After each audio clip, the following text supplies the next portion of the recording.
So I don't know if people are aware, but this sign refers to the Uhuru movement. These are 4 African-American activists from the African People's Socialist Party and the Uhuru movement. They are facing 10 years in prison, charged with being Russian agents. All they did was speak up, all they did was have some Zoom calls, and the American government wants to throw them in prison for 10 years for speaking up, for exercising free speech. And all kinds of civil liberties voices have spoken up and said that what's going on, the charging by the U.S. Department of Justice, the criminal case against the Uhuru movement is a huge attack on freedom of speech and freedom of assembly. If they can charge them just for having some Zoom calls and, writing some articles about Ukraine, if they can make that a criminal offense, they can come for you. They can shut down our civil liberties. So we're saying, hands off Uhuru.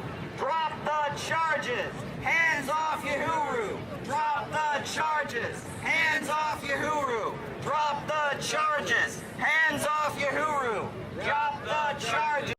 Mr. Chambers, don't get on that ship. The rest of the book, To Serve Men, it's a cookbook.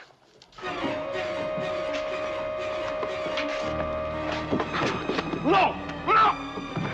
They want you to believe that every political movement, every religion, every cause,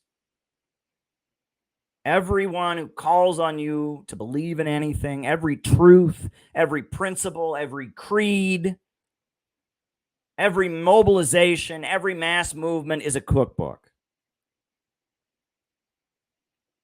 And the reason that they're cultivating you to think that is because they don't want anyone to influence you but them.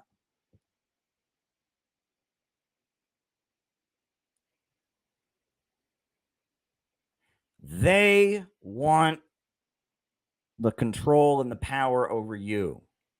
And in order to do that, they have to destroy everything you believe in. They have to reduce you to being afraid of the world. They have to reduce you to the point that you think every cause is a scam, every organization is a cult, every religion is a lie, everyone is just selfish and predatory and coming to prey on you. That's what they're trying to get you to think. And the reason that they're trying to get you to think that is because in the short term, that benefits them. Because it allows them to have a total monopoly. If you cut off your parents, if you cut off your friends, if you don't join a religion or a mass political movement, if you're all alone and isolated, if you think it's all a cookbook, then this thing has a monopoly over you. Then this thing is the only thing that gets to influence your mind. And their algorithms and their manipulation gets total dominance. And that is what they are trying to do. And it's benefiting them in the short term. It absolutely is. It's absolutely benefiting them in the short term. They're destroying political movements. They're mobilizing color revolutions to bring down popular governments. They're making Americans afraid to join organizations, afraid to associate with one another, afraid of each other.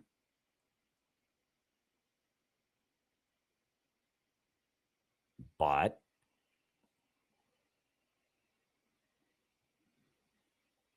they're also creating a cynicism, a hopelessness among the population. They're creating a situation where if World War III happened, very few Americans would go out and fight for them. They're creating a situation where a lot of young people don't feel like getting up in the morning. This is Emmett Till. He was a 14-year-old young man in Mississippi, and he allegedly whistled at a white woman. And so at a store, he was visiting. He's lived in Chicago. He was visiting his family in Mississippi. And he went to a store and he allegedly whistled at a white woman at the store. And so that night, the store owner and his family members came to the house and abducted him, and tortured him to death, And this was in 1955, and it was a huge national incident because the mother of Emmett Till decided that she wanted the world to know what had happened to her son. So she had the photograph of his mutilated body, like she had it photographed. She didn't have the body touched up, and it was a huge incident that this 14-year-old boy had been murdered for whistling at a white woman, right? And the murderers, at first they weren't even going to charge them, and then they were charged and they were acquitted in an hour, found not guilty, and there was a huge amount of outrage about this incident. But in particular, what happened was that the Soviet Union and the communist-aligned governments took this photo, this before and after picture, and spread it all over the world. And they said, this is America. They say they believe in democracy and freedom, but this is what they do to black people. This is what they do to black people, and this is American freedom. This is American democracy. Go ahead. I'm pretty sure that it was an all-white jury. Yeah. And then I think they wrote a magazine article later on about detailing how they killed him. Yes, they afterwards. I think it was, I forget which magazine it was, but the killers actually bragged and wrote a whole story about how they had done it. And they said, and I actually quoted in the textbook. And, and they basically said, yeah, well, we don't hate black people, but if they whistle at white women, they're asking to be killed. And and I mean, it was just they were proud of what they had done. I guess that's double jeopardy since they've already tried the case. Well, many people thought there should have been federal charges, but Eisenhower refused to bring federal charges. Right. Yeah. Yeah. And so this case was making international headlines, and it was in response to this case that you had the beginning of the modern civil rights movement. There were a lot of peace vigils and marches in the aftermath of the killing of Emmett Till, and the Kennedy family and the Daily Machine in Chicago, the mayor of Chicago, and others were organizing kind of peaceful protests for civil rights of African Americans. And then it was a year later you had the Montgomery bus boycott in Montgomery, Alabama. And the Montgomery bus boycott was paid for by the United Auto Workers Union, the UAW, which had been a communist union historically, but the communists had all been kicked out of it, because of McCarthyism. But Walter Reuther and Victor Reuther, the two brothers that ran it, they were kind of social democrats, and they paid for the Montgomery bus boycott, and that was because of the fact that Rosa Parks had been arrested for refusing to sit in the back of the bus. They started boycotting the buses in Montgomery, Alabama, to demand that they provide equal service to African Americans. And Martin Luther King Jr. became the spokesperson for the Montgomery bus boycott, and that was kind of the beginning of him being the national civil rights leader. And the reason that Martin Luther King Jr. was chosen to be the leader of the Montgomery bus boycott was because he was young enough to have not had any association with communists. He was a young man. He was in his early 30s, I believe. And all the older civil rights leaders and African-American leaders who were involved with the civil rights movement, all of them had ties to the Communist Party because the Communist Party was the only group that had fought for African-American rights. But Dr. Martin Luther King Jr. was young enough that he didn't have any communist connections, and so he became the face of the Montgomery bus boycott. And it was successful, and they won, right? And the Supreme Court ruled in their favor, and ultimately, the buses of Montgomery, Alabama were integrated. And that launched the beginning of the modern civil rights movement. And the modern civil rights movement was financed by liberals, right? It was financed, the United Auto Workers Union, UAW, financed it. But it was also paid for by the Ford Foundation. It was paid for by various Rockefeller think tanks. And they had these things called freedom schools, where young radicals, black and white, would go to these like summer camp kind of atmospheres where they would learn the art of civil disobedience. There was a lot of clapping and singing, and they had the African American spiritual music, and they emphasized Gandhian pacifism and nonviolence, as well as like Protestant Christianity. And they had these freedom schools, and thousands of young Americans would go to these freedom schools and get trained in civil disobedience. They would go to Mississippi or Alabama and get arrested, and the police would beat up these protesters, and videos of the police beating up the young white radicals would be shown on national television, and a lot of sympathy was created for the civil rights movement.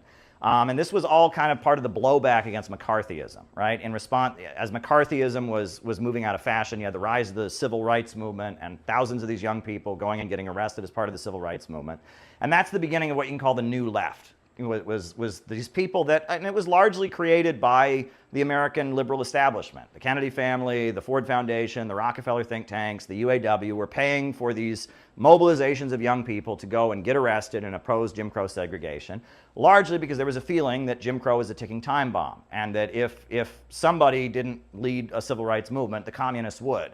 And that there would be a communist uprising, and that Malcolm X was rising in popularity among African Americans in the urban centers, and Malcolm X was becoming more sympathetic to communist governments. And there was a feeling that Jim Crow had to be addressed in order to stabilize the United States. And there was a division in the ruling class. A lot of people in the military were from the South and thought that the civil rights movement was a big communist conspiracy, but a lot of the northern liberals felt the civil rights movement was necessary to, help the image of the United States, to stabilize U.S. society, to prevent communists from leading the black movement, etc. The word civil rights, as I talked about before, was originally, that was the word that the communists had invented for the Civil Rights Congress after World War II, but the civil rights movement was largely something, and the civil rights movement made a really big effort to not have communists involved, because communists were public enemy number one. They were very hated, but they were involved. I mean, the Communist Party USA, they were involved as much as they could be. They just had to be very quiet about it, and etc.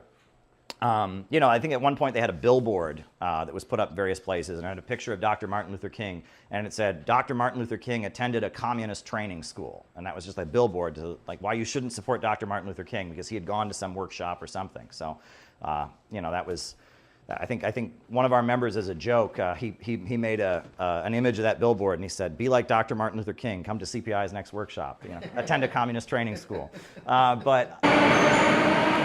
So all around me here in the Moscow subways, you see these statues of working people, right? Of soldiers, of construction workers, all around me, right? And that's one of the beautiful things about social realism or socialist realism, is it makes ordinary people into heroes, right? This is a sailor over here, right? This is a guy with a disc in his hand. I think he's a machinist. Right, and it makes ordinary people who do the work of the world, it makes them into heroes, and it kind of beautifies and celebrates just kind of the glory of ordinary people. I'll show you another one here. This guy's got a disc. And apparently all of these statues are actually based on real individuals.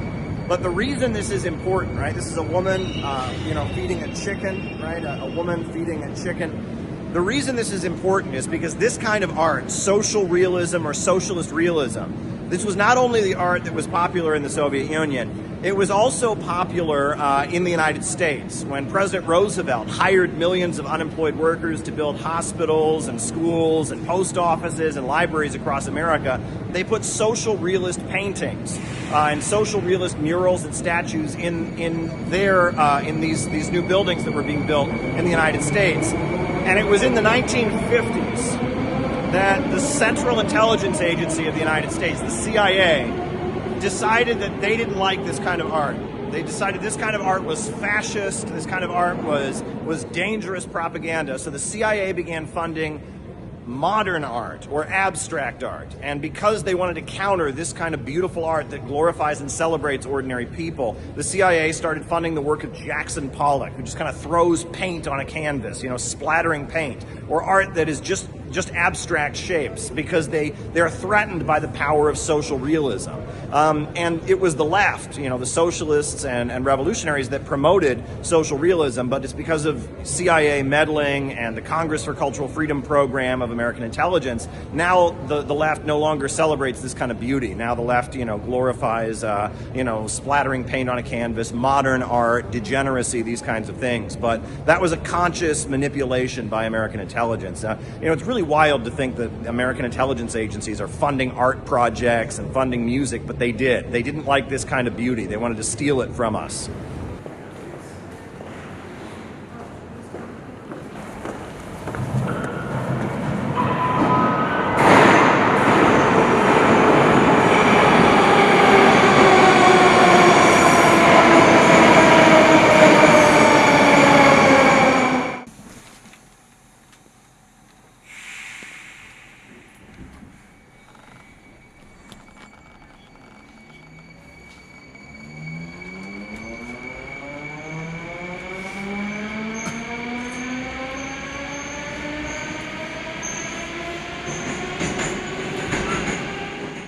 So next, I want to bring up who I'm very excited to also have here with us today is Caleb Maupin, who is here with us with the Center for Political Innovation.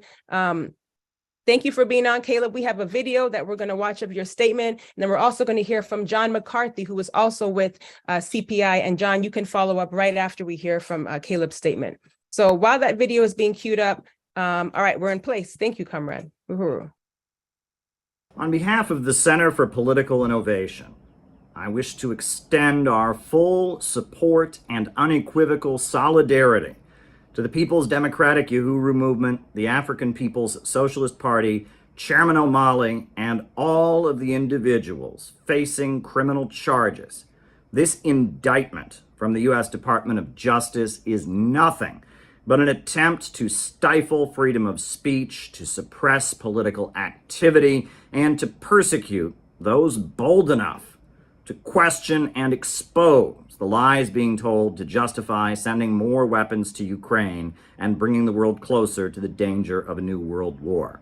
And under these circumstances, we call on all forces to offer the same unequivocal support and rally in the defense of those being unfairly, unjustly, and immorally persecuted by the American government.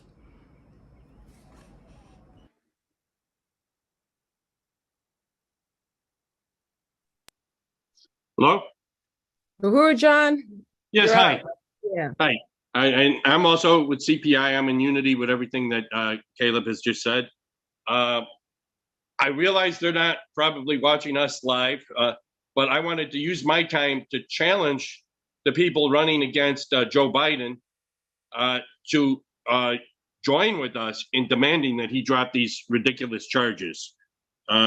Marianne Williamson, some of the most powerful and beautiful arguments I've ever heard for reparations have been in your speeches.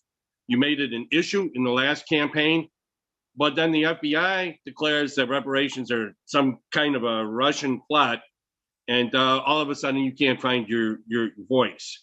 I guess because now supposedly being against the FBI is right-wing, they say. Even though the number one purpose of the FBI, its number one goal since it was founded has been to decapitate the fight for Black liberation. You cannot be for reparations and for the FBI at the same time. The two forces are at war, and your speeches are real pretty and everything, but we need you to take a side and join this war and fight on our side. RFK Jr., the same thing.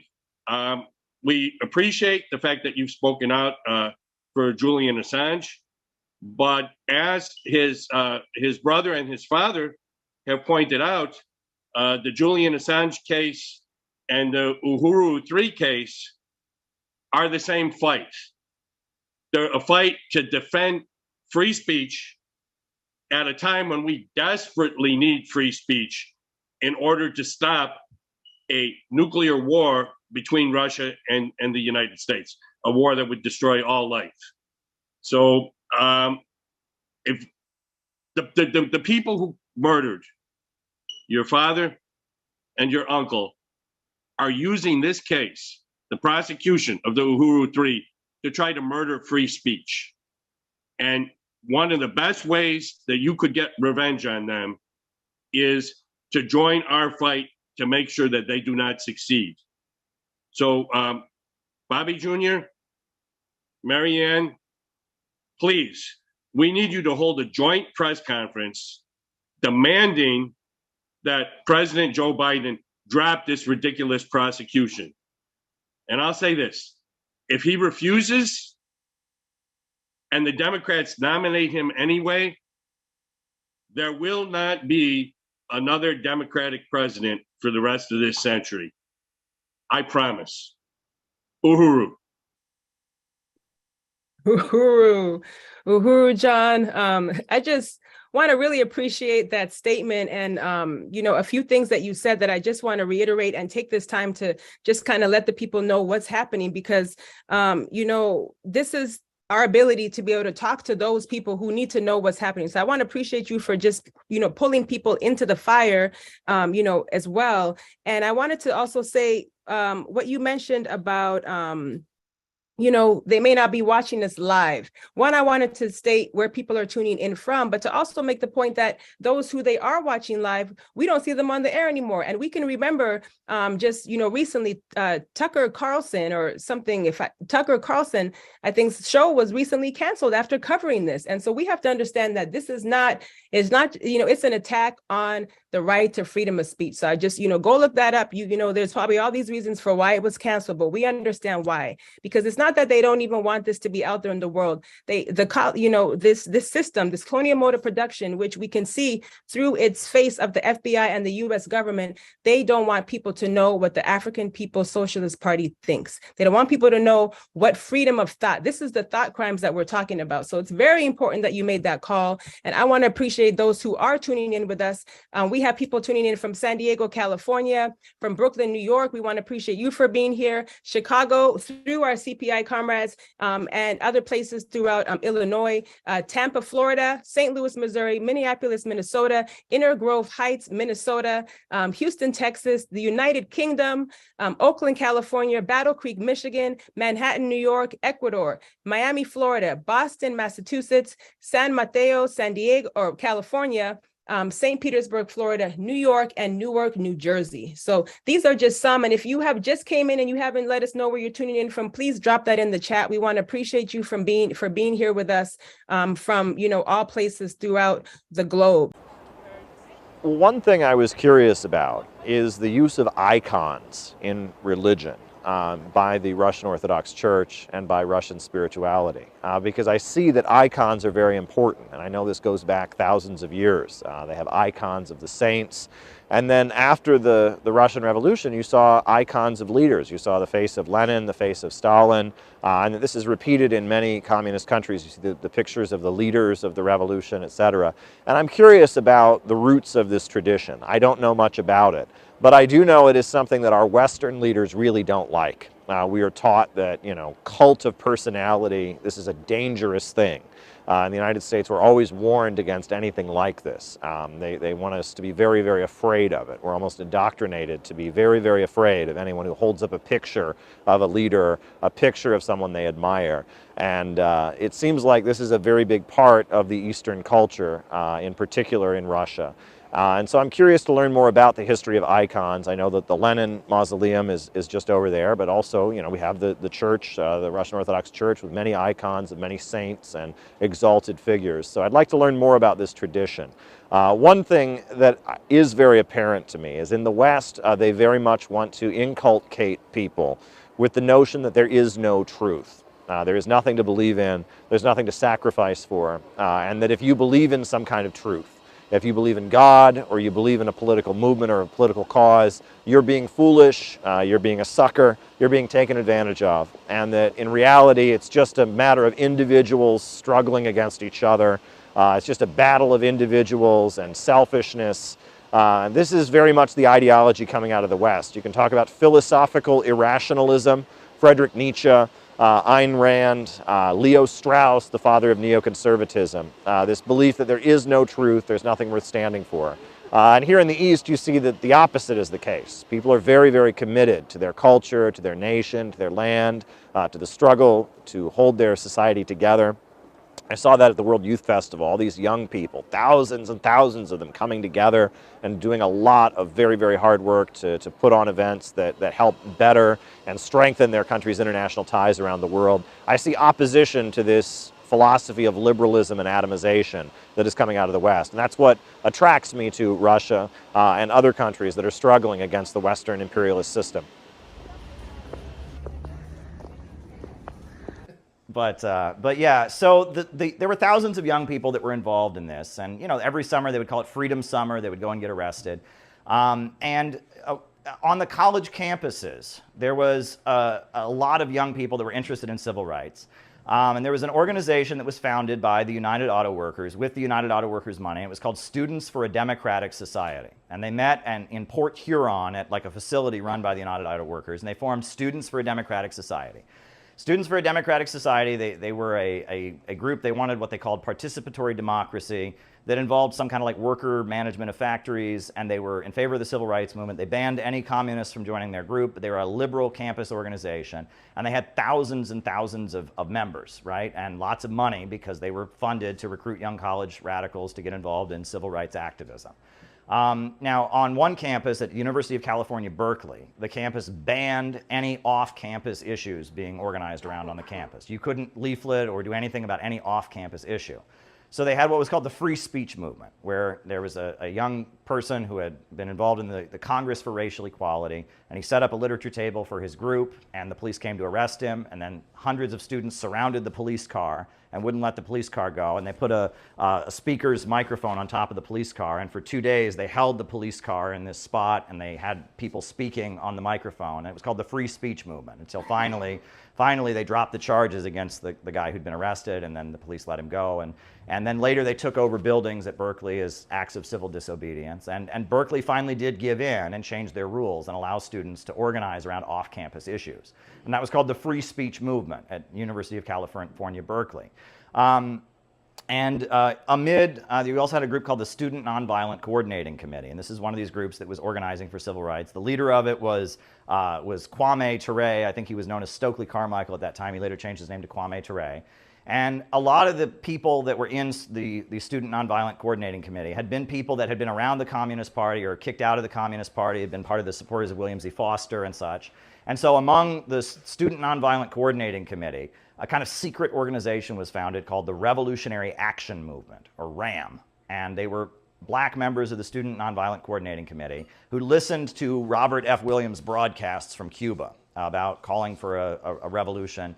And so they formed kind of a secret organization called the Revolutionary Action Movement that was talking about maybe forming a new communist party, but for black people only, that would fight for black liberation. And Malcolm X met with RAM. He went to some of their meetings, et cetera. And RAM was just this kind of secret organization of black civil rights activists who wanted to form a new communist party to fight for black liberation.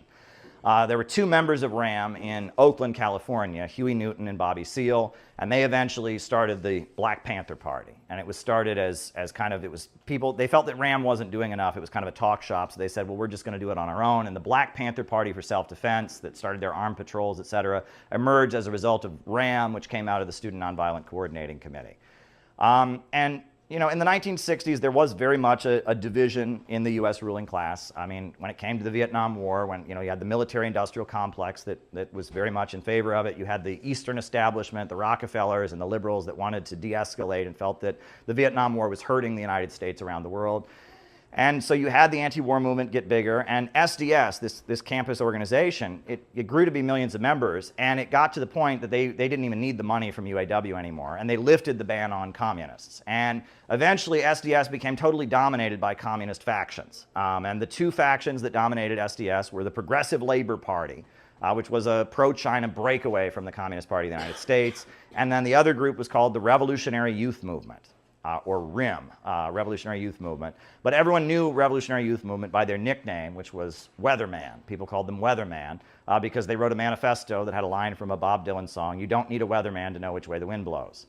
And so those were the two factions that dominated SDS. And the main difference between them was the Progressive Labor Party didn't support the Vietnamese National Liberation Front. They felt the Vietnamese National Liberation Front was selling out the Vietnamese liberation struggle. And the Progressive Labor Party didn't support the Black Panthers because it said they were building a racial separatist movement and it was dividing the working class. So the PLP didn't support the National Liberation Front of Vietnam. They didn't support the Black Panthers. And the Revolutionary Youth Movement, they did. And that was really all that brought them together, is they were young white radicals, but they supported the Black Panthers and they supported the National Liberation Front of Vietnam. And the two groups, they had the National Convention of SDS in 1969, and the National Convention of SDS was a bloodbath. I mean, there was a lot of fighting and people waving Mao's Red Book and fighting with each other, and ultimately the two groups broke away and split from each other. And Progressive Labor Party, they had one wing of SDS that they controlled. They called it Workers' Student Alliance, and they were urging young people to get jobs in factories and recruit their co-workers to communism. And then you had this other group, the Revolutionary Youth Movement, that wasn't quite sure what they wanted to do. But at the top of the Revolutionary Youth Movement, there was a clique of people, Bill Ayers, Bernardine Dohrn, Mark Rudd, and others. And they were, the children of millionaires, and they were quite wealthy, and they all had kind of very well-known reputations in media as being radicals. And they wanted to form an organization that would recruit like counterculture young people to become revolutionaries and to engage in kind of adventurous street fighting, breaking windows and fighting with the police in the streets. They would assemble, they would have what they called kick-ass marches where they would break windows and they would do very, very radical things like that. And so they announced that they were going to have an event they called the Days of Rage. It was going to be in October of 1969, and it was going to be the first battle of the revolution. They were going to mobilize in downtown Chicago, and they were going to fight the police or whatever. And there were other people in the revolutionary youth movement said, this is a disaster. This is a disaster. This is a very bad idea. A lot of people are going to get hurt, and what we need to do is we need to actually recruit other white working class people to align with the Black Freedom Movement, to align with the Vietnamese.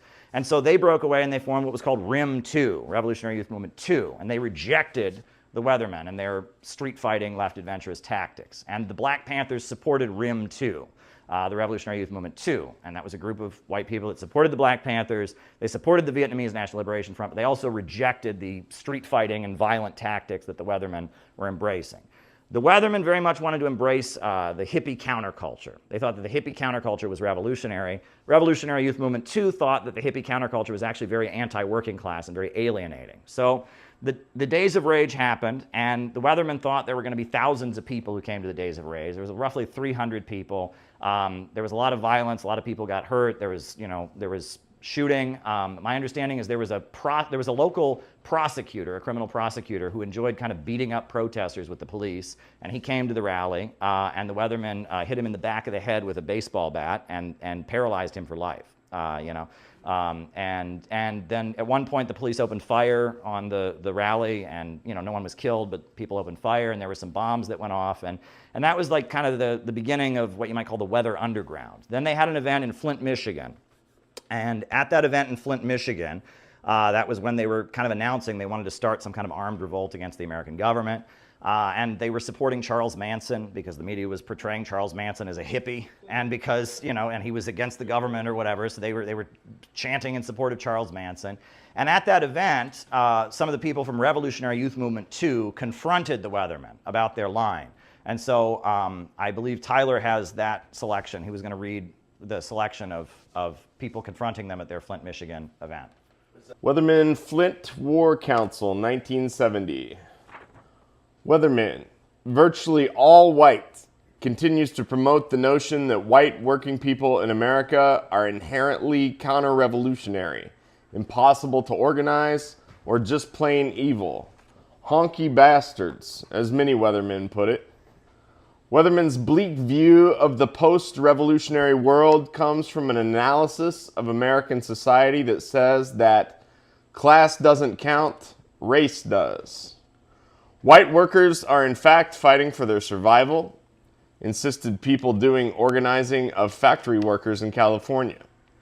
They claim that strikes for wage increases and job security can fairly easily be linked to an anti-imperialist analysis. But Weatherman denies that survival is an issue for white workers. Weatherman leader Howie McTinger derided white workers for desiring better homes, better food, and essentially better lives. Bob Avakian from the Bay Area Revolutionary Union argued that not only do white workers need those things for their survival, but that black people need them and want them too. The several black people who Weatherman had brought to the meeting shouted, "Right on!" and waved their fists. If you can't understand that white workers are being screwed too, that they are oppressed by capitalism before they are racists, then that just shows your class origins, said Avakian. McTinger shot back. When you try to defend honky workers who just want more privilege from imperialism, that shows your race origins. The Weatherman position boiled down to inevitable race war in America, with very few honkies, except perhaps the 400 people in the room and the few street kids or gang members who might run with them, surviving the Holocaust. That notion is linked to Weatherman's concept of initiating armed struggle now and not waiting to build mass white support. That is, a small but courageous white fighting force will do material damage that will weaken imperialism while the Black Liberation Movement smashes the imperialist motherfucker by itself. Mocktinger talked a lot about how the Black Liberation Movement is so far advanced at this point that the only thing left for white revolutionaries is to support blacks by fighting cops as a diversionary tactic. Fighting cops is a diversionary tactic. Yeah. Yeah, so that was basically, the Weathermen had this line that all white people in America were reactionary, and that basically they just wanted to form groups of hippies that would engage in violence and street fighting and hate crimes and all kinds of crazy stuff. And it would spark a revolt where the black people would rise up against the American government, and the small minority of good white people would align with them, and that would be the revolution. And it was very pessimistic and dark. They're predicting like some kind of apocalypse and race war and all of that. Well, the Revolutionary Youth Movement, too, they rejected this, and they argued that this message that white workers were inherently reactionary was not true, that a lot of white working people were economically suffering. And they listened to what the Black Panthers actually said, which is the Black Panthers wanted white radicals to go organize their own people, to be in solidarity with black people, and to be in solidarity with people around the world fighting against imperialism.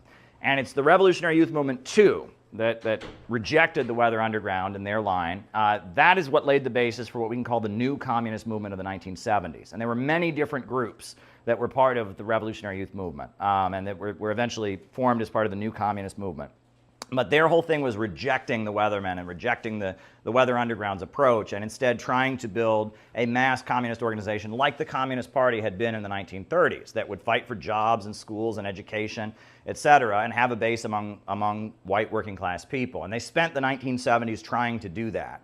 And that's basically what the rest of this class is going to be about. But that kind of lays the foundation. It was rejecting the Weather Underground, rejecting the Weathermen, and instead having an approach of trying to recruit the bulk of the American people to a class struggle and anti-imperialist message. That was the basis for what you call the Revolutionary Youth Movement 2 and eventually the new communist movement.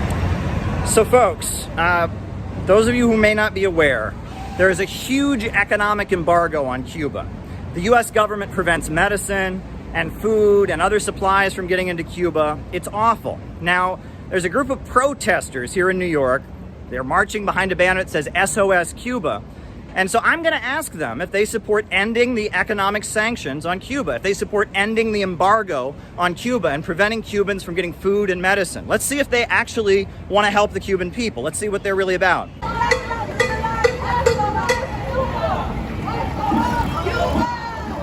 do you want to end the blockade? Do you want to end the blockade? No, I'm just curious. You want to help the Cuban people, right? Oh, yeah. So do you want to end the sanctions and end the blockade? That's not helping them. No. How does that help them? Prevent them from getting medicine? Prevent them from getting medical supplies? Do you want to end the blockade? We want freedom. Don't help them. Now, do you want to end the blockade of Cuba? Do you want to end the economic embargo and the sanctions on Cuba? No. Freedom for Cuba. Right, but what about the blockade? No, blockade is okay. The blockade is okay? Yeah, Prevent it's people from okay. getting medicine. Blockade is okay. Why is the blockade good? Tell me why the blockade is good. So you support the blockade? Tell me more about supporting the blockade. I don't speak Cuba! So do you want to end the blockade? Cuba! Do you want to end the blockade, the sanctions against Cuba? I'm sorry? Do you want to end the blockade, the sanctions? No, end the sanction, no. Why not? We want to end the communism. So the Cuba but the blockade keeps people from getting medicine. They want freedom. It's not about So you don't want to end the blockade? The dictatorship. The blockade is I'm good? the one who has the blockade. Okay, so you support sanctions on Cuba. You support preventing your own people from getting medicine. That's what you support? So I just want to be clear, this is a pro-blockade demonstration. Do you support the blockade? Do you support the blockade? So as you just saw, these protesters do not want to actually help the Cuban people. They support the blockade. They were very clear. They support sanctions on Cuba, preventing Cubans from getting medicine, preventing Cubans from getting access to important food goods and medical supplies. They're speaking in the name of the Cuban people, but they're actually in support of preventing the Cuban people from getting food and medicine. They don't really support the Cuban people. These are just pro-State Department activists. These are regime change activists. They want Cuba to be the new Libya. They want Cuba to be the new Iraq or the new Afghanistan or or the new Syria. They don't really support their own people. They just want their people to suffer to carry out their political agenda. They don't like the Communist Party. It has nothing to do with helping the Cuban people. You heard them yourselves. I'm representing the United States on behalf of the Center for Political Innovation. And Mr. President, I'd like to echo my partner's sentiments in saying thank you so very much for allowing us to come here. But I'd also like to say that it is a little bittersweet for me to be here because, for example, during the opening ceremony, there was a moment where we were all joining hands. And there was a woman in front of me, and there was a man in a wheelchair, and he was sort of closed off. And I watched her reach her hand down and grab his hand, and they joined hands. And I felt the warmth of humanity. I felt the human spirit. And I see that all over this festival. I see so many people joined together, celebrating humanity. I see so much optimism. I see so much hope. I see so many young people ready to unleash their potential and push humanity forward. And then I thought back home, and I thought about all the people at home who can't afford to get an education, who ruined their lives with drugs because they live in a society that doesn't care for them. And I started to tear up because there's these two sides, and the more I thought about it, the more I realized that this is the difference between a collapsing society in the West and the rising society that is in the Brics nation, in the new emerging economy today. So that brings me to my question here today, which is, do you see a world where the West could begin to join the new economy, could begin to join Brics? And if so, what do you think that would look like?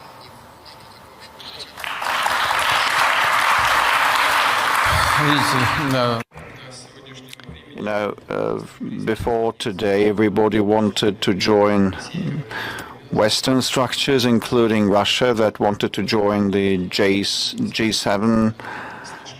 And then we figured that no one cared for our interests then. This is the problem and the main mistake of our Western partners. And I tried to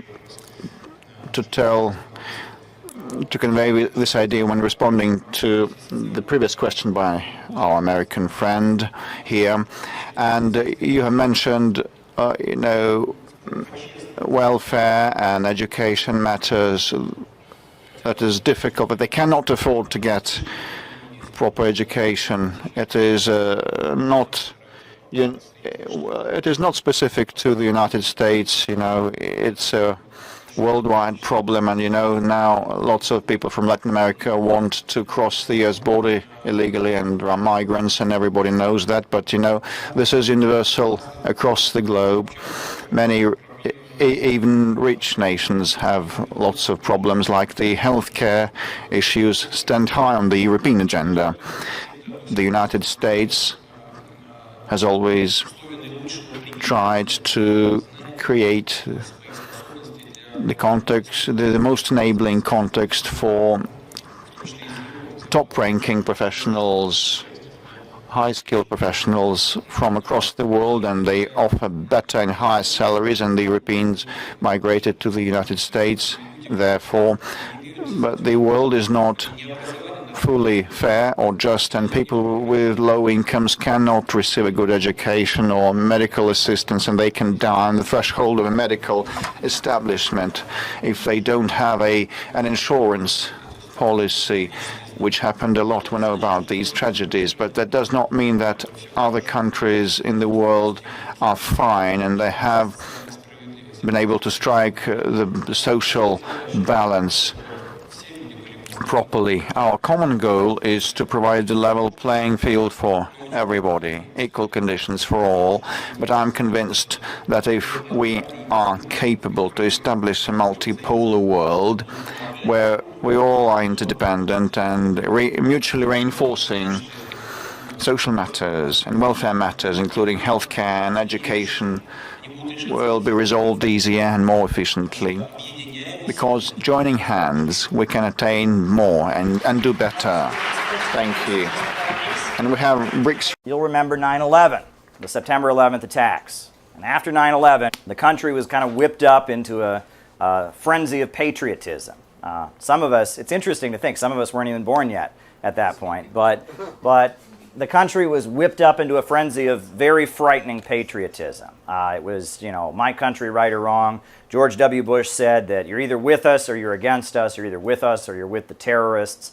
There were flags everywhere and military parades everywhere, and it was quite frightening. And in that moment, the organized political left completely dropped the ball and made what I consider to be one of their greatest blunders, was that if you listen to what Howard Zinn and Noam Chomsky and Ward Churchill said in the aftermath of the 9/11 attacks, you would think that Osama bin Laden was Ho Chi Minh. You would think that Osama bin Laden was Che Guevara. The narrative that they had was that America has gone all over the world and committed all these horrendous crimes, true, and that now America has been attacked and some of what America has done to the rest of the world has happened to the United States. Again, true, but it's a problematic narrative because Iraq, that had suffered under horrendous sanctions from the United States, did not attack the United States. China didn't attack the United States. Vietnam did not attack the United States. The people who attacked the United States are people that are U.S. allies. Saudi Arabia was aligned with the United States. And immediately after 9/11, you'll notice that the government of Libya, led by Gaddafi, was very happy to support the United States and even offered to torture prisoners to help the United States catch the perpetrators of 9/11. And the Syrian government was also said, wow, we've been fighting al-Qaeda types for years, and the Saudis have been trying to overthrow us for years, and we would like to help you. And Iraq supported the United States, and Cuba supported the United States. And many countries around the world said, my goodness, we've been dealing with these extremists and fanatics that the USA has been backing against the Soviet Union and against independent and nationalist governments around the world. And now these extremists, kind of like the Contras of Nicaragua, kind of like other extremists the USA has backed around the world, now they've turned around and attacked the United States. So maybe for a moment we can get the United States to understand how bad these policies are of arming these extremists. But the interpretation that the U.S. organized political left had is because it was the United States that was attacked, and because the person who did it was a brown-skinned person from another part of the world, they immediately started sympathizing to some degree or other with the perpetrator. The idea was that somehow the Al-Qaeda were freedom fighters or something like that. And Yuri Kochiyama, who's a very important Asian American activist of Japanese heritage, a friend of Malcolm X, she was in her 80s, she was old, and we can forgive her for this, but she gave a horrendous interview where she compared Osama bin Laden to Malcolm X and Ho Chi Minh and said he's a hero to the people of the world, and that wasn't the case.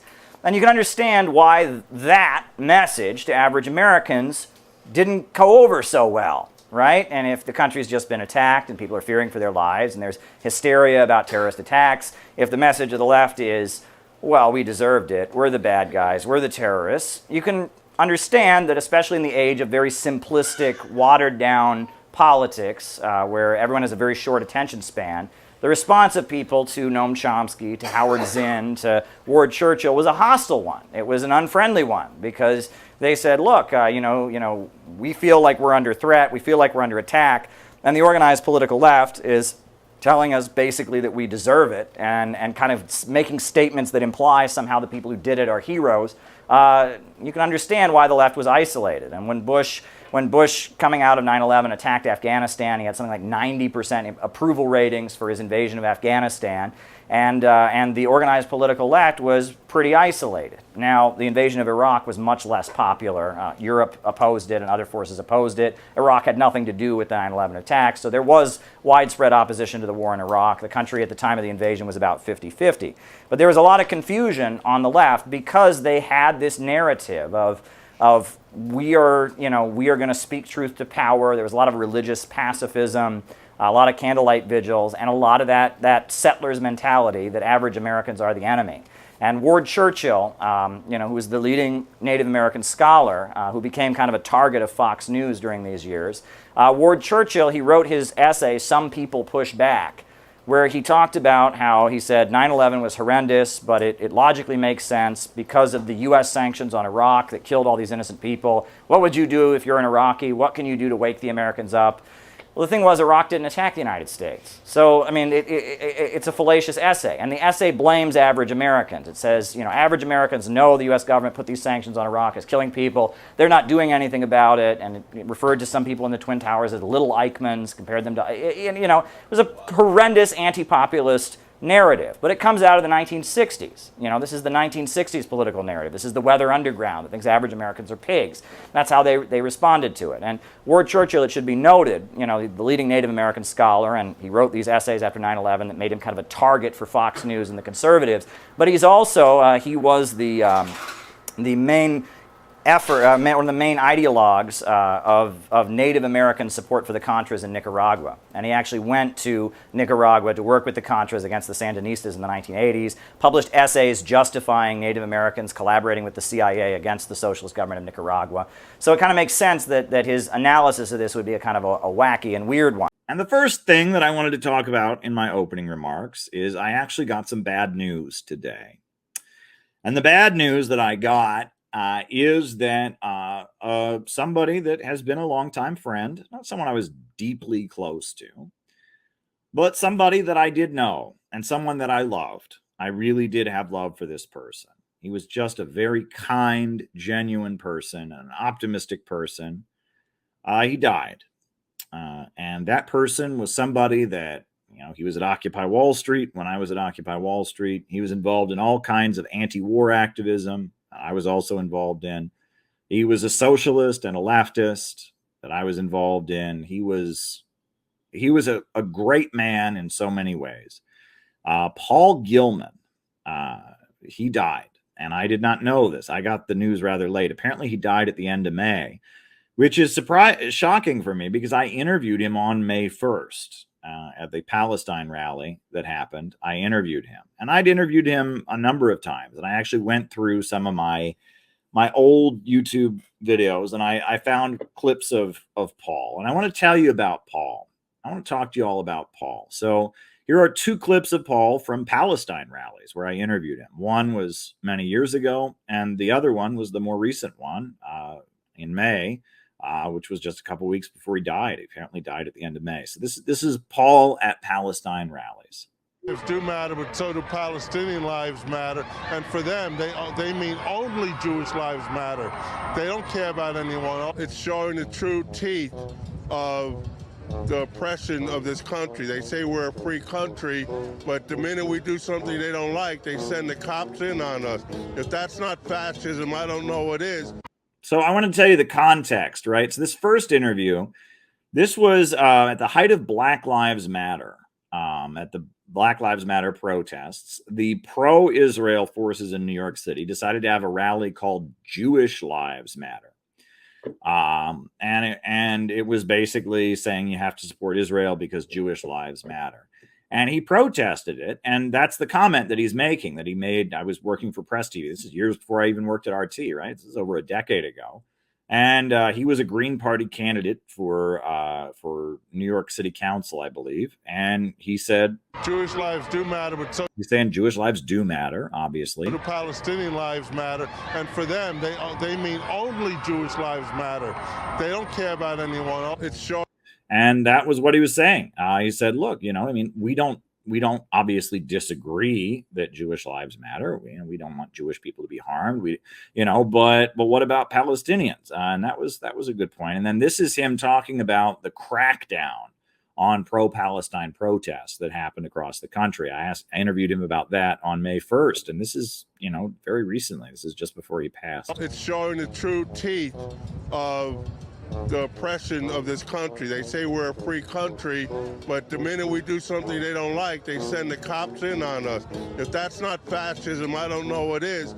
Yeah, and so that was on May 1st at the Palestine rally. So I've got some other video of Paul, but I want to tell you about Paul, right? Because that's the tricky thing. When somebody is alive, you don't know, and I'm constantly wondering what the right thing is. If someone's alive, you don't want to talk too much about them and their personal life and their background and their life story on YouTube channels because you don't know how much they want to keep private.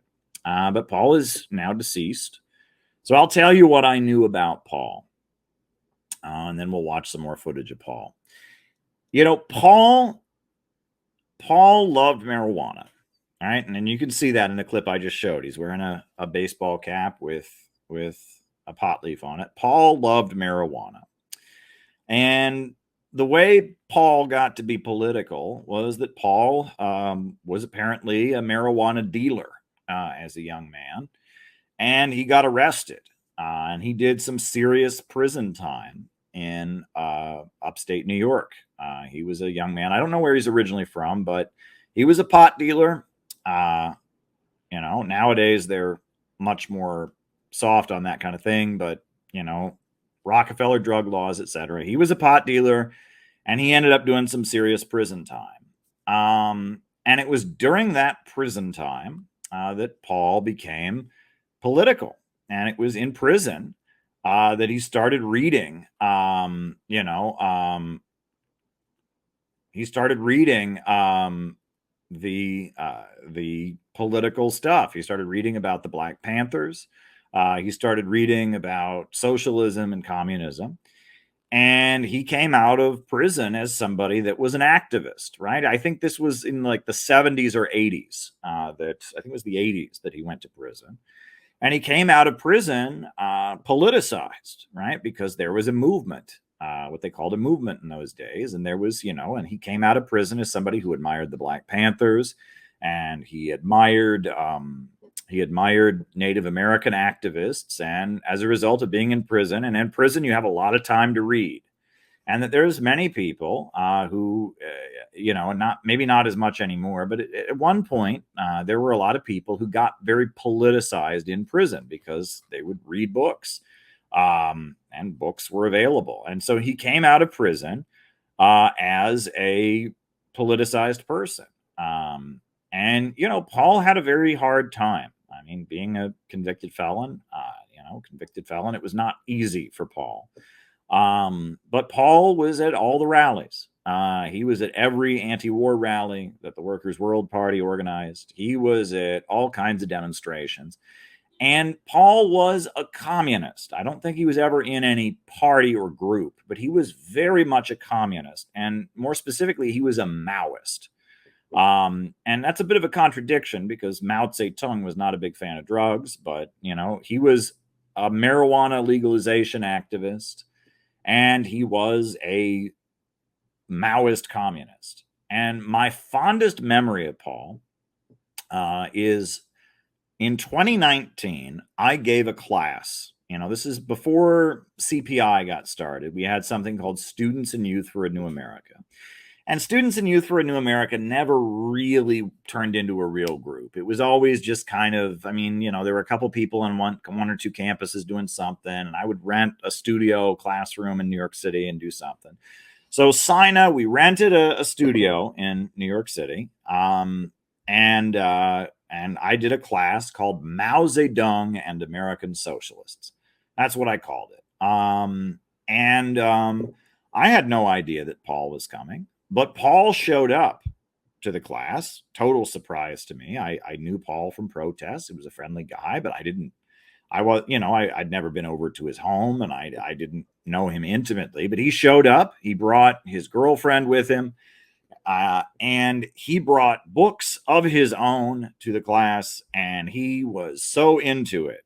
And, I'm going to show you the contribution that Paul made to my Mao and American Socialist class. I'm just going to show it to you because when you watch it, you can tell how into communism and into Chinese communism Paul really was. He was a history buff.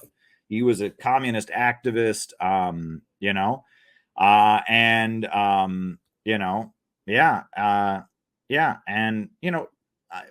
get to that, Noah, but Paul is one of the many unsung heroes.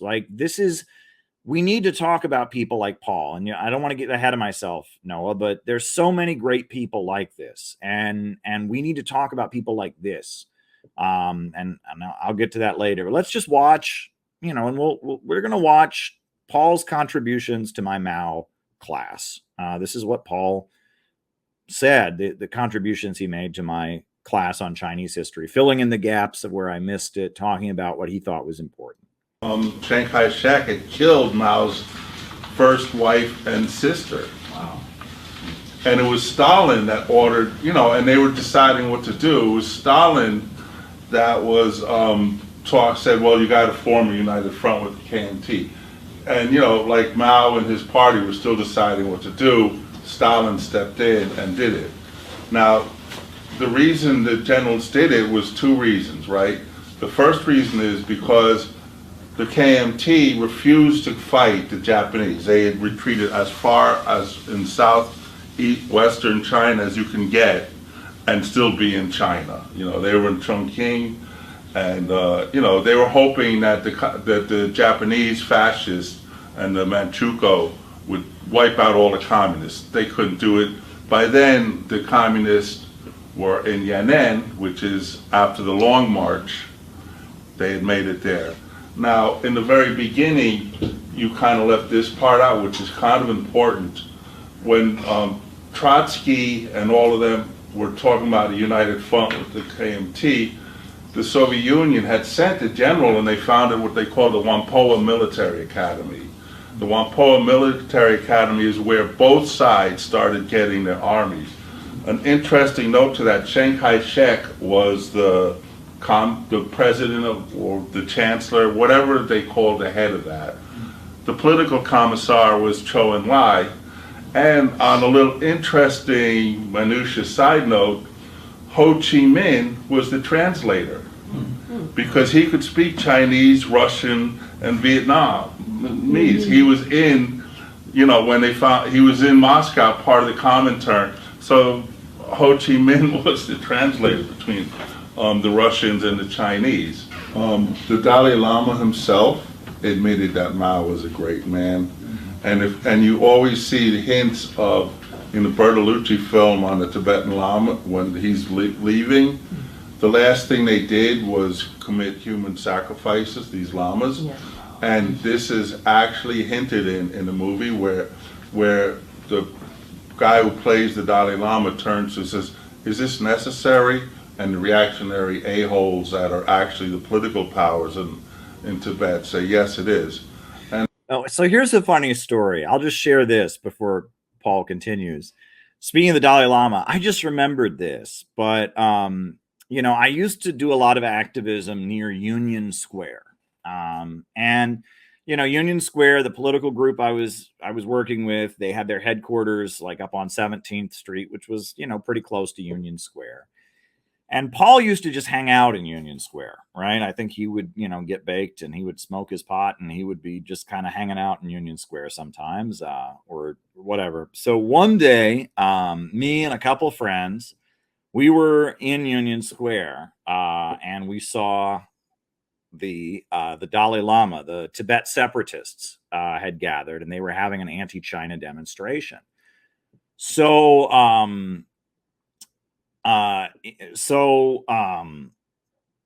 they were having an anti-China demonstration, and I remember, me and a couple of my friends, we wanted to disrupt it, and I had the little red book by Mao, and so we walked by it, and we just started waving the little red book and chanting Mao, Mao, Mao Zedong. We did not know that Paul was there. Paul was just kind of there hanging out. And so we were disrupting, kind of, shouting at the Dalai Lama, the Tibet separatists, as they were protesting. And we held up our red books and we were chanting like Mao, Mao, Mao Zedong. And Paul, out of nowhere, Paul appears and he's laughing his head off. And he's just got this big grin on his face, like, he was totally surprised that we were there. And he, being somebody who was a sympathizer with Chinese communism, he got a big grin on his face and he was like giving us a thumbs up and he was like, "Yeah, that's awesome." We made his day. We made Paul's day by disrupting the Dalai Lama Tibet separatist rally that was happening in Union Square when he just happened to be hanging out in Union Square. Point out another. It was kind of sweet. So there we go. Sacrifices, these lamas, and this is actually hinted in the movie where the guy who plays the Dalai Lama turns and says, "Is this necessary?" And the reactionary a-holes that are actually the political powers in Tibet say, "Yes, it is." And I want to point out another book.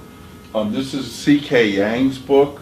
C.K. Yang was a American sociologist from Hawaii who actually went to China. I think this was his ancestral village in southern China.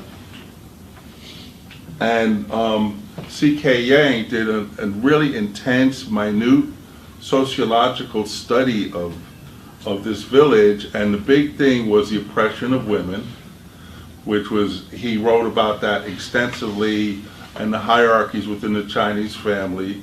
And then he also wrote about the oppressions. So that was from 47 to 48, and then from 49 to 50, he was in the same village. He was there for 4 years. He studied the transition to communism, and it should be a companion to Hinton.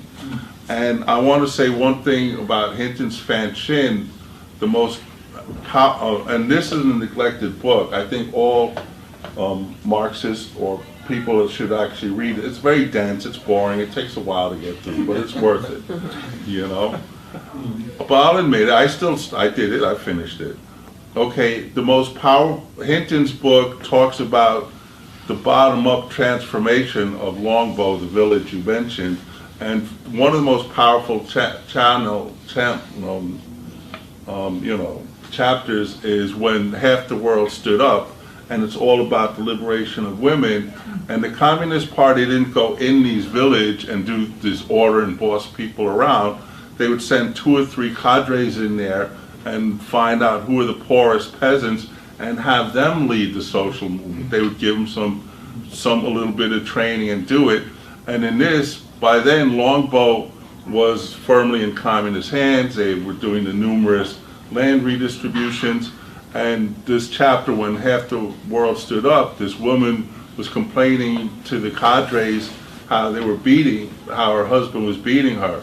So so they said, okay, well, they get all the women and they do what they call consciousness raising thing, which actually eventually was a big, powerful movement within the feminist movement. So they did this conscious, and all these women were talking about their husbands, and a few of the husbands were cool, but many of them were cruel. So they got together, they went after that woman's husband, and they gave him a chance to either apologize or leave. He refused, so they beat him up.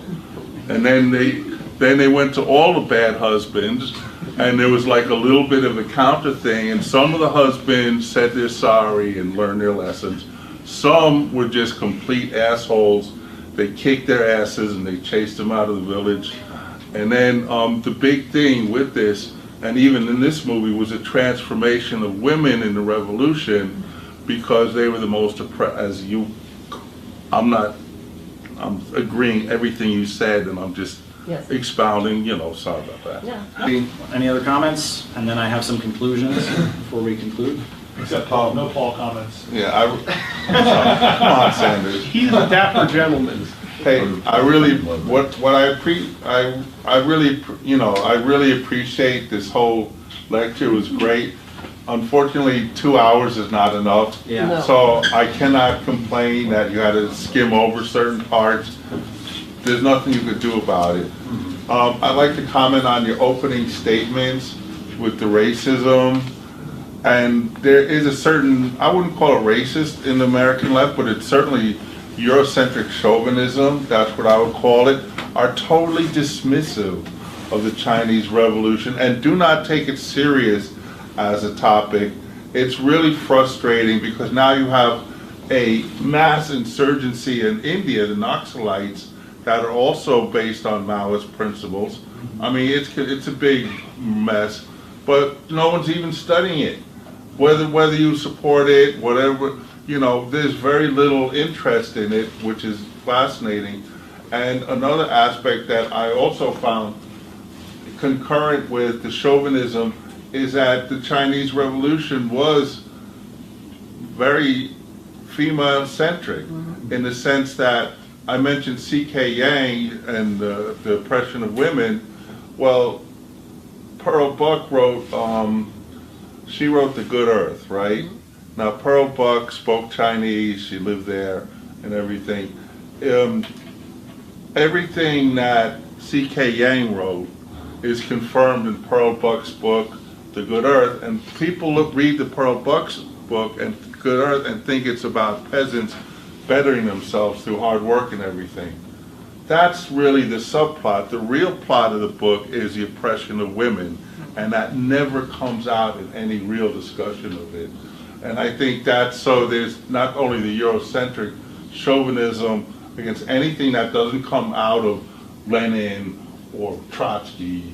And I love Lenin and Trotsky, and I love, I'm not putting them down. They weren't, Marx was not a Eurocentric chauvinist, neither was Lenin. But a lot of their followers and a lot of the things that came afterwards were. Yeah, and I mean, that was Paul. And, Paul was really well read, and he was really dedicated, and he would come to every rally. He ran for office as the Green Party candidate for city council a number of times. He was just kind of a fixture of radical circles. And I'll tell you another Paul story that comes to mind, because Paul told me this many times. He told me this story.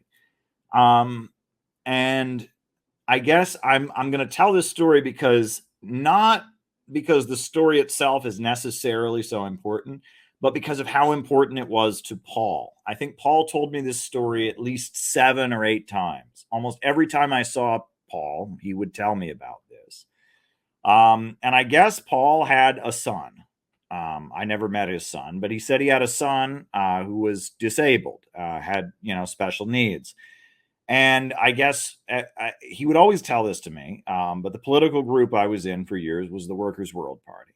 And he told me that one time at the Workers' World Party office, they had a movie showing, and he brought his son, who was special needs, to the movie showing. And his son started making a scene and acting up. And Paul was really, really embarrassed about that. And the people in the Workers' World Party were really, really nice to Paul about it. They didn't, they weren't mean, they weren't annoyed. And Paul was just so moved by how kind they had been to him.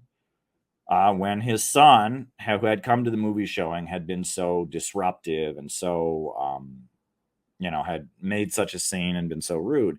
And he said he had gone and apologized to the party leaders, and they said, don't worry about it, it's fine. He said, I won't bring him back to another event. And they said, no, you can bring him back. If you can judge, you're his father, you'll know if it's right or not. And Paul told me that story 7 or 8 times. Because it was really, really important to him. Because I think he was really embarrassed about his son who had special needs and how his son had acted. And the fact that the political group I was in didn't give him trouble about it. And even told him that he was welcome to bring his son back. When he was apologizing for his son disrupting the movie scene, they said, and that always came up because I was with that. I knew Paul when I was with the political group I was with, and I knew him afterwards. And anytime I mentioned the Workers' World Party, Paul would just tell me that story. Well, one time I brought my son to the event, and he made a scene, and I was so embarrassed, and I apologized, and they even told me that I could bring him back, and it was so kind. That was what Paul remembered about the political group I was with, was that incident. And it shows how important kindness is to people, that a little bit of kindness can go a long way. If you said Workers' World Party to Paul, what immediately came to Paul's mind was, this is the group of people that were so nice to me after my son made a scene at the event, and that's something that I think a lot of people really forget, right? Is that an act of kindness like that, can really mean something. And that, and I don't know where Paul's son is. I don't know who the mother of Paul's son is. I don't know anything about that, but I do know that Paul, Paul had been in prison. Paul had become a communist in prison. Paul had gotten out of prison. And that Paul was just a well-known activist figure in New York City, Green Party candidate for office, and that Paul struggled. There were times when Paul was homeless. He was not usually homeless. He usually had a place to live, but there were times where, Paul was struggling to find housing because, he was a convicted felon. And, having a drug dealing conviction on your record, it makes it hard to find a job. And there were times I would just run into Paul on the streets of New York. Sometimes I would see him in coffee shops. I would see him near Union Square, and he knew me. And also, when the cancel culture got going against me, a lot of the people that I worked with in communist groups, they would see me and they would look the other way. I'd see them on the street and they would look the other way, like they didn't know me. Not Paul. And Paul would always greet me. And Paul would always say, "Oh, I don't care for that. Everyone's always fighting on the internet." That was Paul's attitude. And he thought I was a fun guy to talk to because I was interested in history the same way he was interested in history. I was clearly a dedicated activist, as was he. He watched RT. And that was one thing I thought was neat about Paul, is because he had an anti-imperialist orientation, he watched RT. And when I started working for RT full time, I remember I ran into Paul one time and he had this big grin. He's like, "I see you on RT all the time, Caleb. Whoa, you're on there like every night, man. That's awesome." Like, he watched RT because he had been an anti-war activist, because he was, against the government and wanted to legalize marijuana. He watched RT. And so when I started being the RT reporter, he got really excited about it. And I want to tell you the stories about guys like Paul, right? And Noah said, what did Noah say earlier? He said, "I've never heard of Paul." Well, no, you wouldn't have heard of Paul. Paul is one of the unsung heroes, right? Never heard of Paul Gilman. What you're describing sounds like a lot of new communist movement activists. That's very true. But people like Paul are heroes, right? And that's what I want to do, stories like this about people like Paul, right? I want to talk about people like Marty Goodman, right? I want to talk about them because, when I was in Russia for the planning meeting of the World Youth Festival, they talked about how one thing that the Russian government right now is really promoting and encouraging people to believe and to understand is that anyone can be a hero. Ordinary people can be heroes just by doing the right thing, just by protecting their community. And they talk about how during World War II, millions of Russian people became heroes because the Nazis invaded their homeland, and 27 million people in Russia gave their lives to drive out the invaders. And there were heroes in every town and every village and every corner of the country. And there needed to be heroes, or else they would have never been able to defeat the Nazi invaders. And that is a really important point, because just like Marty Goodman was a hero who organized Free Assange rallies, and even if there was just 5 people there, he was there. Paul is a hero. And this is what I would like people to understand. I think it is more important, in a sense, to do biographies of people like Paul and people like Marty, because we need more people like them. Let me just tell you, if we're going to save our country, we need more people like Paul and more people like Marty and more people that just do it, that see the job needs to be done. They need to build a movement. We need to build a movement against war and against the low-wage police state. And we need people who just do it. And it's these unsung heroes. These are the people that make a movement. You think about Dr. Martin Luther King Jr., there were millions of guys like Paul who made Dr. Martin Luther King Jr. We think that one man made the civil rights movement, but that's not true. Behind Dr. Martin Luther King Jr., there were millions and millions of people like Paul, and there were millions and millions of people like Marty Goodman.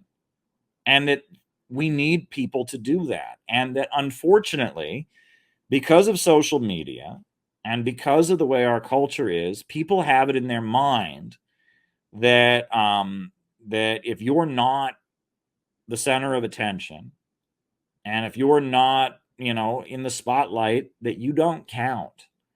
And that's not true. That is not true at all. Everybody everybody in the activist scene in New York City loved Paul Gilman. In fact, the way that I found out about his death was that a friend of mine who has run for city council, she was just a city council candidate who was part of Occupy Wall Street. She wrote an article honoring her friend Paul, and it was a member of our community. Shout out to Peter L. Peter L. saw the article that Marnie wrote, and he sent it to me, and that's how I got the news today, because Paul was a hero to everyone he interacted with. I want to show you something about Paul. This is one thing I will never forget about Paul. Right? And I'm going to turn the sound off. I just want you to look at Paul's face. There was always a twinkle in his eyes. You know, he was always happy. There was always a twinkle in his eyes. There was always a grin on his face. Look at that. That's Paul. Right? There was always kind of a happiness, a playfulness, an honesty underlying everything that he did. You know, Paul had been through, this guy had been in prison for a long time. I think almost a decade, maybe longer than that. I don't know how long exactly, but he did some serious prison time, right? And, he was missing teeth, and he'd had some hardship in his life, but he just had this happiness, right? When you saw him, there was this twinkle in his eyes. There was this optimism about him. He stayed optimistic through all the hardship that he'd been through.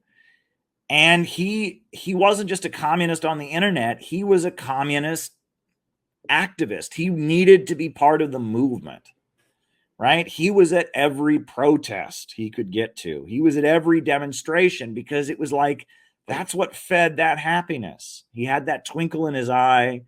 He had that playfulness. He had that kindness. And that came from being part of a movement. Right? From being part of an organization, not necessarily, I don't think he was in any particular party, but being involved in community struggles to change the world. If you looked at his face, there was always this kind of glow, because for him, he read about communism. He'd read every book ever. He was a big history buff, but it wasn't just a matter of knowing about it in an academic or intellectual way. For him, it was a practice. It was a movement that he was part of. And he saw that I was doing this class, and he totally surprised me back in 2019. I had no idea. When Paul walked in with his girlfriend at the time, and he brought a stack of 4 books about Mao, and he was just so excited that anyone was doing a class on Chinese communism. He wasn't going to miss it. When he walked in, he was so excited, and he had this happiness on his face. Like this, I'm telling you about, this is why I will never stop being a revolutionary activist. It's because of people like Paul, right? People like Paul. You meet people like Paul when you do revolutionary organizing, right? He was 64 when he died. He was 64 years old at the time of his death. And you meet people like Paul who are inspired, people who are passionate about ideas, people who want to struggle for truth and justice. And that is why, I have been a revolutionary organizer, not just because I believe in the cause, but because it gives me joy. Hey folks, so I'm here in the Moscow subway system, and I wanted to just show you this beautiful mural, this painting that they've got behind me here in the subway system. This is just the normal subway system that people take on their way to work, on their way home from school, to get through the city. This is just the normal subway system. You can hear trains going by. They have this beautiful banner, but there's actually some very important significance to this banner. I want to point this out. This is a banner commemorating the victory over fascism, and it actually includes traditional Ukrainian dancers celebrating the victory over fascism, right? You see the banners with Lenin, you see the soldiers, and this is the victory in the Second World War, what they call the Great Patriotic War. And it has traditional Ukrainian dancers because Ukrainians are considered to be part of Russia. And they have no opposition to Ukrainian culture. They have no opposition to the Ukrainian language or Ukrainian traditions. And here in Moscow, you see traditional Ukrainian dancers celebrating and this mural celebrating the victory, the defeat of the Nazis during the Second World War with banners of Lenin and the Red Army. But this is a monument in Kiev, in the Ukrainian capital, and traditional Ukrainian dancers participating in the mural. So this is something I wish more Americans were aware of. Tucker Carlson and others have reflected on just how beautiful the subways really are here. And compared to our New York City subways, I mean, this is like a palace. This is like a palace. It's so clean, so beautiful architecture, etc. But it's also important to understand the political significance of these banners.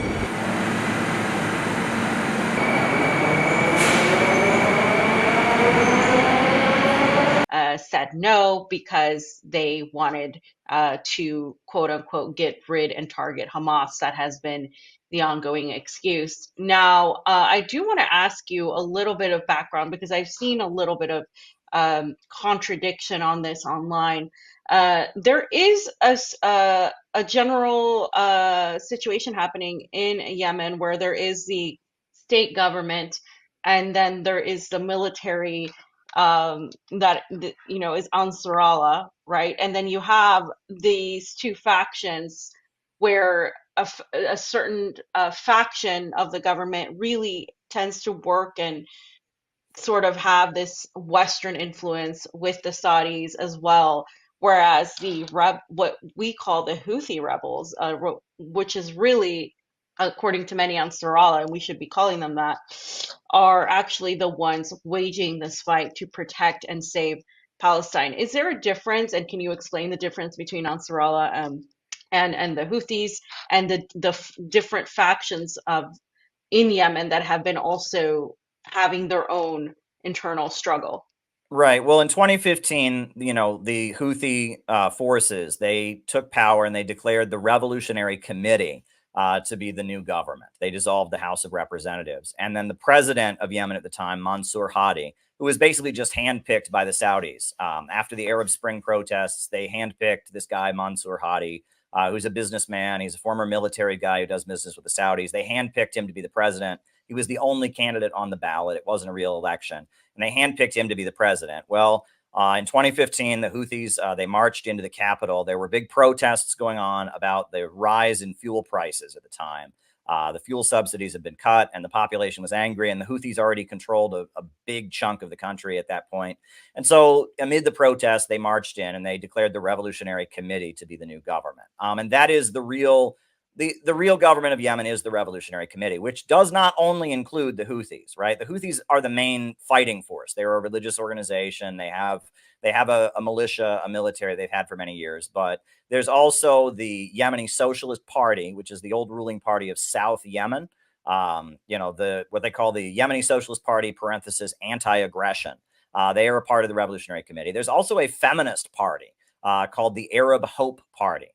That is headed by Layla Athwar, who is a member of the Revolutionary Committee. And she started this kind of feminist and pacifist party during the Arab Spring protests. And she's aligned with the Houthis. And they have actually provided her personal security because she's a feminist and many of the more conservative Wahhabi Muslims don't like her and have tried to kill her. So the Houthis, have protected her. But she's a member of the Revolutionary Committee as well. It's a diverse coalition that calls itself the Revolutionary Committee. Now, in addition to that, you have this other government that doesn't really control much of the population. They control a lot of territory, but they don't control, much of the population. If you look at the way the population is spread throughout the country, but they are called the Southern Transitional Council.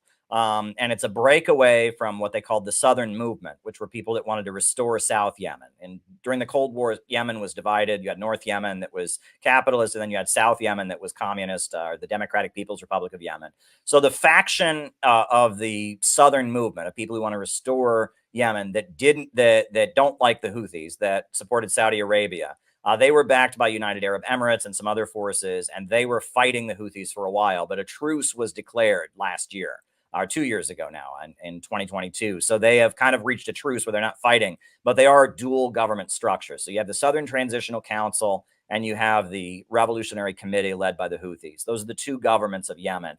But the Houthi military, they're the ones that are carrying out, these attacks on ships, that are stopping the ships, really, and they are controlling the overwhelming majority of the area where the population lives. Yemen has 31 million people in the country. 16 to 17 million of those people do not have electricity in their homes. 30% of the country's adult population is illiterate.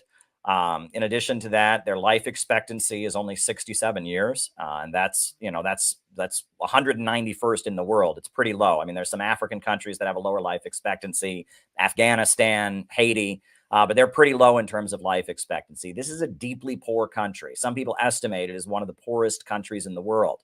But it doesn't have to be that way because it has a huge amount of oil, right? There's a huge amount of oil in Yemen, but it just sits in the ground because the Saudis want to keep it in their back pocket in case they ever need it. On top of that, they have a huge amount of arable land, but they don't grow their own food. They import all their food from American corporations, from foreign countries. In addition to that, the Red Sea, that is now the point of contention, is a huge opportunity for natural gas exploration. And you can read some of the articles that have been written by the big energy companies. Egypt just signed a contract with ExxonMobil so that their natural gas in their section of the Red Sea can start being explored. And there's, billions and billions of dollars worth of natural gas in the Red Sea. So Yemen is this deeply poor country, but they don't have to be poor. If they controlled their own resources and they controlled their own economy, they would be a wealthy country, but they're deeply poor because they're under foreign domination. And if you actually, I have here, this is the Houthi symbol, the symbol of the Houthi organization, like their official seal. And it has a gun because they believe in the right to bear arms. They are all about the Second Amendment. I mean, they don't call it that there, but they believe in the right to own a gun. And that's, you have the gun at the top, but then there's a shaft of wheat that is perpendicular to the gun. And that stands for economic development. And one of the slogans that you see painted all over Houthi-controlled territory in Yemen is economic development. They want to raise their people up out of poverty. That's what their founder, Hussein al-Houthi, was dedicated to. The origins of their movement is really, really a beautiful story that I wish more people would hear. I'm going to have a book come out in the next couple of days that will tell the story of the Houthi movement, where they came from, because people need to know about them, and there's not much information out there. Yeah, you're right. There isn't much information out there. And you mentioned that the majority of people in Yemen live in poverty, that they lack electricity. So when people talk about Yemen in this context of Israel-Palestine, many people say, well, what can Yemen do? I mean, it is a poor, little, tiny nation. They are experiencing their own humanitarian crisis, which was, as you mentioned, caused by this US-led Saudi war. But the resistance there seems to be severely underestimated and misunderstood. Why is that? And why are they underestimated? In other words, what makes them an actually strong foe for Israel, the United States, and the UK? Well, Ansar Allah, or the Houthis, they have really, really deep roots in northern Yemen. In northern Yemen, you have these mountainous areas where the people have been practicing a kind of obscure form of Shia Islam called Zaydism. And they've been practicing Zaydism for about 1,000 years or more in the mountainous regions of northern Yemen. They're Shia Muslims, but they're not the same kind of Shia that they have in Iran. They pray like Sunnis do. They follow 5 imams after the Prophet Muhammad, not 12 like most Shias do. The founder of their faith, the imam that they look up to, Imam Zayd, is a figure who led an armed uprising of poor people and slaves against the caliphate in the 700s. And they have practiced this form of Islam. Part of their religion is that you must be armed. You must have a weapon. Kind of the symbol of Yemen is this curved knife that the men all wear around their neck on like a necklace. They have this curved knife. You've probably seen images of that. And that's kind of the cultural symbol, because these are people who live in the mountains and believe in the right of armed self-defense, are deeply religious, and have been practicing this form of Islam for well over 1,000 years. Very tribal networks of families that have been working together for over 1,000 years. It's a very tribal part of the world. And the people in northern Yemen, they're deeply poor. And in the 1990s, there was a religious leader in Sada, which is, a province. There's a city there as well of Sada. There was a religious leader named Hussein al-Houthi. And Hussein al-Houthi was elected to the parliament of Yemen. He represented the region. He went to Sudan and studied in Sudan. And he was a religious leader, and he had a youth group called the Young Believers. And they had summer camps. They had after-school programs. They had university clubs. They also had medical facilities. They set up, medical facilities where poor people could go and get medical care, which was a really big deal. And that, when you're dealing with like one of the poorest countries in the world, having a religious summer camp program and having after school programs and having medical facilities, that's like providing people with the basic necessities of life. It's a little bit different than it would be in the West. It's providing people with services they wouldn't otherwise get. And the Young Believers organization existed, and Hussein al-Houthi is a very, very popular figure in northern Yemen. And it was after 9/11. After 9/11, you'll remember what happened. A few days after 9/11, George W. Bush, he talked about the war on terror, and he called it a crusade. And that set off a lot of alarm bells in the Middle East, because the word crusade, over here, we might just think that just means a fight or something. But in the Middle East, crusade refers to wars in which Christians killed thousands and thousands of Muslims. And the whole Muslim world was kind of shaken up by the war on terror. And Hussein al-Houthi, in January of 2002, he came out and he said, the United States is going to invade Muslim countries. They're going to call organizations like ours that teach armed self-defense and teach Islamic theology, they're going to call us terrorists. So we have to be prepared to defend ourselves. He changed the name of the organization to Ansar Allah, which means the supporters of God. That's what their organization means. And then he unfurled their 5 slogans that are like the slogans of the Houthi movement, which don't translate very well. The slogans that they have painted everywhere in red and green writing, it says, God is the greatest, death to Israel, death to America, curse be upon the Jews, victory to Islam. Now, obviously, curse be upon the Jews is a phrase that, we would never use over here, right? That sounds like ethnic and racial bigotry. But you have to understand that in Yemen, right, in a country that's very, very tribal, the Jews means Israel. They're talking about Israel. And the phrase curse be upon, the Anti-Defamation League says on their website that means kill the Jews. That is not what they said. They said curse be upon the Jews, because in their religion, they believe that if something is created in an impure way, it's tainted. Like if you steal food and you eat it, you might get poisoned from it. Or that if you have a house, you buy a house, but you get a loan that violates the Islamic law to buy your house, that house might catch on fire, or it might fall down. Right. And so they believe that if something is created in a sinful or impure way, it becomes cursed. And so when they say curse be upon the Jews, what they're saying is that because Israel was created by stealing the land of the Palestinians, because Israel is murdering the Palestinians and subjecting them to horrendous conditions, that the Jewish people will be cursed. There will be divine judgment upon them for that history. And they identify America and Israel with an international system, with Western capitalism that is trying to impoverish them. And they have studied revolutionary movements from all over the world. There's a BBC interview that was done with one of their representatives just after they took power, or they asked him, they said, so you guys are modeled on the Islamic Revolution of Iran. And the Houthi representative, he said, well, yes, he said, we have studied the Islamic Revolution of Iran, but you only bring that up to sow religious division. He said, we're just as inspired by Venezuela and Hugo Chavez. He said, we support the oppressed everywhere in the world.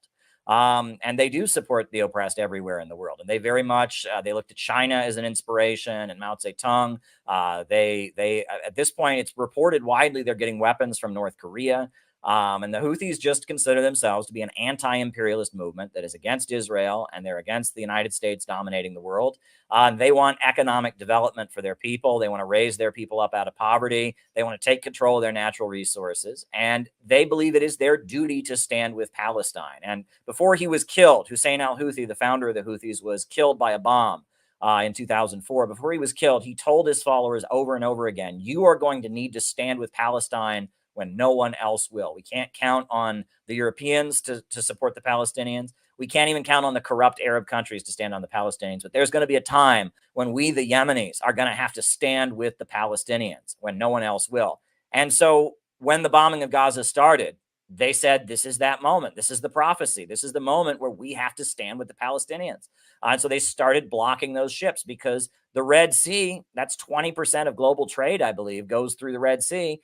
and they have access to it. And so they started stopping any ship connected to Israel. And some people say, well, it's only a certain percentage of the ships that are related to Israel. They said any ship tied to America or tied to Britain is also fair game, because those countries give so much money and weapons to support Israel. So that's why, you know, people say, well, they're not just stopping Israeli ships. True, they're stopping American ships, they're stopping British ships, they're stopping ships that belong to companies that trade with Israel. It's not just Israeli ships, but they're blocking those ships. And it's a picket line. That's what I tell people in the history of the labor movement, right? When workers go on strike, they put up a picket line in front of the company and they say, do not cross. Right? They're saying don't, you know, they're enforcing a boycott of the company, right? The Teamsters back in the day, when the Teamsters would go on strike, they would have signs up everywhere that said no scab trucks. And if there was a truck that was going by, was delivering goods, that didn't have a pass from the union, they'd bash the windows open because they were enforcing a boycott. Well, that's what the Houthis are doing. They're saying, stop bombing Gaza, stop killing the Palestinians. The whole world is calling for a ceasefire. But it's been month after month. We have 23,000 dead in Gaza and rising. And the Houthis are saying enough is enough. And we are going to start blocking these ships. We've set up a picket line in the Red Sea. Don't scab on the Palestinians. You don't go through here. You don't trade with Israel until the bombing stops. The Roman Empire considered it to be a threat to them, but it spread. And as Rome was declining, Christianity was in ascendancy. That's what we understand to be historically true.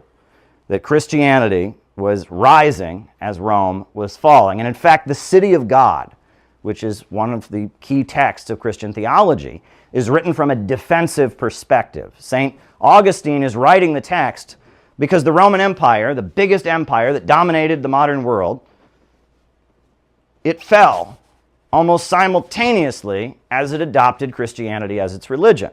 And that was a big problem for Christians because they're going around the world trying to convince people to adopt their religion. And people are saying, wait a second, the biggest empire in the world just collapsed when it adopted your religion. That's not a good selling point. So St. Augustine writes the city of God, arguing there's the city of man and the city of God, and basically saying that Christianity wasn't designed to save the Roman Empire. We're not arguing that if you adopt our religion, you know, it'll make your empire mighty. And he's writing from a defensive perspective.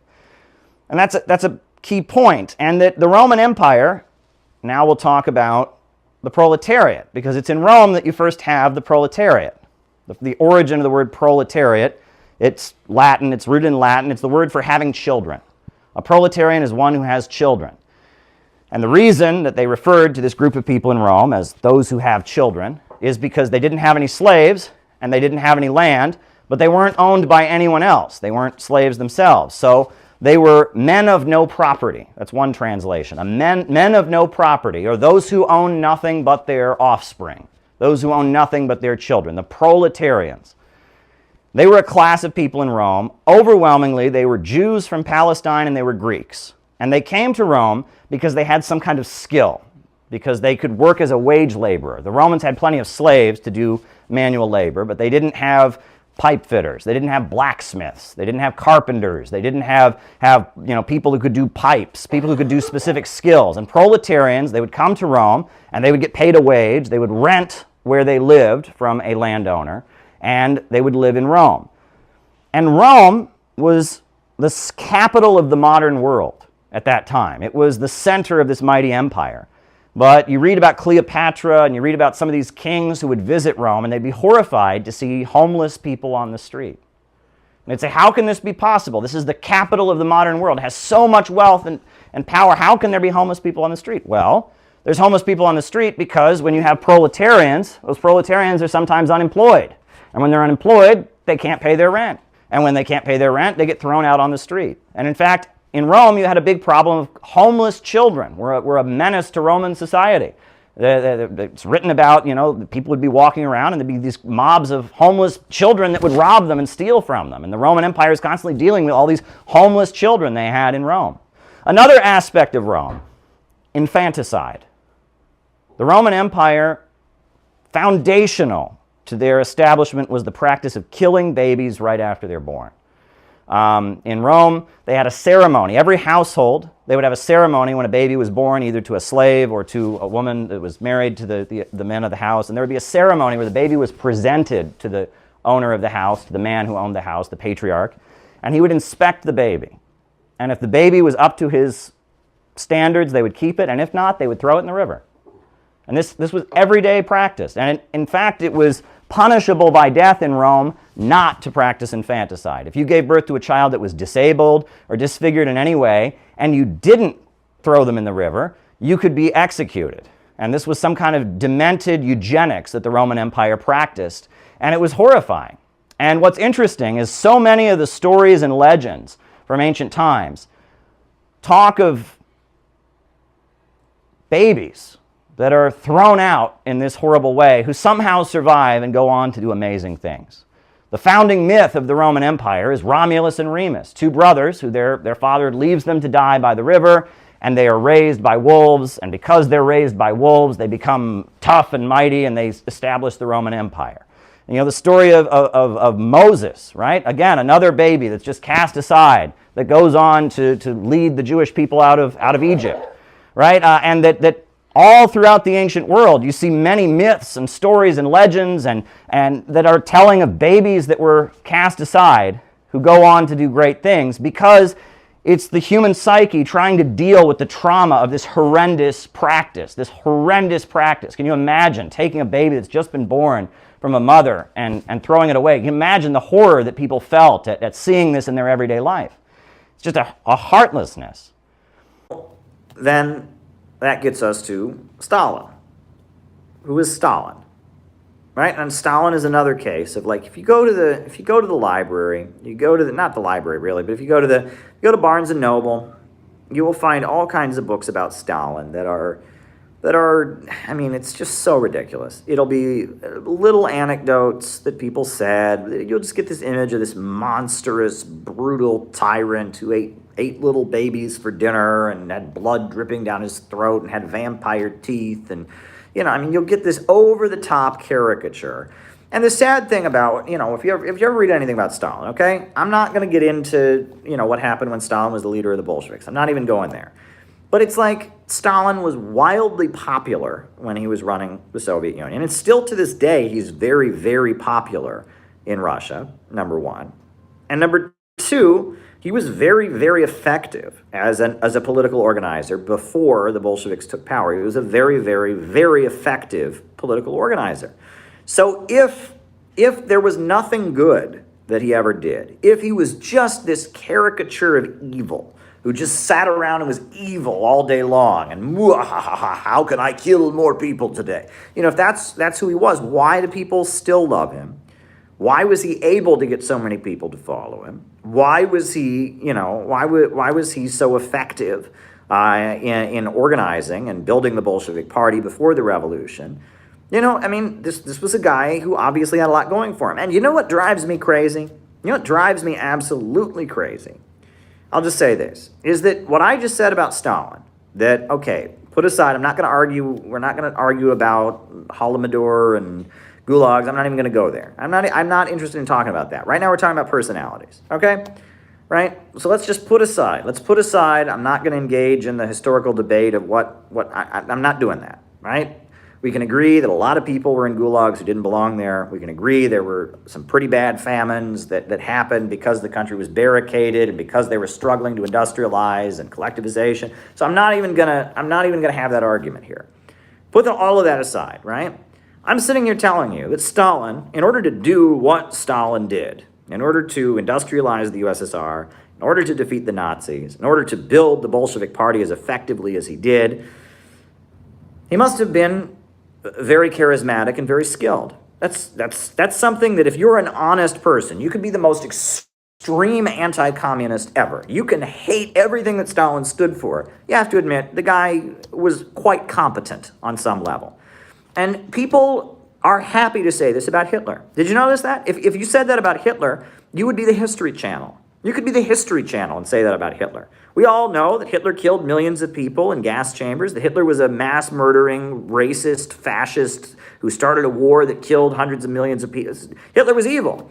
But if you get there and you say, well, you know, Hitler was a very good speaker and he knew how to... Everyone's like, yeah, that's okay. But if you say anything good about Stalin, if you say anything good about Mao or Fidel Castro or Kim Il-sung, it's like, oh my God, you're defending... And it's like, even if you hate them, even if you don't recognize them ever doing something good, you have to admit that in order for them to accomplish what they accomplished, they must have had some skills.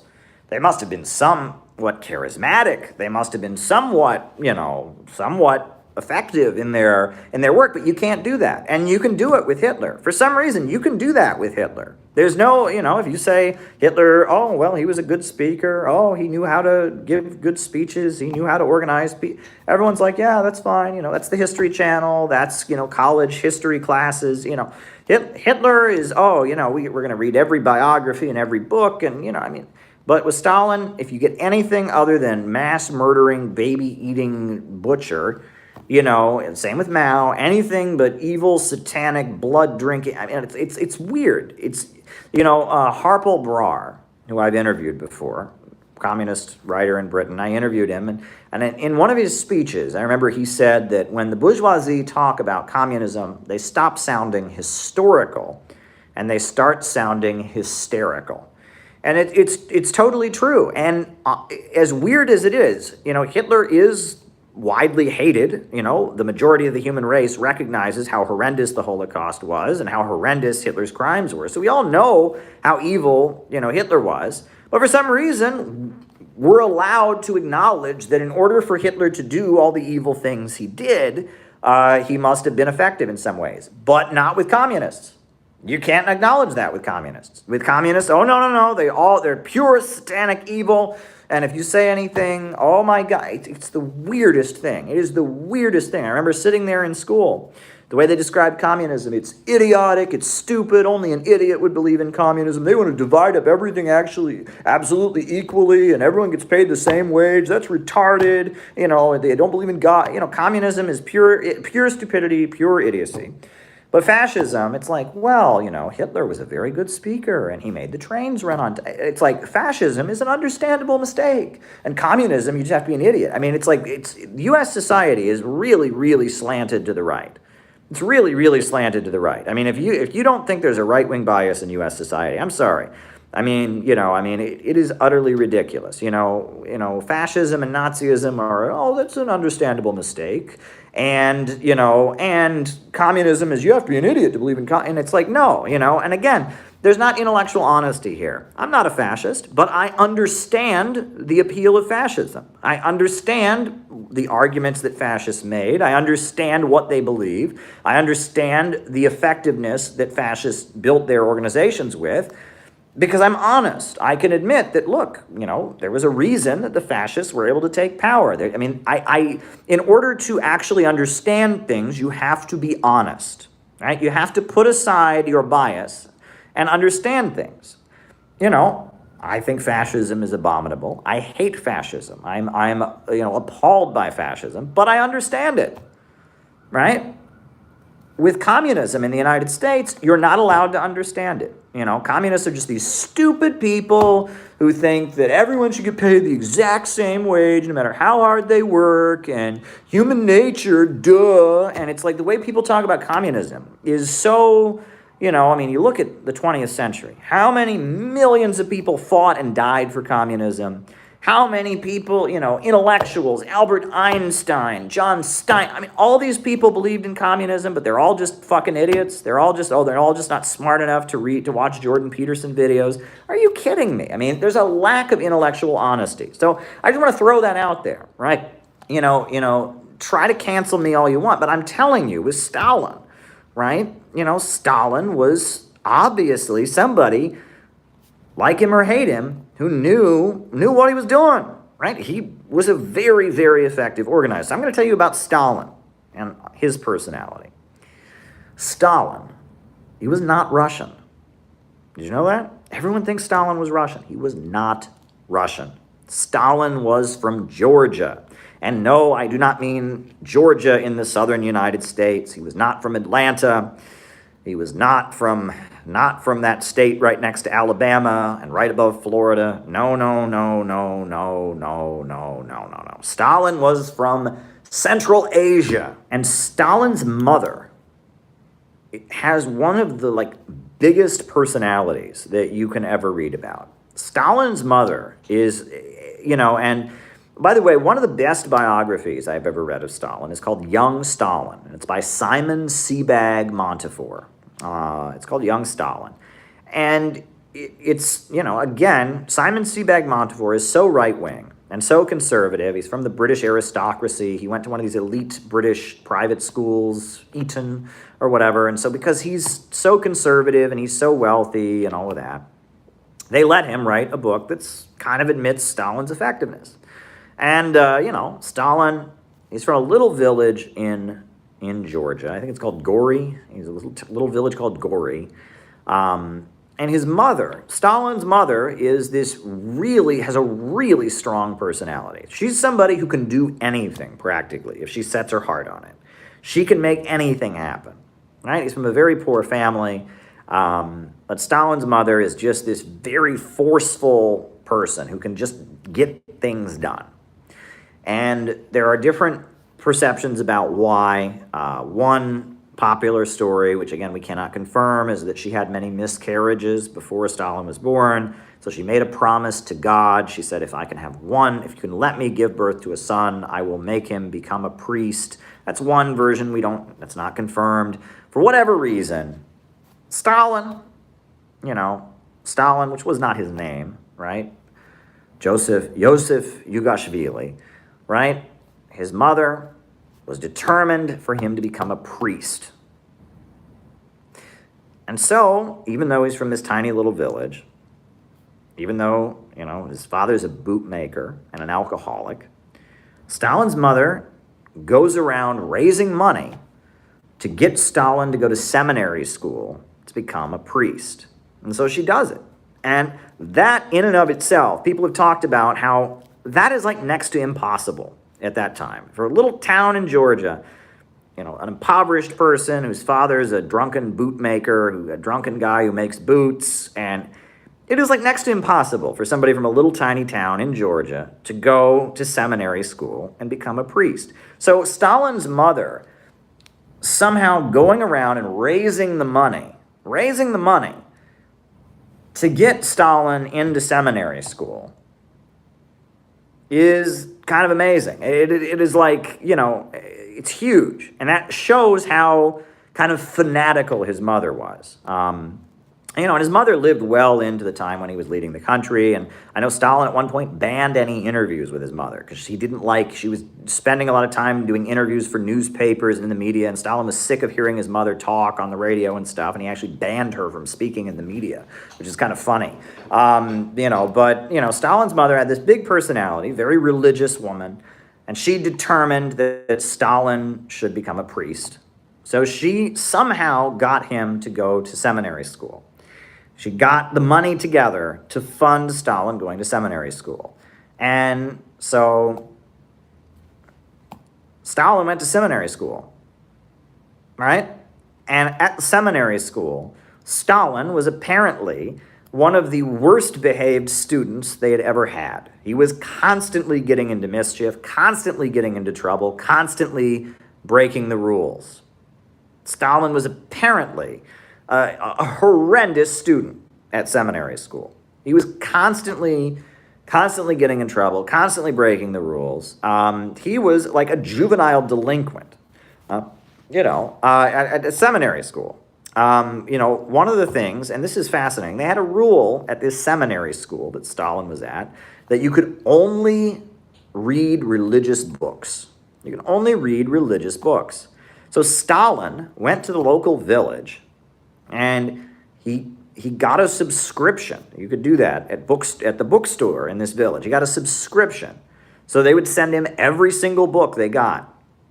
And he then made money selling those books secretly to all the other boys in the seminary school. He had an underground book smuggling conspiracy. He ran a book smuggling ring at the seminary school, right? And they weren't communist books from what I understand. That's been romanticized later, but they weren't communist books from what we understand.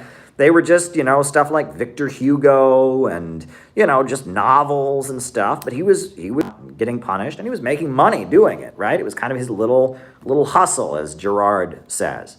That was Stalin. And he's constantly getting in trouble. Not a very good student. He's getting low grades. Right? He doesn't get very good grades. He's not very focused, but he does learn to read and write. And that puts him ahead of a lot of people in Russian society at that time. In the Russian Empire, we're talking the Russian Empire in the 1890s, 1900, that puts you pretty far ahead of a lot of people if you can read and write. So finally, his mother just stops paying the bills. She's like, I worked so hard to send you to priest, to learn to become a priest. Worked so hard to do this, and you're screwing around and you're breaking the rules. Screw you, and his mother stops paying the bills. So Stalin goes to the nearby village, the village near where, his seminary school is. And there he joined the Bolsheviks, and he became an organizer of industrial workers, of factory workers, of union. He becomes a union organizer after he's kicked out of the village. But there's another aspect of this too, which is that Stalin's mother and father were not together. That Stalin's father wanted him to be a bootmaker, like he was, not a priest. And so frequently, throughout Stalin's childhood and teen years, his father would kidnap him. Right? I mean, this is one of the saddest things. So his mother wants him to go to priest school, maybe because she made a promise to God, or maybe not, we don't know. His father, who's an alcoholic, wants him to become a bootmaker. And so frequently, Stalin will, go home to visit his family or whatever. And from what we understand, the father would show up and take Stalin away with him and start teaching him to be a bootmaker. And then the mother would go back to, wherever the father was and say, no, Stalin's coming with me, and have him become a priest at seminary school. You want to talk about a confused upbringing, right? Your mother is, moving heaven and earth to get the money together to send you to school, seminary school, to be a priest. Your father, on the other hand, keeps showing up, kidnapping you and taking you, and basically taking you against your will back to his home somewhere else to try and get you to become a shoe or a bootmaker. Do you imagine how confusing that would be for a young man? I mean, the parents were not together. They were not living together, right? The parents had split apart. So, and Stalin's mother, and again, you want to talk about the force of Stalin's mother. Stalin's mother, the more you read about Stalin's mother, the more you read that she's this this person, right? I mean, this is not a society where women are encouraged to take on leadership roles or her ex-husband is showing up and taking her son away, and then she's showing up and taking her son back from the ex-husband and sending him back to seminary school. This is like, again, you want to talk about an interesting thing, but the thing is that everywhere Stalin goes, and this goes right up to the time of his death, Stalin is very much a man's man, right? Stalin is very much an organizer. Stalin is very much he is popular everywhere he goes. In seminary school, right? He's running this underground book smuggling club. And, he may not be getting good grades, and he may be the class clown, and he may be always in trouble and all that, but he's popular. All the other kids think he's the coolest guy around. And that's one thing that Stalin kind of has going for him. Wherever he goes, people love him. Later when he's a revolutionary organizer, he goes to prison. And the other Bolsheviks are in the prison, and they're like, oh my God, what are we going to do? And Stalin makes friends with the other prison inmates. And he's really popular in the jail. And the other prisoners, they think he's really badass, and they think he's really cool. And that Stalin has a way of just kind of getting people to like him, right? He's charming. And he can tell jokes, and he just knows how to get along with people. He's the kind of person that people like, right? He's a very charming, charismatic individual. And when he's in the jail, right? A lot of these Bolshevik organizers are intellectuals. They're from a wealthy background. You put them in a jail cell with robbers and criminals and murderers, and they're sitting there, oh my God, this is terrifying. Stalin, somehow, all the other prison inmates like Stalin. This happens over and over again. Later, in Stalin, in his revolutionary years, he's deported, right? This is a thing they used to do to criminals and revolutionaries in Russia, is they deport you to Siberia. Russia, they would deport you to Siberia. So they deport Stalin and Lenin, Bukharin, a lot of these great revolutionary leaders, they deport him to Siberia. So they're in Siberia. Right? Siberia. Look at a map. Look how big Siberia is, right? It's a big, vast amount of territory, but not a lot of people there. It's very spread out. And, they talk about how, a lot of these revolutionaries are sitting there, oh my God, what are we going to do? Well, Stalin, he goes to the local village. He makes friends, with some of the local villagers. And he's so popular that they elect him the president of the hunting club. Stalin could get along with anybody. Prison, workers, factory workers, seminary school, you send him out to Siberia in the middle of a village, Stalin, in the Siberian village, he makes friends with all the local Siberians. They like him so much, they make him the president of the hunting club, right? Stalin, and he likes to drink, right? He likes to drink. He likes to, he's a manly man, kind of, I believe, if I'm not mistaken, he had a deformed foot. One of his feet were deformed, if I'm not mistaken. But Stalin knew how to charm people. That's really who Stalin was. He was a man's man. He was an organizer. He was a popular guy. And a lot of people don't know this, but, right, in Lenin's book, What Is to Be Done, he pitches the idea of an all-Russian socialist newspaper. It's called Iskra, which means spark. Iskra was not widely read. The Iskra newspaper, the Bolsheviks, it was an ideological paper for people that were already in the Bolshevik Party. However, there was another newspaper that was very widely read, that everybody read. It was all over the Russian cities. It was called Pravda. It means truth. The Truth. It was a newspaper called The Truth, Pravda. After the Russian Revolution, it became the official government newspaper. But before the revolution, Pravda was this daily agitational newspaper that the Bolsheviks distributed throughout St. Petersburg. And it was this daily newspaper, Truth. And Stalin was the editor of Pravda. Not Iskra, not the ideological theoretical journal.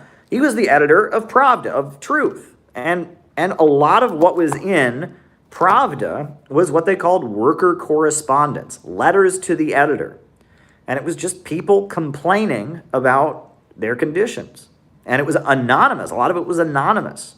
Anonymous letters from people. Hey, at my factory, they're making us work this long. It's bullshit. I don't like it. Thank you, John. Hey, at my factory, they just got this new machine and it doesn't work. And it was just people, average people, often not signing it with their real name because they didn't want to lose their job and they didn't want to get in trouble. It was average people, writing letters, and that was most of what Pravda was. It was worker correspondence.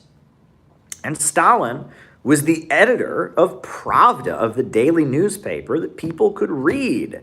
It was this daily newspaper that agitated. It was the agitational newspaper. Iskra was the ideological paper. It was the propaganda newspaper. But Pravda was the agitational newspaper that just kind of stirred people up to a greater confrontation with the bourgeoisie. And Stalin was the editor of that, along with Kamenev. So, Stalin, the more you look at Stalin, the more you see this is kind of a man's man. This is kind of a mass organizer. This is a popular guy. A lot of testosterone there. Definitely, definitely a bro. You know what I mean? Definitely, but this is a guy who knew how to get along with people. He could tell jokes. He could tell stories. And he just was very, very charming, and that's how Stalin was able to do what he did, right? That's how he was able to do what he did, and put all of your thoughts about what happened when he was leading Russia aside. This is who he was, right? I just told you about how Lenin, was the very nervous person, the very nervous guy, and all of that. Well, now I'm telling you who Stalin was, right? And again, if you want to understand Stalin and the role he played in history, you have to understand the personality there. Now, one of the best stories I ever heard about Stalin, and again, if you go to Barnes & Noble, you'll find a million biographies. They're all full of unverified stories of him doing monstrous atrocities. But one of the best stories I ever heard about Stalin, which people say checks out, most likely probably did happen, right? It's not just a rumor. It's not just something. Is that supposedly one day when Stalin was leader of the Soviet Union, he was walking with his daughter. right? And his daughter saw a propaganda poster with him on it. And his daughter said, "Oh my God, Daddy, are you Stalin?" And Stalin said to his daughter, supposedly, right? This probably happened. This is not, doesn't fit the horror story. This is, something that most likely happened. Stalin said to his daughter, he said, no, that's Stalin. That's Stalin. I'm your father. Meaning that Stalin himself knew that the propaganda, and that's true. I mean, as much as I'm critical of the books that we all get spoon-fed about Stalin, where he comes across as this atrocious monster, the Soviet biographies of Stalin are junk. I mean, they're just so, sappy propaganda. The cult of personality around Stalin. The cult of personality around him wasn't very honest, right? That he was presented as this, superhuman, infallible, godlike father figure for the nation or something. It wasn't really who he was. And he knew that. And that story, that anecdote where he says to his daughter, he says, "Oh, no, that's Stalin, I'm your father." It's sweet, right? I mean, and it shows you that on some level, again, just like the cult of personality around Lenin, the image you get of Lenin is very different than who Lenin really was. The image that we get of Stalin, that the Soviet government made of Stalin, was very different than who he really was. And the image that we're now presented with Stalin, where, and we're presented with the image of Stalin as being Satan, Satan incarnate, that's not very accurate either. But when it comes down to it, I think until people are directly affected by what happens abroad is when they'll start caring. So my question to you is, what will it take for Americans to do something like we've seen the Yemeni people do for Palestinians? Well, I got to tell you, I was doing a lot of research on Yemen in order to finish the book that'll be coming out in a few days.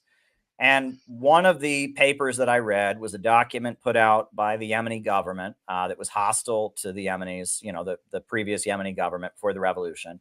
And it had a lot in there accusing the Houthis of, quote, indoctrinating children, brainwashing children, etc. And a lot of pictures of Houthi summer camps where there'd be thousands of kids in uniforms and such. And I looked at those pictures and I immediately had a flashback because I grew up in a really, really small town in Ohio. And I remember there were a number of kids at my school, and my town was not in the most, prosperous part of the United States. It was the rural area. It was called Orville, Ohio. It's where Smucker's Jelly is from. And I remember at my school, there were a few kids that every day at school, they wore a religious t-shirt every single day. And the t-shirts I thought were really corny. Like one of them had, it was like a sign that said, "Caution, God at work, do not proceed without a Bible." And I saw another one and it had like a big picture of a bloody nail. And it was like, his life was not pointless and neither is yours. And I used to just be really annoyed with these kids. I'd be like, do you have to preach at us every day? I mean, find a new shirt, please.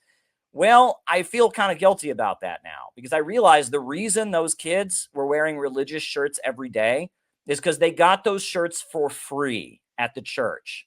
These were very poor people. Those are the only clothes they could afford. And the church provided that to them, right? And that the institution of the church provided them with that service and they wore those shirts and that's why they wore them every day. And I realize, for a lot of people in the world, I mean, the reason that the Houthi movement has been so successful is because it provided services to people who are suffering. And you asked about people and what is it going to take. We have the wrong approach, the absolute wrong approach on the so-called left. The Communist Party of the United States, when it was started in the 1920s, its headquarters was in New York City. When Stalin took power, he had them move their headquarters to Chicago because he said, you need to get to the heartland of America. That's where the revolution is going to come from. And that there was an understanding among the revolutionary movement of Stalin's time that if there was ever going to be any kind of change in America, if we were going to get beyond imperialism, it was going to come from the broad masses of the American people. The Communist Party was largely people that were not born in the United States. It was largely people from Eastern Europe, people from Italy, people from Ireland, but they always found, the leaders of the Communist Party there was a guy named Gus Hall, who was a big tall Finnish guy from Minnesota. They had William Z. Foster, who was an Irish guy from Philadelphia. They had Earl Browder, who his nickname was the Man from Kansas. And they understood that the future of the American society was going to be determined by the broad masses of people. Lenin, in his writing, he talked about going lower and deeper to the real masses. And that has to be the approach. And you've seen this in Venezuela, I'm sure. The strength of Bolivarian socialism is those neighborhoods in central Caracas or those communities in the mountainous areas where the Venezuelan government has been their champion, has provided for them, has given them the services that they need when they were economically suffering, has mobilized them and won their loyalty. That is the basis of the Bolivarian movement. And the same for the Chinese Communist Party, the same for every revolutionary movement in the world. It is with the oppressed, with people that are economically struggling, and it is through mobilizing them to fight for a better life and fight for better conditions that the victories are won. And the Black Panthers knew this. That's what Fred Hampton and his free breakfast program was all about. And that approach has been lost. I have gone to a number of these Palestine rallies, and I agree with everything they say, but it's the same slogans I have heard for the last 50 years. It is the Arab American community that has a religious, affiliation to the Palestinians, and it is the so-called left that is very middle class, that is very intellectual, that is very obsessed with cancel culture and pronouns and all kinds of stuff, and thinks that the bulk of the population, especially the bulk of the population that are white, are the enemy. They're all Nazis. They're all Trump supporters. They don't use the correct pronouns, whatever. And that is just the wrong approach. And the Center for Political Innovation, we have long been saying out of the movement to the masses. And that the future of building an anti-imperialist movement in the United States is going to be getting to the people, a lot of whom are supporters of Donald Trump right now, a lot of whom are big supporters of Israel right now because they are receiving services provided by churches that tell them that they must support Israel. Well, the only hope, and this isn't the easy answer, and everyone wants an easy, quick fix, but the real hope for America is getting to the real masses of Americans, is becoming their champion, fighting for economic rights, jobs, healthcare, education, bringing people of different political persuasions, different religious and political backgrounds together around a program that will improve all of their lives. That's the future. And that's why I love Jimmy Dore and how he's really come out swinging what he did with Force the Vote and what is going on. That's why I'm really excited about the February 17th rally coming up to defeat the deep state, the Center for Political Innovation. We are sponsors of it. We're going to be there in big numbers. And it's the Libertarian Party. It's the People's Party. But that is the future. We have to break out of this middle class left that really. The other thing to point out is that at the end of the day, people want stability. Those Palestinians are fighting for their lives because Israel has made their lives unstable, right? I mean, the Houthis in Yemen, they're fighting for economic development. They're fighting to improve their lives. And that the masses of people want stability. They want security. It's the system that is making things chaotic. It's the system that is making their lives unlivable. It's the system that's provoking wars and conflict. Right. And that the middle class, in a lot of cases, they're excited by the idea of chaos. They want the catharsis, the getting their anger out, tearing things down. That's what they want. Whereas the broad masses of people, what they want is stability. And a revolutionary movement comes to power by offering them that stability. Right. If you look at, the Russian Revolution, what did Lenin say? He said peace, land, and bread. In China, they offered land to the tiller. The Houthis have been providing schools and education. They're demanding economic development, right? And that I think that is some of the understanding that there needs to be a different approach. I would urge people to look at what William Z. Foster, the leader of the Communist Party in the 1930s, when it was a real organization that had influence over millions of people in America, what they said. I would urge people to read what Fred Hampton had to say, what Huey Newton and the founders of the Black Panthers had to say. I very much draw inspiration from the new communist movement of the 1970s because those folks knew what they were supposed to do. Unfortunately, the U.S. economy at that point was still quite strong. You still had a very prosperous white industrial working class that didn't want to hear what they had to say, and they were not successful. But if you look at what the Revolutionary Union, the Revolutionary Youth Movement 2 that broke from the Weathermen and what they were doing, if you look at what the October League was doing, if you look at what the Dodge Revolutionary Union movement in Detroit that built a black auto workers faction in the United Auto Workers Union, if you look at what those groups were doing, they had the right approach. Get to the masses. Forget about the left. Forget about the college professors. Forget about the middle-class bohemian circles. Get to the masses of people. Offer economic justice. That is the way forward. That is what I believe in. I want to talk about the ideology of Christianity and the ideology of communism. Just want to make some observations here. So Christianity, I think many of us grew up with religious faith. Christianity, it says that we began in the Garden of Eden. Right? We had the Garden of Eden. And in the Garden of Eden, Adam and Eve lived there. They had everything they needed. Everything was provided for them. It was a paradise, and they were told by God, there's one tree you must not touch, and if you eat of this fruit, you will surely die. But, you know, the snake convinced Eve to eat of the fruit. And so, out of the Garden of Eden, we have the fall of man.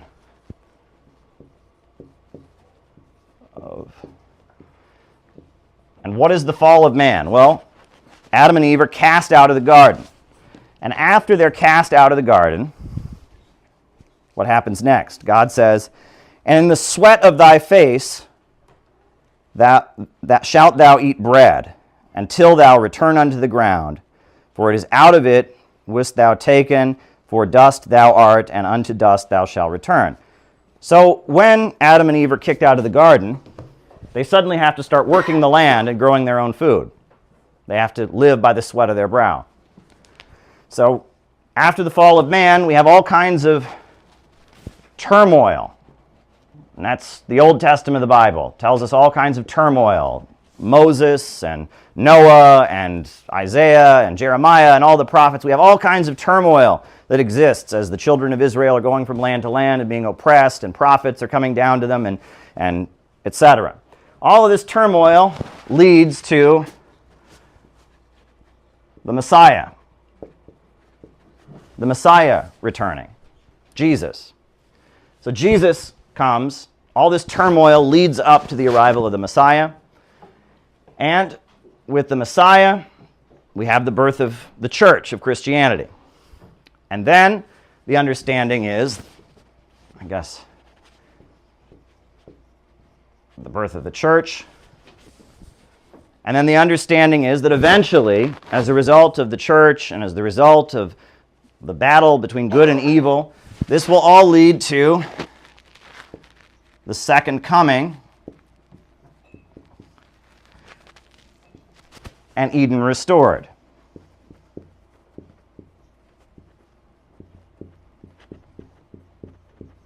So that's the Christian narrative. We get from Eden to Eden.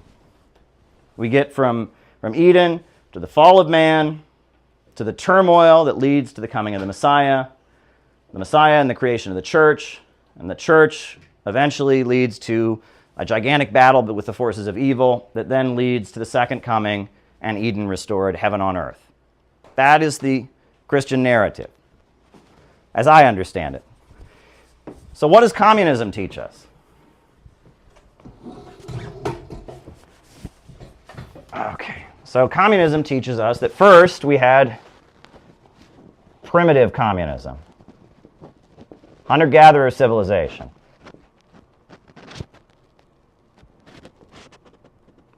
People were hunting and gathering, they lived in tribes, they didn't grow their own food, they didn't domesticate any animals. But at some point, we got too good at it. We started hunting and gathering so well that there was a scarcity. So it got to the point that you had the origin of class society. And if you read The Origin of the Family, Private Property and the State by Frederick Engels, it talks about how it was with the dawn of agriculture that you have the dawn of the patriarchy and the family, you have the dawn of the state. So you have the creation out of primitive communism, you have the origin of class society. Class society comes out of primitive communism with the origin of private property. I guess that should probably be 2 stages, right? I guess first we'll have origin of property,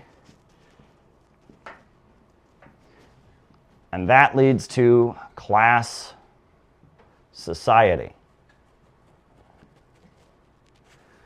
Class society all leads toward the creation of the proletariat.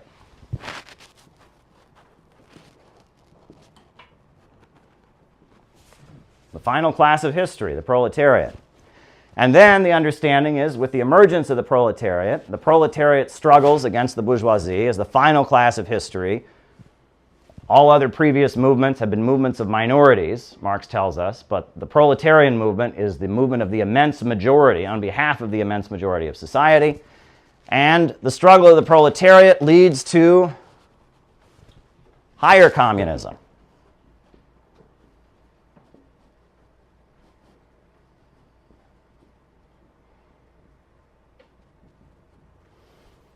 Now, I think it's interesting to look at the overlap in these narratives. It's a very similar narrative of human history and its civilization. If you talk about a roadmap of where are we going, you can see a pretty similar thing. From Eden to Eden restored, from primitive communism to higher communism, it's a very, very similar narrative. I think that's worth observing, and it's worth noting that. Yet, and Charlotte Pritt is requesting to speak, so go ahead and unmute, Charlotte. What's on your mind? Charlotte? Hey! Can you hear me now? I can hear you, Charlotte. How are you? I'm doing great. It was interesting. I came in when you were talking about the teacher strike in West Virginia, and just to give a little background, my father was the president of one of the locals, UMWA. My brother was a member of Teamsters. I was a member of WVEA, AFT, and UE. UE in West Virginia is one of the best labor unions. It has more autonomy. And I also was the gubernatorial candidate in 1996 for the Democratic Party. And my opponent was Joe Manchin in the primary, and I defeated him with a huge grassroots campaign. And I wanted to speak a little bit about what's been happening here in the labor movement, and also say that in the primary, every county in West Virginia went for Bernie Sanders. Heavily. Wow. And actually the workers were incensed because they have felt as if the Democratic Party, the neoliberal establishment part of the party, has consistently screwed over workers. So it wasn't so much Donald Trump, for Donald Trump as it was FU Democratic Party, because you've abandoned the labor movement, the environmental movement, you've abandoned the people. So it was very interesting to see that when Hillary and Trump won, they knew they didn't trust establishment Democrats, and nor should they, because they have, as you can see, taken us into war since the 90s. The Clinton family with NAFTA, with TPP, it just really had a great deal of damage here in West Virginia. And I would just say, well, the problem we have is infiltration. You see infiltration, United Mine Workers. My dad was a member of the Miners for Democracy, and I was inadvertently thrown into TDU, Teamsters for Democratic Union, trying to overthrow not only the CIA, but organized crime. Seems to be a real problem here. And I can say, but I also, you're absolutely right. I sued the Republican National Committee that came in and did heavily against, campaigns, and put a lot of money in the state against me in the general election. And the Democrats here also worked against me because I was probably the most progressive Democrat or progressive politician that West Virginia's ever seen. And they were terrified that I had beaten Joe Manchin and that they wouldn't be able to handle me if I were in charge of the state. And as you all know, there are quite a few resources here. We have a lot of coal, fracking, timbering, and we've been in a sacrifice zone for a long time. So I just wanted to let you know that that the teachers it was a grassroots. The administration did not want to, the leadership did not want to go against their friends in the legislature. And being in the House for 4 years and in the Senate for 4 years in West Virginia, what happens with our progressive community many times, they just get co-opted by the parties, whichever one is in power. And it's always been a struggle between rank and file and co-opted leaderships within the labor organizations. And we also had, you think about AFT, Randy Vanguard, and here she is, going over there supporting Nazis in Ukraine, rather than understanding. They have a very skewed understanding of what's going on. And of course, with the no more movement in Africa, that, many people are trying to get the disinformation out, to counter the disinformation. But I think what's happened with the labor movement is the infiltration from not only bad actors posing as socialists or workers. Now, I'm an independent now. I was with a Democrat, then I went to the Green Party, Mountain Party in West Virginia, and I was so disgusted about the mandates on COVID that I left the Mountain Party and Green Party, and now it's just an independent. Because you don't, if you are for freedom, you don't start forcing people to do experimental drugs. Sure. So, I'm for choice on all those issues. Yeah. Good for you. Me too. I just wanted to add that and see if you had any more questions about what's going on in West Virginia. Sure. Well, I mean, you mentioned TDU, and that the struggle to unionize, I believe it was UPS, right? That was Ron Carey when he was aligned with TDU. Were you part of that?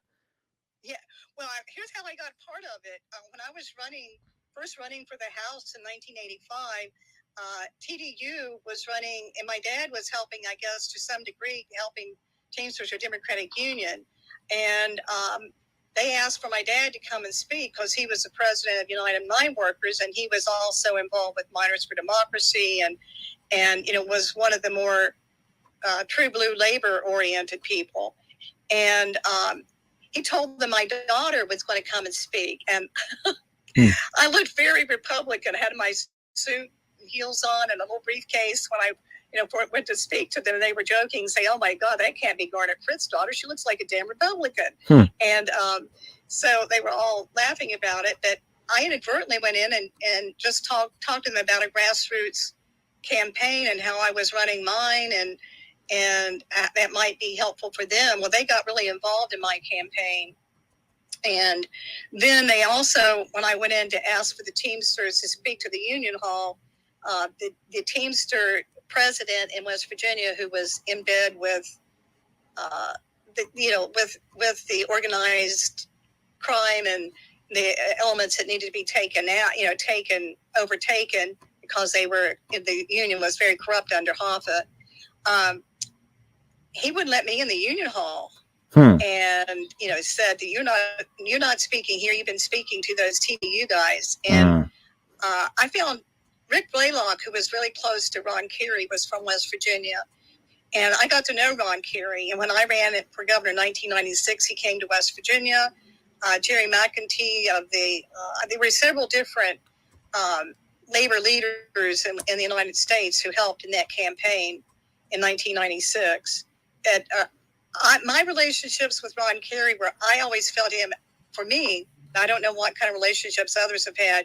He was always up front. He was always there to really help anyone whom he felt really did care about working people. And I felt him to be very genuine and concerned about what was happening to the Teamsters and to the rank and file. Right. And then for our viewers who may not be familiar, the Bill Clinton Justice Department went after him, if I believe. Is that correct? That they went after him? Yeah. I also went after, shoot, I can see his face right now. He's the president now of AFL-CIO. He was with the United Mine Workers. Oh, shoot. You know who I'm talking about, Caleb? Trumpka? Richard Trumpka? Yes, he went Yeah. after Rich. Rich was trying to get our policies. They went after him because he was trying to get the hands, our retirement out of the hands of brokers and bankers and into a fund, that they could all put all of the retirement together and they could be managing it themselves. And powers that be didn't like that one bit, so they went after him too. They went after him for that. He kind of settled down some. I haven't been real happy with some of the things that AFL-CIO has been doing, especially when I was in El Salvador and Nicaragua and Honduras in 1987. I had a peace mission there, and I was talking to SEIU, hospital workers. The death squads were coming in then, and I found out then that AFL-CIO were fingering. They were actually telling the death squads which of the members of the labor unions down there were in the revolution, and they were getting killed because AFL-CIO was working hand in hand with the death squad. So when I came back, I really let Sweeney. I think Sweeney was in charge then. I really, I called and said, "Look, this is despicable," and that was really that was before Rich got over there. Rich Trumka got there, but at one point, Rich was really going to bat for the workers and the miners and trying to get us tight, get us away from the capitalists controlling our funds, pension funds. But if you don't go along, they will really make your life miserable. Wow. Sounds like I should have you on for like a long interview sometime, I'm sorry. I didn't mean to talk that. No, I'm saying, I mean, it would be great. I mean, we should just do a whole, hour long conversation at some point for the YouTube channel. Would you be up for that? Well, I have had some health issues, and I've been working with Jeremy was telling me that I need to get more active, and then I saw your thing tonight, so I thought I would just listen. But I never know when my health is going to be such that I can. Yeah, but thank you. I appreciate you giving me the offer, and offering that to me. But I thought, well, I would just speak up a little bit about what was happening here in West Virginia, and actually. I believe that our people are still very much dedicated to the working class and to the unions. It's just that we had very few people. Every time we get a chance to vote for someone whom we think that we can trust, we do. But the Democrats haven't been fielding anybody, on the national level for some time. Yeah. We like Tulsi Gabbard because of her stands on freedom, speaking out for Assange and things of that nature. And so, and I like her stand because she seems to be more sensible than the others about what's going on with war. Yeah, no, I like Tulsi Gabbard a lot too. I met her one time at a reception where she spoke about, how Saudi Arabia is funding terrorism and their role and how U.S. foreign policy is creating terrorism. And it was great to interact with her. And when she exposed Kamala Harris on the national stage, that was kind of an epic moment. So, you are someone with lots of experience in the labor movement and lots of experience as an anti-imperialist. And it was really, really great to have you come on here and share some of your knowledge and your history. I'm really glad you hopped on. I'm really glad we did this experiment tonight and decided to open it up, and here you are. It was really great to hear from you. Thank you very much. I appreciate everything that all of you are doing. Thank you. And a lot. I mean, I really appreciate having you on, and I mean, it's really been great. And so thank you. And best wishes to everybody out there in West Virginia. Thank you. Thank you. So, our next guest, he's going to talk about something that also has to do with free speech quite a bit, the Uhuru case. As we all know, the Uhuru were unlawfully prosecuted for basically being anti-imperialist. And you all know our next guest, gentleman from Chicago. From Chicago! John McCarthy.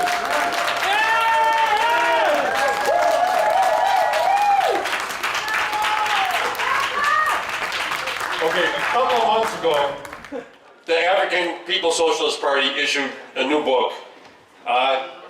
Except it's not really a new book. They reissued it.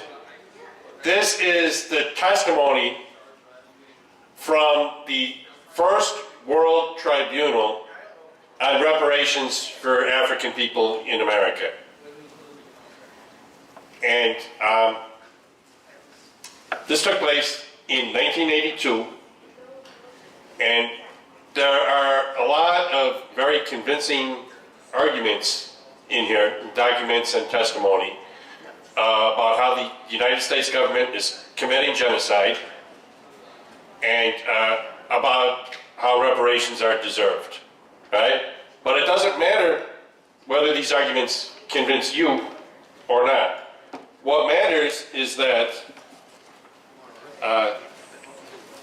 the Chairman Omali Yeshitela and the African People's Socialist Party are convinced. And since 1982, the chairman has been traveling all over the United States and all over the world, making this case to anyone who will listen, and even to people who would rather not listen. Right? But Joe Biden has some very smart detectives working for him, and he figured out that all of this is actually a big Russian conspiracy to sow dissent in the United States. And the ringleader, they found out, is this gentleman here, Alexander Ionov. And his birthday is actually in a few days. He was born December 12th, December 12th, 1989. Now, if you're like me, you spend way too much time on social media. And you probably run into a lot of these vote blue, no matter who people. And they have a new slogan. Their slogan is, Joe Biden deserves more credit. He's not getting the credit that he deserves. He's not! Well, yeah. I hate to admit this because they're really annoying. But they actually have a point. You mentioned time travel. Because, oh, you're still in there. Because yes, China, they have trains that go faster than airplanes. And Russia, they've developed missiles that can change direction at hypersonic speeds. But Joe Biden, yes, Joe Biden, he has discovered time travel. Now, obviously, they don't believe this nonsense, right? They're not worried about who told Chairman Yeshitela to say this. They're worried about what he's saying. And the specific thing that they mentioned in these indictments is that the African People's Socialist Party and the Uhuru movement wrote articles and released videos where they said that the special military operation in Ukraine is actually a defensive action by Russia, right, against colonialism, and that by standing up and fighting back, Russia is defending not just itself, but the entire global South.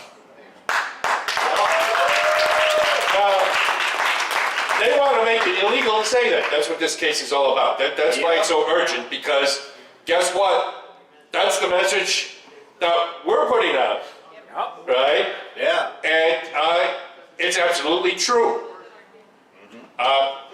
Because Russia is winning that war, politically, economically, and militarily, that is giving courage to anti-imperialist nations and movements all around the world to finally stand up. What we see happening right now in Palestine is occurring because they saw Russia winning, and they saw that the imperialists can no longer back up their threats. And we have to give that message to the American people. They don't know it, because just like it's giving courage to nations around the world, if the American people know it, it's going to give them courage to stand up and throw off imperialism. So I'm not going to talk long. I just wanted to say that I feel very grateful for the role that I have been able to play in creating solidarity between the Uhuru movement and the Center for Political Innovation. Because in my 50-something years on this earth, I've been a part of a lot of different campaigns and movements and organizations, and they're all a little bit different, but there's some constants. And one constant that has remained is, I hate the FBI. We're not supposed to have a political police in this country, but that's what they are. Yeah. And I don't like what they did to Marcus Garvey. I don't like what they did to the Nation of Islam. I don't like what they did to Paul Robeson. I don't like what they did to the Christic Institute, to the LaRouche movement, or to the Teamsters. I don't like what they did to Rod Blagojevich and to Chicago aldermen. I don't like what they've done to people who I don't even like. Yes. Yep. But I hate what they tried to do to Caleb and to the Center for Political Innovation. And I hate what they're trying to do to Chairman Omali Yeshitala, the African People's Socialist Party, and the Uhuru movement. And if I can create a collaboration between these two organizations and thereby strengthen each of them a little bit so that they have the strength not only to survive the FBI attacks, but to judo them into victory. Yeah. Then that is like a double fuck you to the FBI. Actually, it's more of a fuck you squared. And I'm enjoying every minute of it. So onward to victory, to a world without colonialism and without imperialism and without the FBI. Uhuru!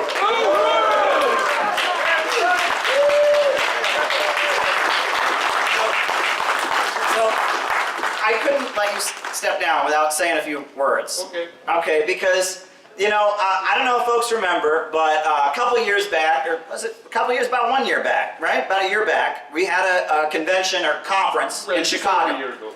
And I think that people who went to that conference, and it was smaller than the conference we're having today, I'd say. It was, you know, about 75 people today, and we had a small conference in Chicago. But that conference, you know, the raid on the Uhuru house happened about a week beforehand. And so I got on the phone with them, and I invited them to come to the conference. And they came, and we had also, at that conference, we'd already planned, we bought a nice plaque, and we gave an award to Tara Reid, who you just saw speak. Right? And, you know, so we had the conference, you know, I got blackmailed and I got threatened. We want you to cancel the conference, was explicitly told to me on the phone multiple times. And we didn't cancel the conference. We did it anyway. And that conference, I think, has changed the course of history. Because at that conference, Tara Reid met the Uhuru movement, right? And Tara Reid, because of her life situation, has connections to prominent media personalities like Tucker Carlson. And Tucker Carlson covered the Uhuru case on national television because of Tara Reid producing. And on top of that, you know, Glenn Beck also did segments supporting the Uhuru movement because of what happened at that conference. And in addition to that, Nick Brana attended. Garland was there. He was there at that conference. Nick Brana attended that conference and talked with people. And I think that you can say that that conference we did in Chicago had a lot to do with Rage Against the War Machine that happened that spring. That conference was pretty pivotal. But I also want to tell you another great thing that happened at that conference. Was a guy named John McCarthy came to the conference and liked what he saw, and he joined this organization. And he has done so much. We appreciate all the work you've done. You're amazing. So thank you for everything you've done. Thank you very much. Thank you. We love you, John.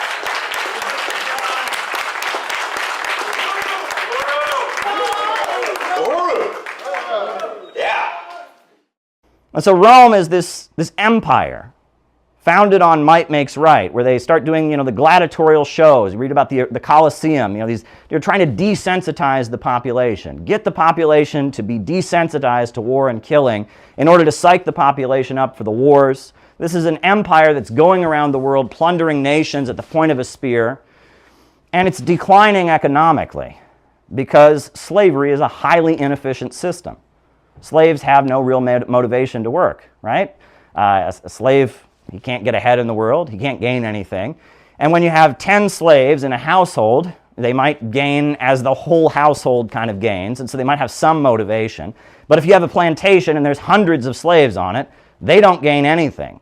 And on top of that, you have to have somebody on top of all the slaves to make them keep working.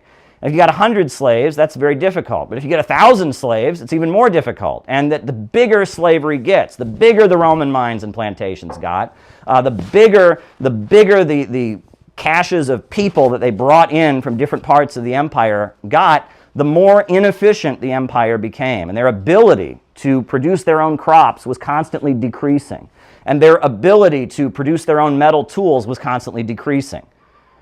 And as the Roman Empire got bigger, its ability to become effective and to produce goods was constantly going down. And as Rome was declining, you saw a battle among Romans, an argument between two trends that existed. And those trends were the hedonists and the Stoics. And the hedonists were kind of embracing the ideology of the Roman Empire that said pleasure is the highest good. The cult of Dionysus, I think it was Bacchus, right, that they worshipped and they had parties, and pleasure is the highest good. And then you had the Stoics, which were people that were looking for some kind of spiritual fulfillment.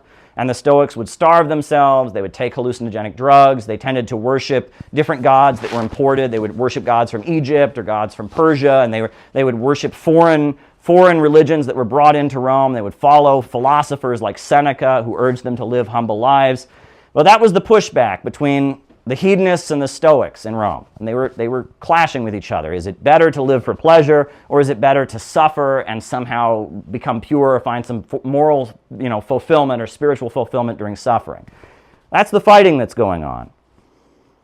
Christianity comes to Rome largely as the expression of the Roman proletarians. Jewish proletarians who came to Rome in order to work as carpenters or pipe fitters, they start worshiping Jesus.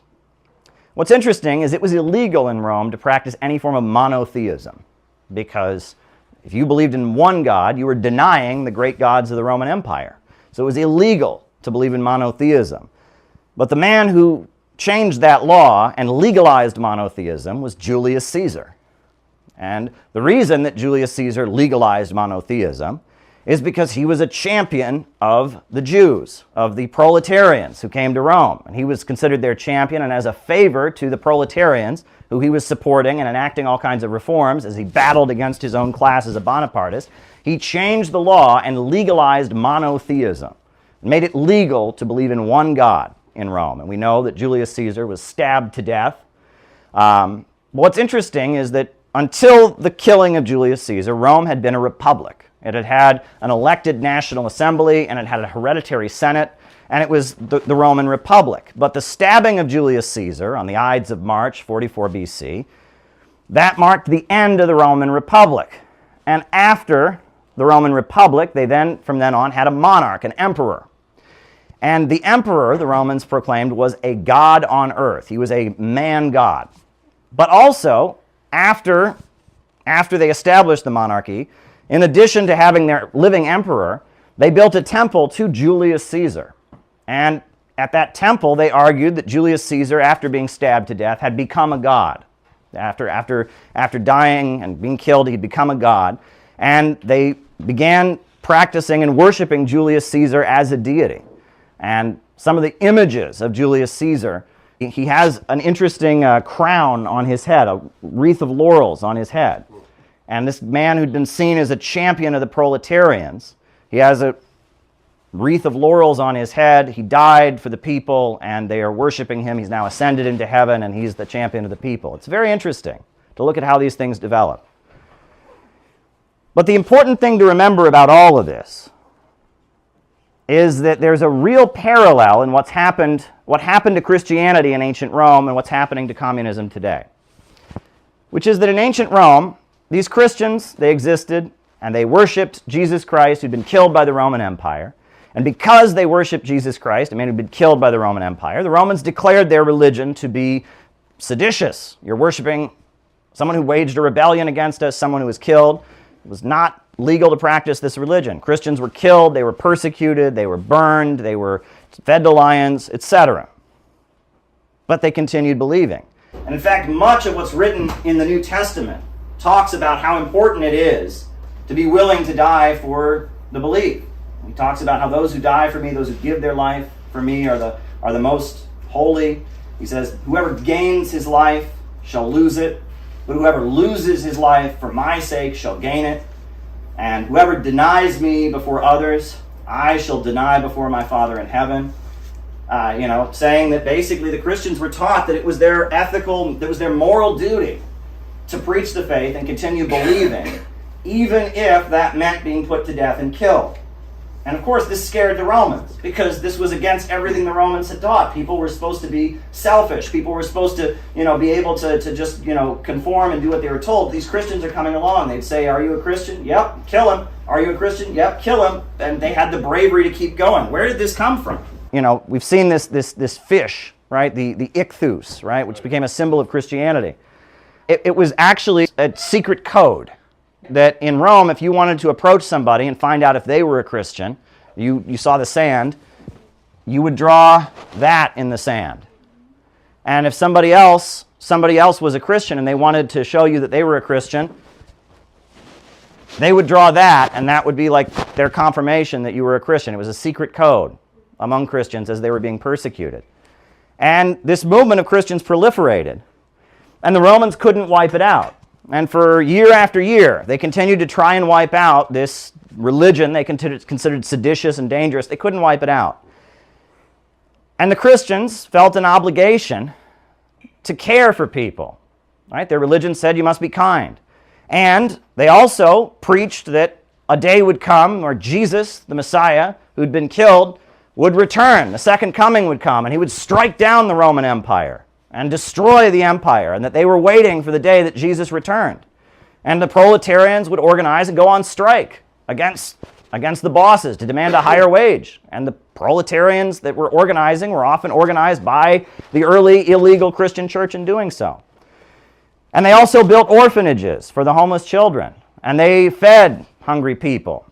And they also campaigned against infanticide. And they said infanticide is an immoral practice. It's evil. We can't be doing this. And within the Roman elite, there started to be a division. After Christianity had been around for so long and they hadn't been able to exterminate it, there started to be a question of, should we wipe out Christianity? Or are there aspects of Christianity that we can use to strengthen our empire? Some of the Romans started saying, we have this problem of homeless children. These Christians build these orphanages, and if we could, give them some of our government money to do that, and we could assign these Christians, instead of organizing strikes and protests against us, to oversee these orphanages, that might be a better way of dealing with the problem. And then they said, all these areas that we go and try to conquer, in Germany and North Africa, all the people, when they rally against us, they all have their own local gods. Well, what if we made a law that there was only one God? Then all of these other gods that people rally against us with would be illegal. And you started having some among the Roman elite that started thinking that Christianity could be a useful vehicle for stabilizing the empire. And the motivation was the empire was becoming less and less stable. Their industrial output is decreasing. It's getting to the point that Rome couldn't even organize its own army. Its population was so hedonistic and selfish, they couldn't even organize their own army. And so they're trying to figure out what can we do. And as the Roman Empire is declining, they start to get more and more friendly to Christianity, seeing Christianity as perhaps something they could use to stabilize their empire. And that all leads up to the conversion of Constantine. And Constantine, the story is he had a dream, and in the dream he saw a cross, and this booming voice said to him, "Under this sign ye shall conquer." And so that's what made him convert to Christianity. That's the legend. The funny thing is, I mean, the Roman Empire fell shortly afterwards. So whatever voice that was, it wasn't God's voice. And we all know that the real reason that Constantine converted was actually because his mother had been an underground Christian. And when he was a child, had told him stories of Jesus. And that most of the Roman elite was becoming more and more interested in Christianity. But as the Roman elite were changing their aspect and their attitude toward Christianity, among the Christians, there became a divide also. Some of the Christians said we have to stay true to our revolutionary principles. We must stay true to Christianity. We want nothing to do with this evil empire. Jesus will return and he will destroy this empire. This is evil. We want nothing to do with it. But others among the Christians started to compromise with the empire and say, you know what, they're talking about legalizing us, they're going to give us some money to set up some orphanages, and maybe we can help them around the world with their colonization, and when they take over an area we could forcibly convert the people, and then we'd have more converts. And you had some among the Roman Empire and the Roman Christians who started accommodating the Roman Empire and started watering down Christianity to adopt it to the Roman Empire and its needs. And if you read the book of Revelations, which is written, it's all kinds of language, the 4 great beasts and the 5 it seems kind of mystical. But one thing that's very clear is that text is a rant against sellout Christians, Christians that are collaborating with the empire. It talks about the great whore of Babylon and those who have drunk of her iniquity. And it rants against those who say they are Jews but are not Jews. They are the synagogue of Satan. And it's yelling about those who would betray the faith and accommodate the faith with the rich and powerful. And it's arguing that those who stay true to Christ's message, they will be the ones that are rewarded. But those who speak in the name of the faith, but in reality practice something else, in reality have sold out and accommodated with the world, they will face a harsh punishment. Whoever is writing that, the Revelation to John, whoever's writing that down is ranting against this trend in Roman Christianity of watering it down and saying we will not water it down, we will not surrender. And we know what happened is that the Roman Empire became Christianized and the Roman Empire declined. And it's a very interesting parallel to social democracy. As the movement of the proletariat arises in Europe, the imperialists find it useful to stabilize their system. They water down socialism, and some of the socialist movement accommodates it and adopts it, accommodates with it, and some, like us, refuse to budge and stand firm in our principles. It's an interesting parallel. Hey folks, I'm out here in Brooklyn near Prospect Park, in that area where the fountain is, near Prospect Park, if you've ever been here. It's a nice little place out here in Brooklyn. Some of the John Brown volunteers are doing outreach, and I thought I might just hop on. This isn't going to be a really long, complicated video. I don't have time for that. I do make a lot of content, but I just felt the need to make this video real quick, because a lot of people have noticed that the mainstream left, the Jacobin crowd, the bread tubers, that whole milieu, they're in kind of a cancel culture frenzy. I mean, they've always been trying to cancel people, always been trying to destroy people's lives and careers if they don't go along with their pro-imperialist version of socialism. Everyone's a Nazi, everyone's a Nazgul, everyone's a tanky, everyone's, if you don't go along with Washington's latest war, you don't think socialism is just an employee stock ownership program. If you don't denounce and disavow every country the USA is getting ready to attack, if you don't cut off and disassociate from anyone who doesn't 100% agree with, their platform on whatever issue it is, you're a bad person. They've been doing this for a while. Nothing particularly new about it. What is new is it seems like now that Biden is in office, they're winding it down.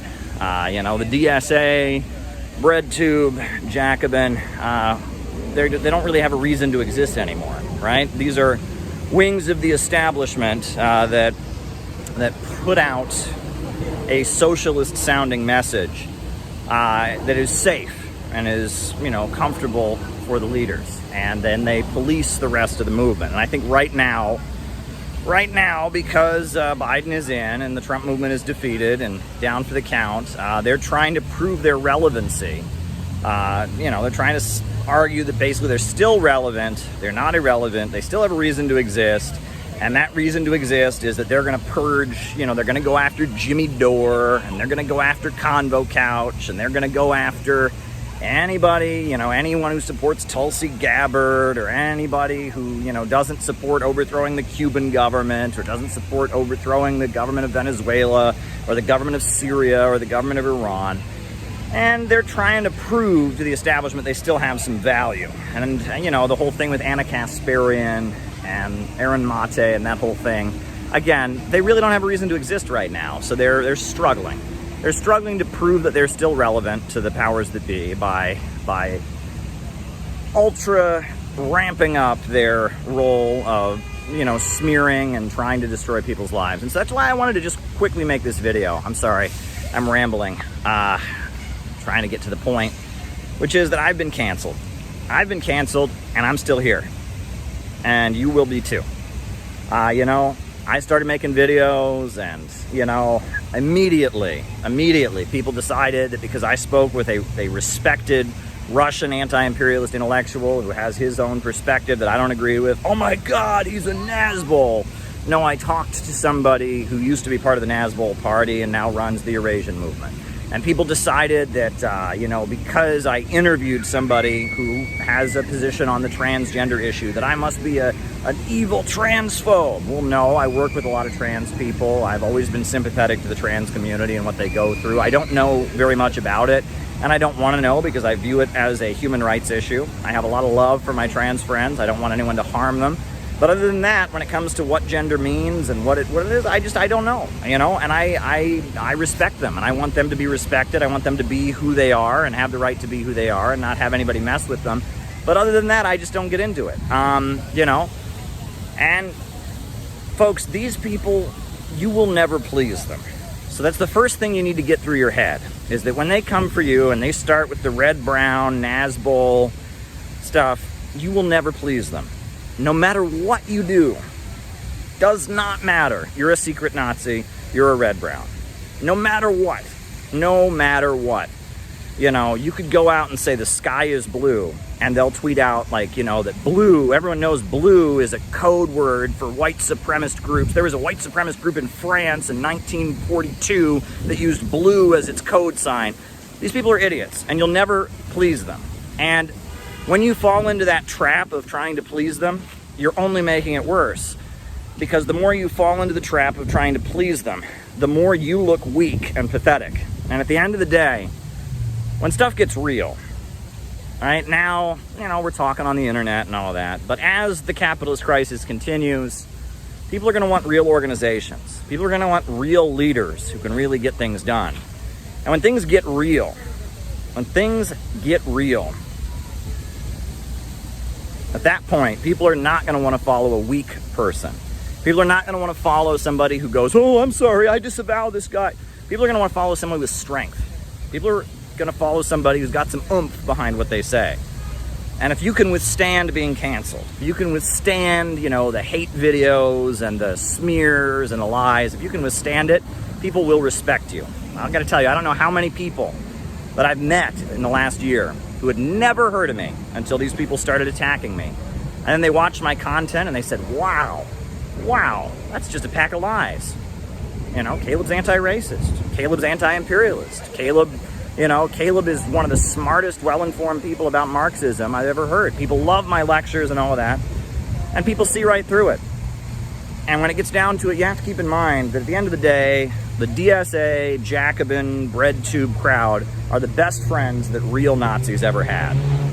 Because if everyone's a Nazi, if people are married to non-white people, but they're still Nazis, if people have spent their life fighting racism and opposing police brutality, and they're still Nazis, if everyone's a Nazi because they disagree with one position or they talk to somebody or whatever, pretty soon nobody's a Nazi. You got to think about that. So my advice is if they come after you, don't be weak. Don't be pathetic. We worship weakness on the left. We got to get over that. You know, you can be strong. You can be a strong socialist. Don't be over-socialized. Consider it a badge of honor when they come after you. Stand your ground, and you will come out of this stronger than ever. You will come out of this stronger than ever. Don't be weak. Don't be cowardly. Don't be pathetic. When they come for you, when they start trying to destroy your life and spreading fake rumors and reinterpreting everything, first of all, there's nothing you can do to please these people. Nothing, right? No matter what you do, they will make something up. And two, you'll come out of this better, because when people see you stand your ground, they'll respect you. So I'm still here. They can make up whatever horse garbage they want. I'm still here. I actually believe in this stuff. These people don't. At the end of the day, most of these internet people, they don't really believe in this. They don't really believe in this stuff. You can tell that. You know, they call up Ben Burgess and he tells them, you know, what Marx said. They haven't read Marx. You know, they Google and they get on Wikipedia and they read about this stuff. They don't really believe this. They don't really believe this stuff. They're good at the high school drama part, the gossip and all of that. At the end of the day, they don't really believe in this stuff. Well, I do. And you do. And if you stick around and you endure this, people are going to respect you. So that's all I got to say. Just wanted to make a quick video because it needs to be said. Thanks. Please remain standing for the Internationale, followed by the U.S. National Anthem.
And now I will turn things over to the founder and director of the Center for Political Innovation, journalist and political analyst, Caleb Maupin.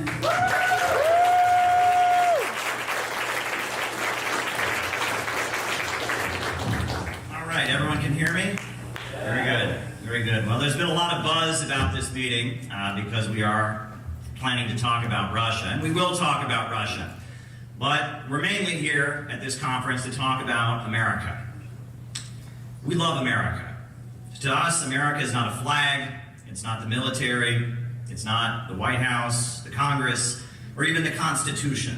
To us, America is a beautiful swath of land between Canada and Mexico, and most importantly, it is made up of hundreds of millions of working people. People who love their community, love their neighborhood, love their families, and just want a decent life. America is made up of many different peoples from many different origins. The Native Americans who suffered horrendous genocide and land theft, the millions of black people brought to this country through the horrendous transatlantic slave trade, the Irish Americans who died building the railroads, the Italians, the Slavs, the Eastern Europeans who worked in the steel mills and the packing houses getting poverty wages. We have Latinos and Chicanos, the Arab Americans who came here looking for a better life, the Asian Americans, Pacific Islanders, the Southeast Asian community. America is not a nation. A nation would be a group that has a common territory, a common language, and a common culture. America is not a nation, it is a country. And it was a country that was synthetically created by the emergence of capitalism. The global imperialist system and its hunger for better profits and international trade brought hundreds of millions of people from every corner of the world to one landmass in the northern part of the hemisphere. And despite the hardships and the bigotry that has gone on, we can see in America some of the hope of human beings overcoming the deep-seated divisions, seeing what they have in common. And that's why the wave of anti-Russian hysteria that is currently taking place right now, banning Dostoevsky, banning the Disney movie Anastasia, is so horrendous and disturbing. And the same for the anti-Asian hate crimes that we've seen in the aftermath of the COVID-19 pandemic. This is not who we are as a people. And this isn't coming from average Americans. This is the result of propaganda from CNN, from Fox, from Twitter. Deep down, we the American people are better than this. And when I say that we love America, I can't say this without pointing out something that really should be obvious. The international ruling class, the big oil monopolists, the international bankers, the Pentagon contractors, the war hawks, and the prostitute politicians, they do not love America. They have sold this country down the river in their trade deals. They have driven down wages and living standards, and they are currently unleashing inflation. They've set up a system of prisons for profit. They've created an epidemic of addiction, pushing doctors to overprescribe opioid medications. They've created a situation where roads in this country are crumbling. Last year, in a particularly cold winter, we saw the power grid here in Texas collapse, leaving all kinds of working families out in the cold. We love America, but Wall Street does not love America.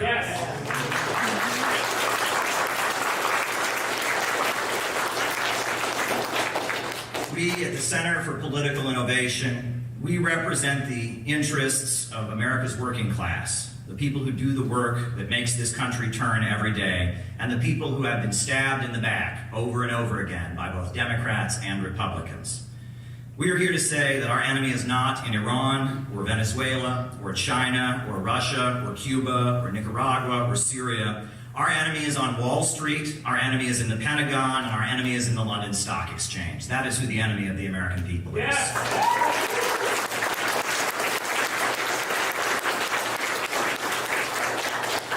These forces of wealth and greed have created a global financial system, raking in super profits, keeping the world poor so that they can stay rich. And sure, for a long time, America had a comfortable middle class. For some of us who were white, there was a certain amount of opportunity. But now, in the age of high-tech artificial intelligence, they've decided that they no longer need the American dream. The United States is being dropped down to third world conditions. Life expectancy is falling, infant mortality is up. We've seen so many communities filled up with empty, boarded up, foreclosed homes. Water is not being properly purified. This poverty is being created by abundance. In systems of the past, people were hungry because there were food shortages. People were homeless because there were shortages of housing. But only under capitalism, the system of profits in command, do we have this problem of poverty created by abundance. People are homeless because there are too many houses. People are hungry because there is too much food. We, the American people, the multinational, multiracial working class who have built this country, are now being told that we no longer have a seat at the table. We stand outcast and starving amid the wonders we have made. We built this country, but it no longer has a place for us. We are expected to just sit back and starve, die from opioids, commit suicide, get locked up in the world's largest prison system, spend our lives in low-wage, short-term service sector jobs, watch our brothers and sisters come home in body bags in foreign wars. Well, today at this conference, we've come together to reject their high-tech dark ages and say very loudly, we will not be canceled.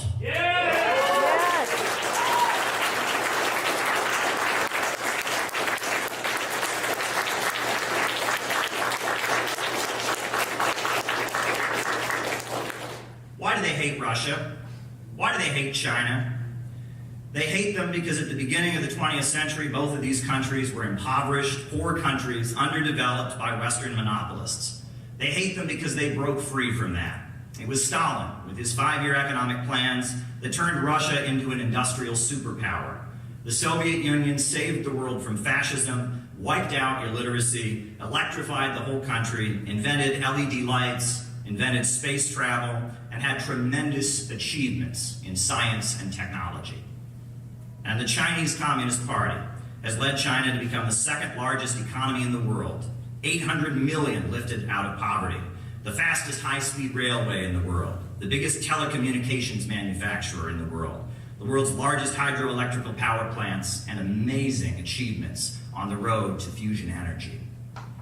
They did this by breaking out of the global capitalist system, and they did this by organizing the economy to serve public good and not the profits of a wealthy few. In the 1990s, when the Soviet Union fell, the USA loved Russia. Russia's economy was in collapse, and people were starving. Boris Yeltsin was Bill Clinton's buddy, and the USA meddled in the 1996 elections to make sure that Yeltsin got reelected as he was wrecking the country with austerity and shock therapy neoliberal economics. Directed, of course, by George Soros. But things in Russia started changing in 1999 when Putin came into office. He restructured Russia's economy to be centered around government-controlled oil and natural gas resources. He used the energy revenue to rebuild the industries of Russia, and he made Russia once again a strong economy. And that is why US media demonizes Russia. That is why the US government toppled the government of Ukraine in 2014 with the Euro-Maiden coup and installed a fanatically anti-Russian regime in Kiev. That's why the US government backed Ukraine as they killed over 14,000 Russian-speaking people in Donetsk and Lugansk over the past 8 years with drone strikes, with a food blockade, and other crimes. And that's why they now portray Russia trying to bring an end to an 8-year war as somehow some kind of criminal invasion. And I brought this picture with me because people need to see this. Because, I saw a CNN reporter claim that Ukraine was a peaceful country until now. Well, this is the monument in Donbass to all the children who have died of the shelling and the bombing being carried out by the US-backed regime in Kiev. 14,000 plus people dead, children who have died. It hasn't been a peaceful country. The people of Donbass have been subject to 8 years of bombing, 8 years of shelling, 8 years of a food blockade. And Russia is now moving in to protect them and bring an end to this. The Wall Street money sharks hate Russia. They hate China, Cuba, Venezuela, Iran, and many other countries because they have governments that stand up to the international bankers and their monopolistic corporations. They have governments that control the banks, factories, and industries and force the economy to work for the good of the nation. With central planning, these countries have made sure that growth is not held back by the irrationality of greed and the imperialistic policies of neoliberalism. What we need here in the United States is not more privatizations, not more cutbacks, not more austerity, not more culture wars and symbolic woke makeovers of empire, and definitely not more warmongering and hatred for the peoples of other lands. What we need in America right now is a government of action that will fight for working families. I charge the government of the United States with dereliction of duty, with criminal neglect, with failure to serve the people and provide for the general welfare. The Center for Political Innovation is a think tank dedicated to cultivating a future beyond capitalism. We have a 4-point plan to rescue the country from the disaster. We want a mass jobs program to rebuild the heartland of America, new high-speed railway, new schools and universities, new power plants, new roads, and new bridges. We want this country's oil and gas and coal and timber to be public property and organized and managed for the good of the country, so that the profits from our natural resources go back into the public budget, not into the pockets of Wall Street bankers. We want a banking system that's under the control of the public. No more Wall Street ripoffs, no more Federal Reserve schemes. The purse strings of the country's credit should be in the hands of local communities in the federal, state, and local level. We want an economic bill of rights, the right of all Americans to jobs and education and health care. And this is what Franklin Delano Roosevelt, one of our greatest presidents, called for in his final State of the Union address, an economic bill of rights. And let's be clear, there is nothing un-American about socialism. Behind me we have Abraham Lincoln. Abraham Lincoln had a communist general in the Union Army, August Willig.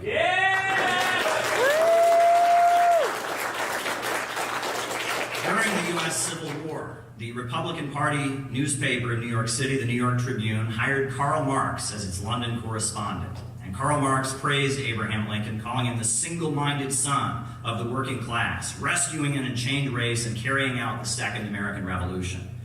The U.S. Pledge of Allegiance was written by a socialist named Francis Bellamy, who was also a Baptist minister.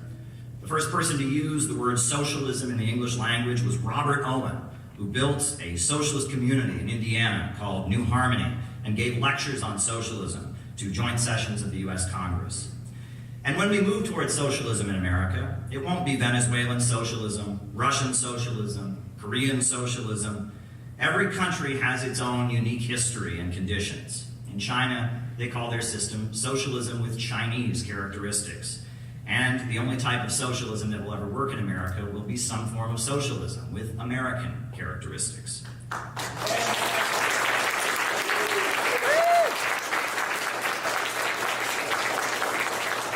Major drama at Lakewood Church today as Joel Osteen's service was disrupted by abortion rights activists who filmed their protest and then posted it on social media.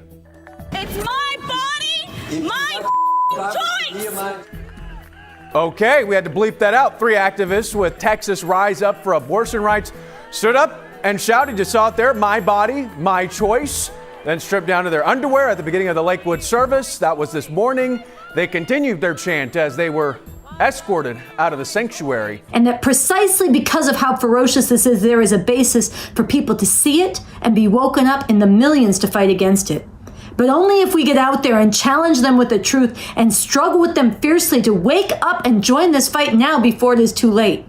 RiseUpForAbortionRights.org mobilized beautiful, powerful protests on International Women's Day, March 8th. One thing I will say, the Revolutionary Communist Party, I was briefly around them. They were the group that was the most visible when I was in high school. They had a bookstore I used to hang out at. And, you know, the Revolutionary Communist Party, RCP, the Maoists, they're getting a lot of bad press right now. And they don't deserve it, right? I don't agree with what they're doing. I gave a whole speech about abortion. I personally, I personally think abortion should be legal because we don't have a religious government in the United States. I think we don't have a religious government here, and that whether or not a fetus is a life is a question of religious belief. So we should be, and I think that Roe versus Wade should have stayed intact. I'm against overturning it, but my position is that we can't play into the polarization around it because that's feeding what the capitalists want, But the RCP, Sansara Taylor, who's a member of the Revolutionary Communist Party, abortion is her issue for years. I mean, she's a very militant pro-choice activist. I mean, that's her history as being pro-choice. And so Sansara Taylor has organized this group called Rise Up for Abortion Rights. And honestly, I do not agree with what they're doing. They're disrupting church services. I think that's reprehensible. They shouldn't be doing it, right? What they're doing, they went into Joel Osteen's church and they disrupted it and all of that. But to be fair, I just want to point this out, and I'm actually going to send out the article because, right, so what RCP is doing, right, is that they are becoming the most extreme voice of what the liberals are doing, right? That's what they're doing, right? They're just, the liberals are all fired up about abortion right now. And so, they're just doing what communist groups in America tend to do, which is whatever the liberals are doing, they do it louder. And liberals are screaming about abortion.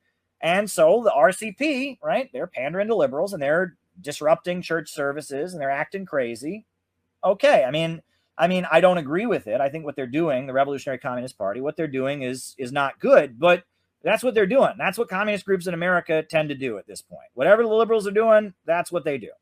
So they're doing what communist groups generally do. And so you would think the wokes, right? The wokes are just going to love them, right? The Vosh and ContraPoints and those people should love the RCP. Well, they're being canceled. They're being canceled. This is an article the Daily Beast ran, and it was picked up by Yahoo News and went everywhere. is this communist cult trying to hijack the abortion movement. I'm serious. They're being canceled. They're being canceled by the wokes. They're doing exactly what the wokes say to do. Scream and yell about abortion, offend people, run and take your clothes off in churches, act like nuts. They're doing exactly what the wokes want them to do. And are the wokes going, wow, well, we may not agree with you about Mao Zedong thought, but we respect. No, they are not doing that. They're trying to cancel them. And they're being canceled now because the wokes don't need us. We got to get this through our heads. They don't need us. The Democratic Party, this isn't the 1930s. Roosevelt needed us. Roosevelt was under attack. He was facing a fascist coup, and he needed the labor movement, and he needed the Soviet Union to be his ally against Hitler, and Roosevelt needed the communists. And so the Popular Front was the correct strategy during the Roosevelt years. But Biden and Vaush and Bernie Sanders and AOC don't fucking need us. They don't need us. They don't need us. And so they're doing exactly, they are sucking woke dick and they're acting crazy and they're making abortion the main issue. And do the wokes care? And do the wokes go, wow, thanks guys, we needed that? No, they don't say that. They're canceling them. They're canceling them. Mainstream media is going after the RCP. It's an authoritarian cult, and it's a cult tied in with Bob Avakian, and they support Mao, who's a brutal Stalinist dictator. Blah blah blah. And they're canceling them. They don't need us. Out of the movement to the masses. Out of the movement to the masses. Out of the movement to the masses. Out of the movement to the masses. Joe Biden doesn't need us. He doesn't want us, and he doesn't need us. Kamala Harris doesn't want us and doesn't need us. AOC doesn't want us and doesn't need us. Do you know who needs us right now? The people in Texas who lost electricity. They're the ones who need us. You know who needs us right now? The people who've got relatives locked up in their prison for profit system. That's who needs us right now. You know who needs us right now? It's the people who have seen their relatives die from opioids because the big pharma corporations push doctors to overprescribe them. That's who needs us. The homeless people, the blocks and blocks of homeless people on Skid Row in Los Angeles. The people who used to have a house and a car and a decent American dream, and now they're living in a tent on Skid Row in California. That's who needs us right now. That's who needs us. The people in neighborhoods that are dotted up with foreclosed homes. That's who needs us right now. That's who needs us right now. Not AOC, not Kamala Harris, not Planned Parenthood. That's who needs us. And that is who we need to be organizing. Out of the movement to the masses. Out of the movement to the masses. They don't need us. They don't want us. And RCP did nothing but what you're supposed to do. They sucked up to the wokes. They organized, and they're better at it, I will say. I don't agree with what they're doing, but they're doing a good job of it. They're publicizing, taking off their clothes in churches and screaming about abortion. And do the wokes appreciate it and say, thank you very much, you authoritarian Marxists. We appreciate it. No, they don't. They don't need us. They don't need us. Stop pandering to wokes. Stop pandering to them. The second you compromise with wokeism, you've already lost. As far as they're concerned, because we support Russia, we're just as bad as neo-Nazis. Because we support Cuba, we're just as bad as neo-Nazis. Vaush has told me that to my face on the stream, and he wouldn't back down. I showed him that the Black Panthers, they all supported North Korea and Mao, and he didn't matter, right? As far as the wokes are concerned, we are just the same as neo-Nazis. We're just the same as white supremacists. We're just the same as Trump supporters. You're either with them or against them. And they are fascists. That's what they are. They want degrowth. They want the population to go down. Jimmy Dore did a great video recently about how the death rate in Britain is rising, is very high right now. And it's not because of COVID. I mean, it's scary what's going on right now. The death rate is through the roof. People are dying at a much higher rate. I mean, they are trying to exterminate the working class, not the whites, all the workers. They've been trying to exterminate the black people for years. Now they're trying to exterminate the white people as well, the Latino people. They don't need workers in their high-tech, low-wage economy. They're building a high-tech dark ages, and they don't need us. They don't need us in their high-tech dark ages, right? They've developed technology to the point they don't need workers at the assembly line. The market is glutted with products that cannot be sold. We stand outcast and starving amid the wonders we have made. They're trying to exterminate us. And the wokes are cheering for that extermination. They oppose the Dutch farmers because they want to continue putting out their crops. It's a woke policy from BlackRock that forced Sri Lanka into a famine where people are starving on the streets. The wokes are the enemy, folks, and they know that we're the enemy. I tried to be friends with the wokes, folks. I tried. You remember that? I tried very hard to be friends with the wokes. They don't want to be my friend. As far as they're concerned, if you're against the wars, if you support Julian Assange, you're the same as Hitler. So out of the movement to the masses. And look at what's happening to the RCP right now. Look at what's happening to them. The Revolutionary Communist Party did exactly what the wokes are saying to do. They have a hysterical, refuse fascism, stop Trump, and they canceled them.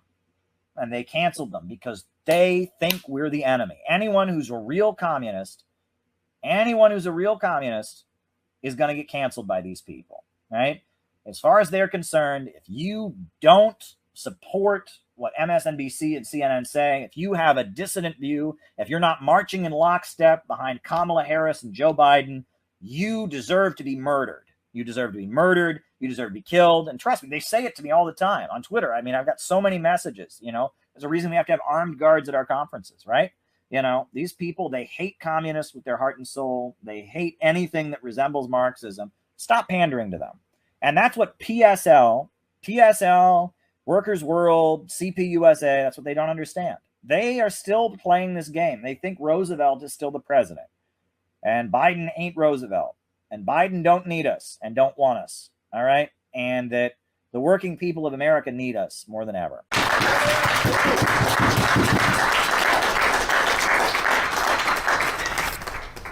When you think about the Abraham Lincoln Brigade, that points to an aspect of our movement that it's really important to understand.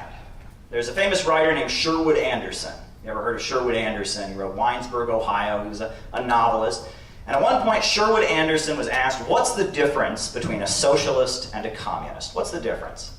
And he said, I don't know the technical difference, but it seems to me like the communists, they're the ones who mean it. And what he was pointing to was the fact that when we do something, we really do it.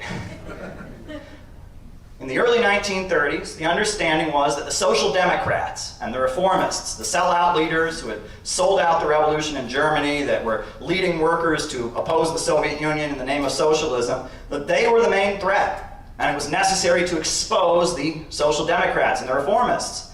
And so when that was the line of the Communist International, we didn't just half-ass oppose the Social Democrats. We didn't just sort of oppose the Social Democrats. We went all in. We really opposed the Social Democrats because we understood that that was what was necessary. And so all over the world, communists went into class against class mode to expose the Social Democrats and build a united front from below because we understood that that was the correct tactic.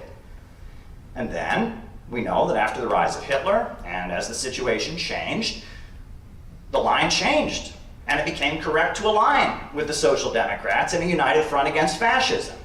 And when that line changed, we didn't just half-ass align with them against fascism. What did we do? We built the Abraham Lincoln Brigade and went and fought in Spain. We had the Battle of Cable Street in London. We built huge anti-fascist mobilizations. We are the reason Roosevelt won the 1936 presidential election. When we do something, we do it hard. We do it hard. There was a labor leader who once remarked, he said, if it's 3 in the morning at your labor union hall and there's 2 guys running the mimeograph machine, you can bet at least one of them is a communist. And the people who criticize our movement, right, this is a really common critique from Trotskyites, is they'll say, well, hey, they zigzag, they're always reversing themselves. They do this and then they do that. Yeah, if the situation changes in 24 hours, the tactics must also change in 24 hours. And sometimes what's correct on Monday is not correct on Tuesday, and it's not correct on Wednesday, and you have to change your tactics. And when you're as dedicated as we are, And when you never half-ass these things, when you take it very seriously, when you are fully committed to achieving what we aim to achieve, it can look a little strange to people who don't get it. And they can go, well, one day you're running this way, and the next day you're running this way. Yes, and every way that we run, we're running hard because we understand that it's necessary and that it must be done. Well, I'm an American, and I love my country. I'm a Christian, and I try to live according to the teachings of Jesus Christ. But if you look at the way our government is operating right now, it's not in the interest of the American people. They're working to protect an international financial system. They're looking to dominate the global economy and hold back development around the world. Meanwhile, the United States is crumbling. Our bridges, our highways, our roads are falling apart. Our education system is a joke internationally. We don't have the engineers and the scientists we need. We don't educate our people properly. And our leaders are more concerned with protecting an international financial system based on speculation and banking than they are with actually making sure that the United States develops, making sure that people in the United States have the resources and the services that they need. And that is certainly disturbing to me. And if you look at Russia, Russia's a country that broke out of the Western financial system. I think Lenin called it imperialism, the highest stage of capitalism. Some people talk about Atlanticism and thalassocracy, the empires of the sea that are about dominating global trade. That international system is a threat to the entire world. And the countries that are targeted, whether it's Russia, Iran, Venezuela, Cuba, these are countries that have broken out of that system. And because they have broken out and tried to build up their own economy and develop and industrialize, they become targeted. Everyone knows the future of the world economy is in the Brics countries. These are countries where economic growth is being carried out. It's not speculation, it's not some financial rip-off scheme of derivatives. It's based on real solid economic growth. Oil and gas, steel, and manufacturing. And the Brics countries are growing and they're expanding, and the Western financial system is dying.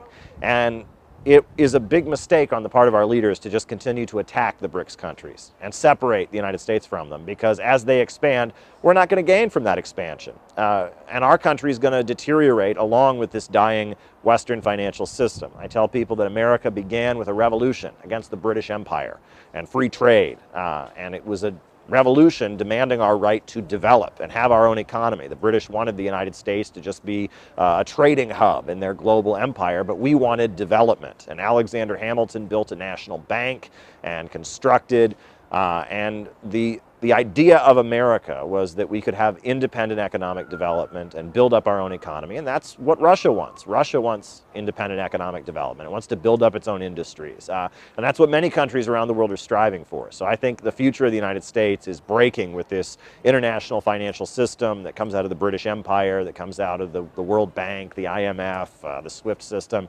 We need to join the new emerging economy around the world so that we don't get left behind. And that brings me to a song from Scotland, right? And this is a song from Scotland, and it's a tragic song. And it's a song written in Scotland after the defeat of the Jacobite uprising. So what was the Jacobite uprising? Well, in England in the 1600s, there was a lot of political turmoil. Scotland was largely Roman Catholic, and the Scottish people, they revolted not for independence, but because they wanted to put a Roman Catholic king on the throne. And it was because much of Scotland was still feudal. And so as capitalism was arising in England, there was an uprising in Scotland by the Roman Catholics and by the old feudal aristocracy to try and put Bonnie Prince Charlie on the throne, a Catholic king. And the Jacobite uprising was brutally defeated. And after the Jacobite uprising was brutally defeated, there was a genocide against the Scottish people. Right? The clearing of the Scottish Highlands. And it was a genocide that basically the peoples of the Scottish Highlands, the Highlanders, they called them, who would not abandon their Catholic faith, who were peasants and practiced feudalism and were at odds with the new Protestant capitalist order that was emerging in England and in Glasgow.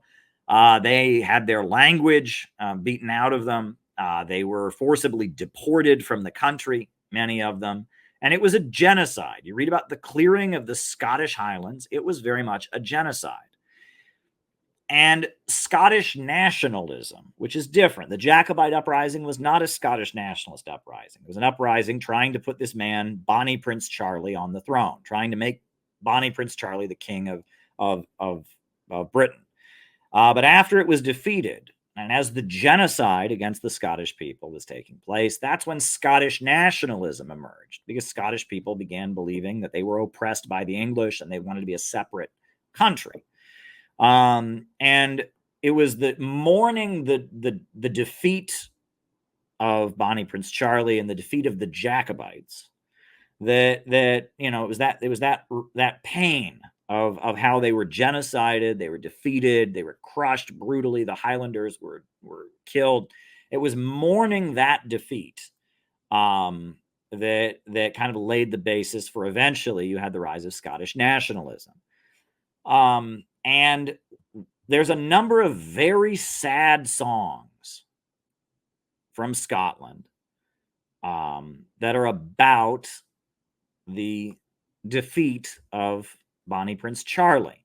And what's interesting is if you go to Appalachia, right, you listen to a lot of bluegrass music, there are a lot of bluegrass songs that reference Charlie. Right? I think there was one. I went to a bluegrass concert when I was a kid, and they sang, "Over the river to feed my sheep, over the river, Charlie, over the river to feed my sheep and measure up my barley." Well, what is that about? That's about Bonnie Prince Charlie. Because as they were forcibly deporting all the Scottish Highlanders, a lot of them ended up in America. In fact, early Americans, 1600s, 1700s, if you are an American of Scottish ancestry and your ancestors came here around the time of the American Revolution, they were probably Highlanders who were forcibly deported in the aftermath of the defeating of the Jacobite uprising. So this is all interesting history to understand. But anyhow, that brings me to one of the sad songs that was written in the aftermath of the defeat of the Jacobite uprising. One of the songs mourning the death of, or the defeat of the Scottish uprising. And this song is called "Ways Me for Prince Charlie." And it basically imagines that Bonnie Prince Charlie, the true king that they believed, Bonnie Prince Charlie, the true king, that he is reincarnated as a bird.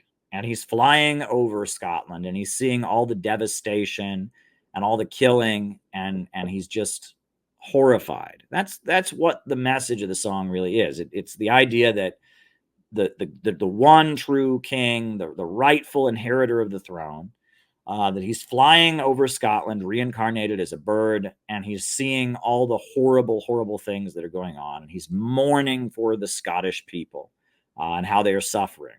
And the song has some particularly powerful lines in it. But I want you to first just listen to the song. This is called "Ways Me for Prince Charlie."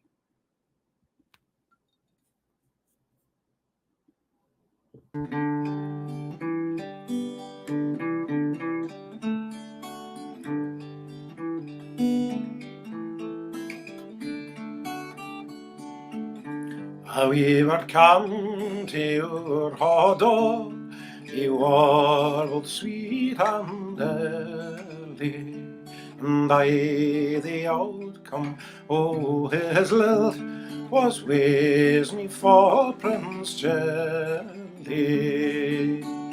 Oh, when I heard the bonny bird, the tears came dripping really. I took my bonnet off my head, for we'll Lord Prince Charlie. Said I, my bonny bird, is this a tale ye borrow? Or is someone you've learned by heart some lilted Yule and sorrow? Oh no, no, no, the wee bird sang a flown since early morning, but second day of wind and rain always me for Prince Charlie.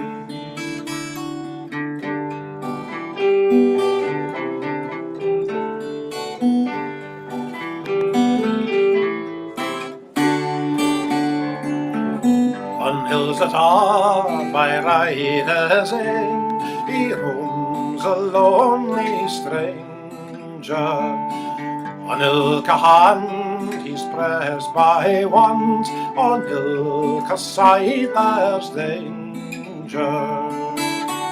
Yesterday I met him in a glen, my head near Boston fairly. Sadly changed indeed was he, always me for Prince Charlie. I know the bird saw some red coats and shook his wings way high. But this is no the land for me, 'cause it's hardly in daylight. Oh, while we hovered on the wing, he departed fairly, but we'll a mind the farewell string, 'twas ways me for Prince Charlie.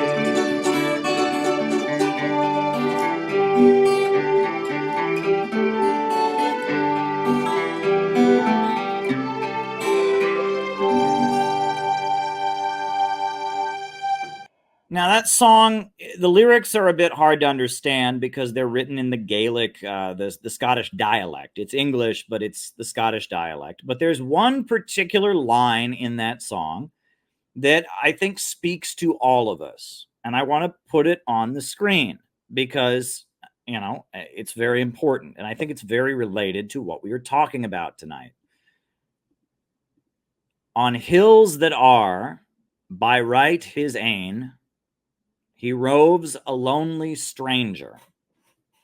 On every side he's pressed by want.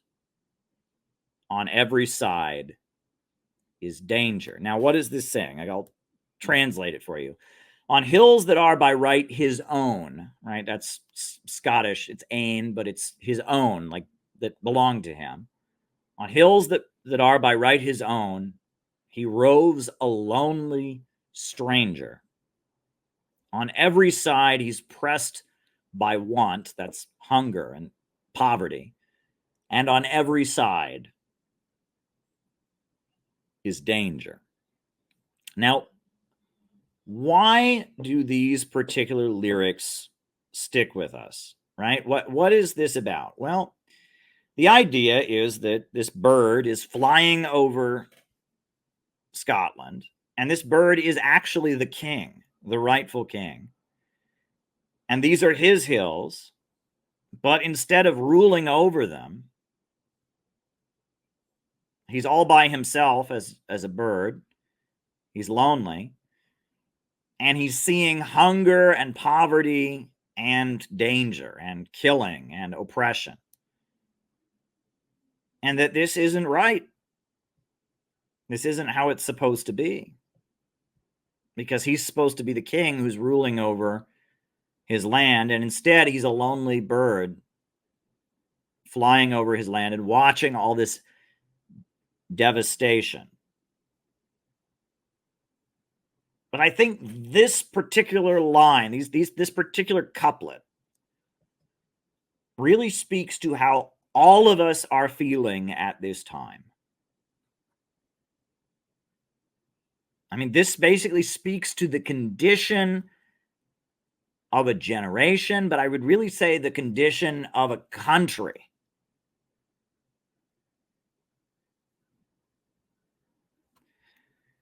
Because so many of us in this time know that we are capable of greatness, and know that we have a great heroic contribution to make. But instead of being able to make this great contribution, we are looking at the world around us, crumbling and devastated, and we have an existence that is more and more alienated and atomized and isolated from other people. And we know that we should be in a greater position. We know that we should be doing great things, but we are not doing great things. We know that we should be in the company of other people, but we are alienated, and we are watching poverty all around us. We're watching the country fall apart economically. We're watching life become less and less stable. We have fear and anxiety about what could be coming on hills that are by right his own. He roams a lonely stranger. On every side, he's pressed by want. On every side is danger. And if you feel that way, you are not alone in feeling that way. And I'll tell you why you're not alone. If you ever go to Barnes & Noble or any local community bookstore and you go to the fantasy section, right? Get a fantasy novel. Overwhelmingly, the plot that you will read about, and this is interesting, I don't read fiction very much, but if you read fantasy literature, one of the main plots that so many fantasy novels have, almost all of them have, is the story of the displaced king, or displaced queen, or displaced princess. So many fantasy novels and movies, they tell the story of a king, of a prince, who's a prince, but he's suddenly lost his crown and he's living as a peasant. And he spends the story trying to regain his throne. Or a princess who's born to be the princess, but somehow she loses her crown and she's living as a commoner, but she spends the novel trying to get her crown, trying to reclaim her position. This is what so many fantasy novels are about. Why? Why is that such a popular plot? Because many, many people feel that they are kings, feel that they are queens, feel that they are princes and princesses, and they feel that they are living a life and have an existence that is not what they were meant to live. And you'll notice that the Ayn Rand libertarian literature really plays into these sentiments. I'm the temporarily embarrassed queen, y'all.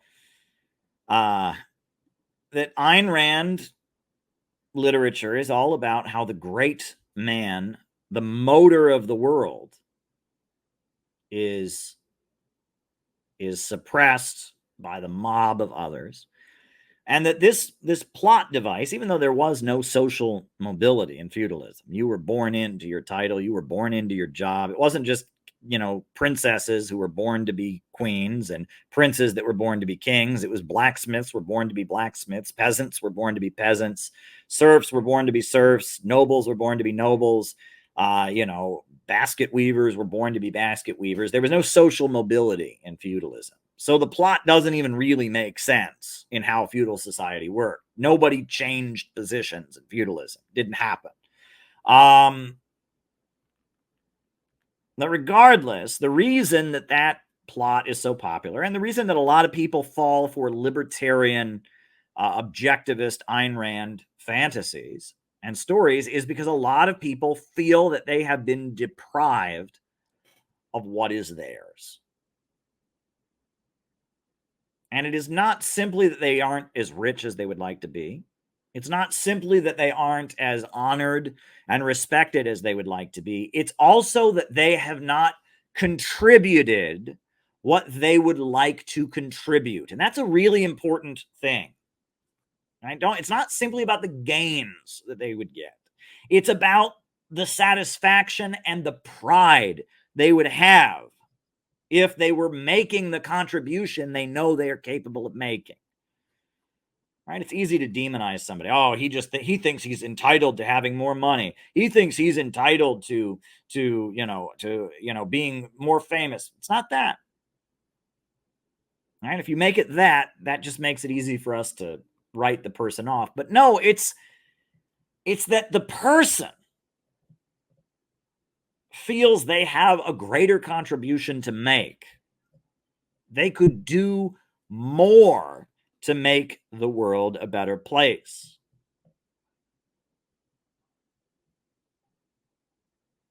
They could make a better contribution. They could serve a higher purpose.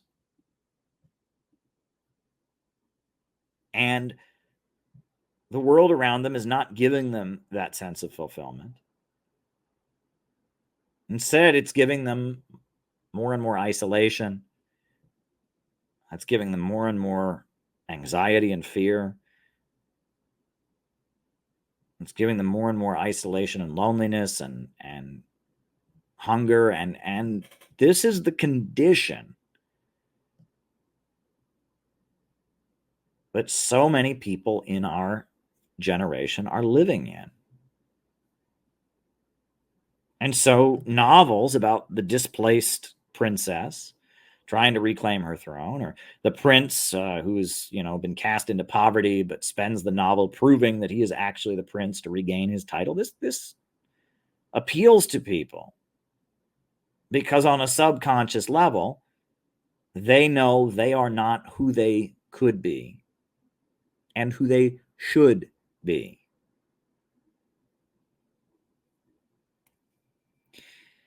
And the problem with all of this is that it individualizes it. It makes it an individual question. And by making it an individual question, you can't get to the answer. And that is why you can read all of those king and queen novels, or you can read Ayn Rand objectivism about the great men who are suppressed by the mob, the rabble, and you're never going to find the solution.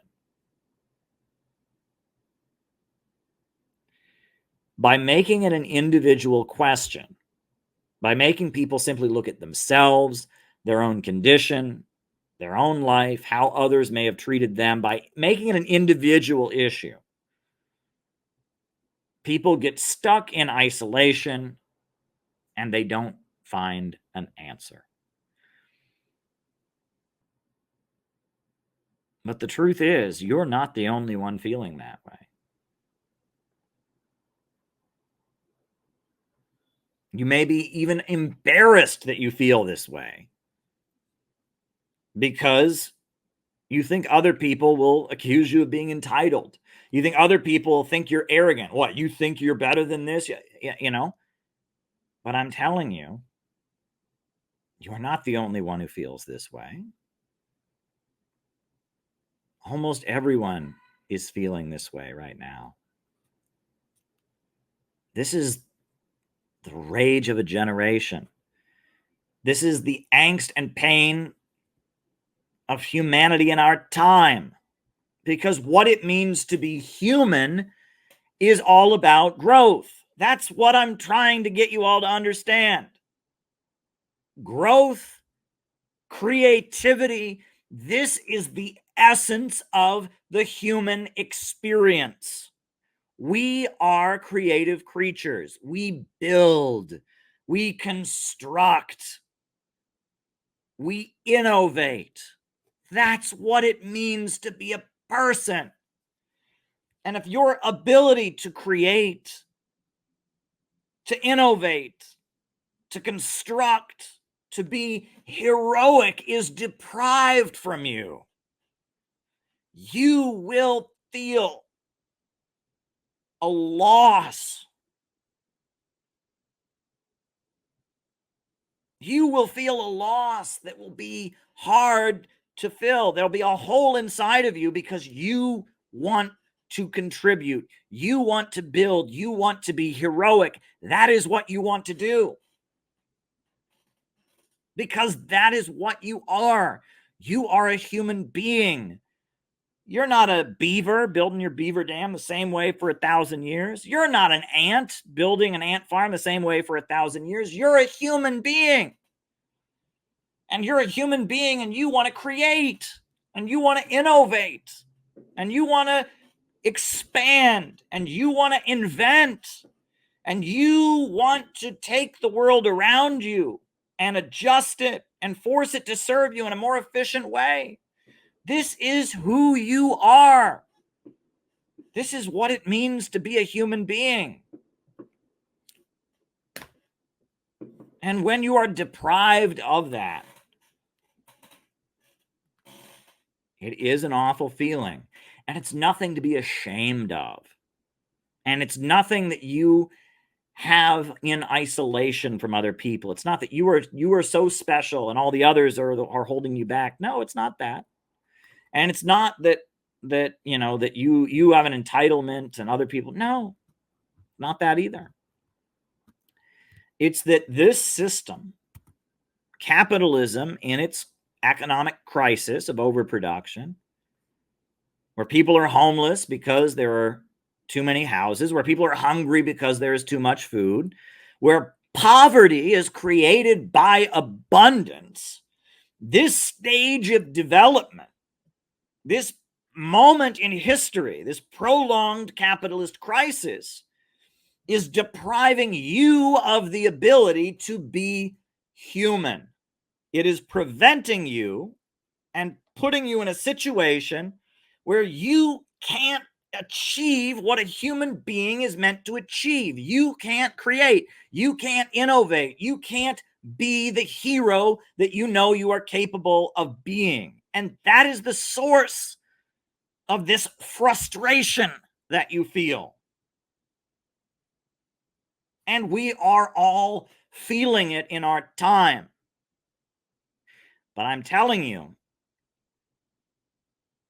that while the ultimate answer is we need a society where the banks and the factories and the industries and the centers of economic power are organized to serve the good of society and not the profits of a wealthy few, while we need a society where we have a rationally planned economy and growth is no longer restrained by the irrationality of profits, we need to move toward what we would call socialism.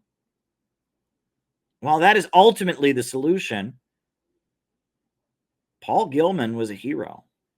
Paul Gilman found a way, despite all the hardship in his life, despite all the ways that the world had been unfair to him, as somebody who had trouble finding housing, as someone who had been sent to prison over a stupid drug conviction, a victimless crime, he smoked some pot. He found a way to have a twinkle in his eyes. And he found a way to keep being happy. And I don't know every detail of Paul's life, and I don't know all the things that Paul did, and etc. I don't know everything, but one way that Paul found to keep that optimism in his eyes and to keep going was by being part of a movement. By joining arm in arm with other people to struggle for justice. By being part of a community and an organization of people.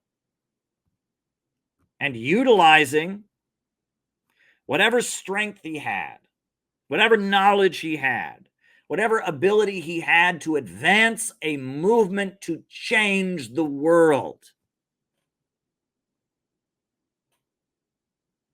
Through being an activist, through being a communist, Paul was able to be a hero.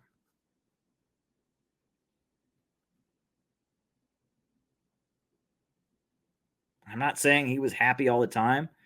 I'm not saying that he didn't have a lot of difficulties in his life. But one way that he was able to keep himself going, and one way that he was able to keep that twinkle in his eyes and keep that grin on his face,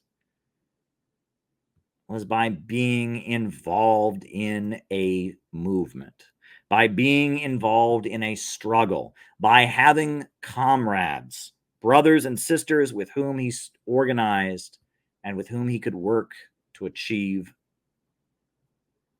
the ends of changing the world. Paul was very bookish. Showed you how he was holding up copies of different books, but Paul wasn't just a history buff on his own. He wasn't just sitting in a web forum arguing with people about obscure aspects of Chinese history. Paul read the books. Paul studied everything. Paul, there's nothing wrong with that. There's nothing wrong with being academic. There's nothing wrong with knowing this stuff, knowing facts and dates and history. But that wasn't enough for Paul. Paul knew that theory, divorced from practice, is pointless. Practice without theory is blind. But theory without practice serves no purpose. Marx said philosophers have only analyzed the world. The point, however, is to change it. It's one of Karl Marx's most famous quotes. The point, however, is to change it. Jesus Christ, the greatest socialist in history, they said to him, "How do we know that you are the Messiah? There's so many people who claim to be the Messiah, who claim to be prophets. How do we know that you're the real one?" And what did Jesus Christ say? He said, "Ye shall know them by their fruits." Ye shall know them by their fruits. My ideas put into practice is how you will know their validity and their effectiveness and their superiority. You shall know them by their fruits. The point, however, is to change it. And for Paul, these weren't just intellectual ideas. And it wasn't just a form of passive entertainment. Those 2 interviews I did with Paul, they were on the picket line. They were at protests, standing with the Palestinians. Paul might have gotten a lot of high from marijuana, but another way he got high was from organizing and from struggling and from standing arm in arm with his brothers and sisters.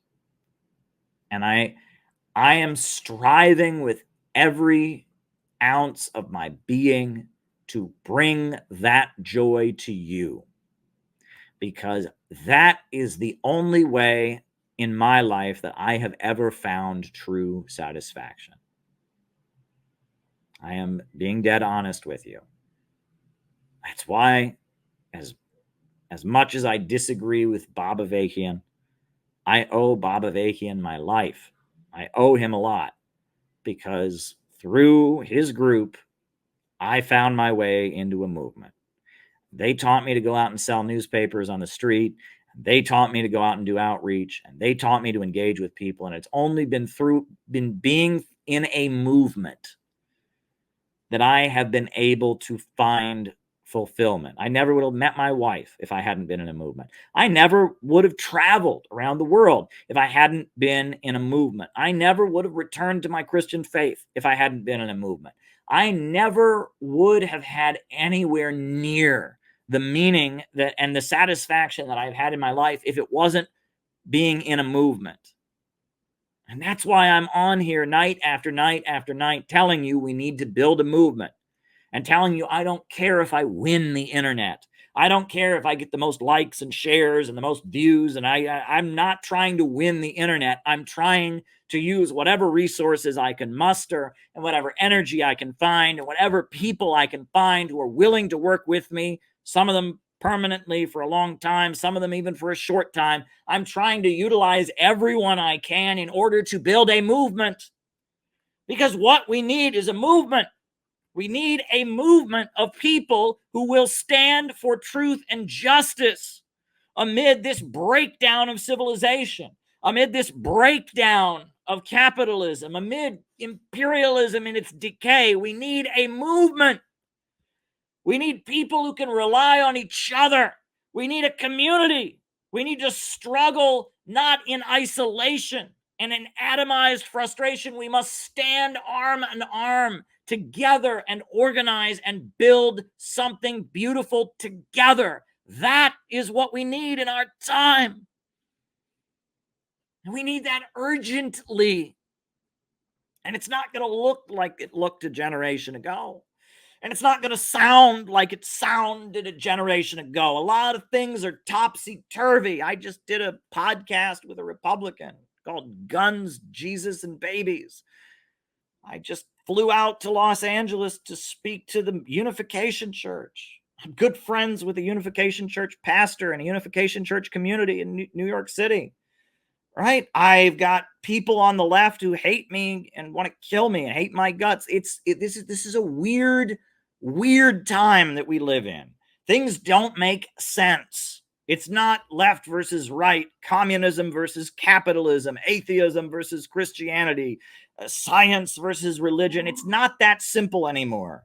Everything is topsy-turvy. Everything is confused. People that are on one side, if you say I'm this, it means about 10 different things to 10 different people. If you say I'm that, it doesn't mean the same thing to even 3 different people. It's all mumbled, jumbled, and confused. It doesn't make any sense. It doesn't make any sense at this point. Nothing makes sense. The old categories don't work. The old assumptions don't work, but what I can tell you is that there is good and evil in this world right now.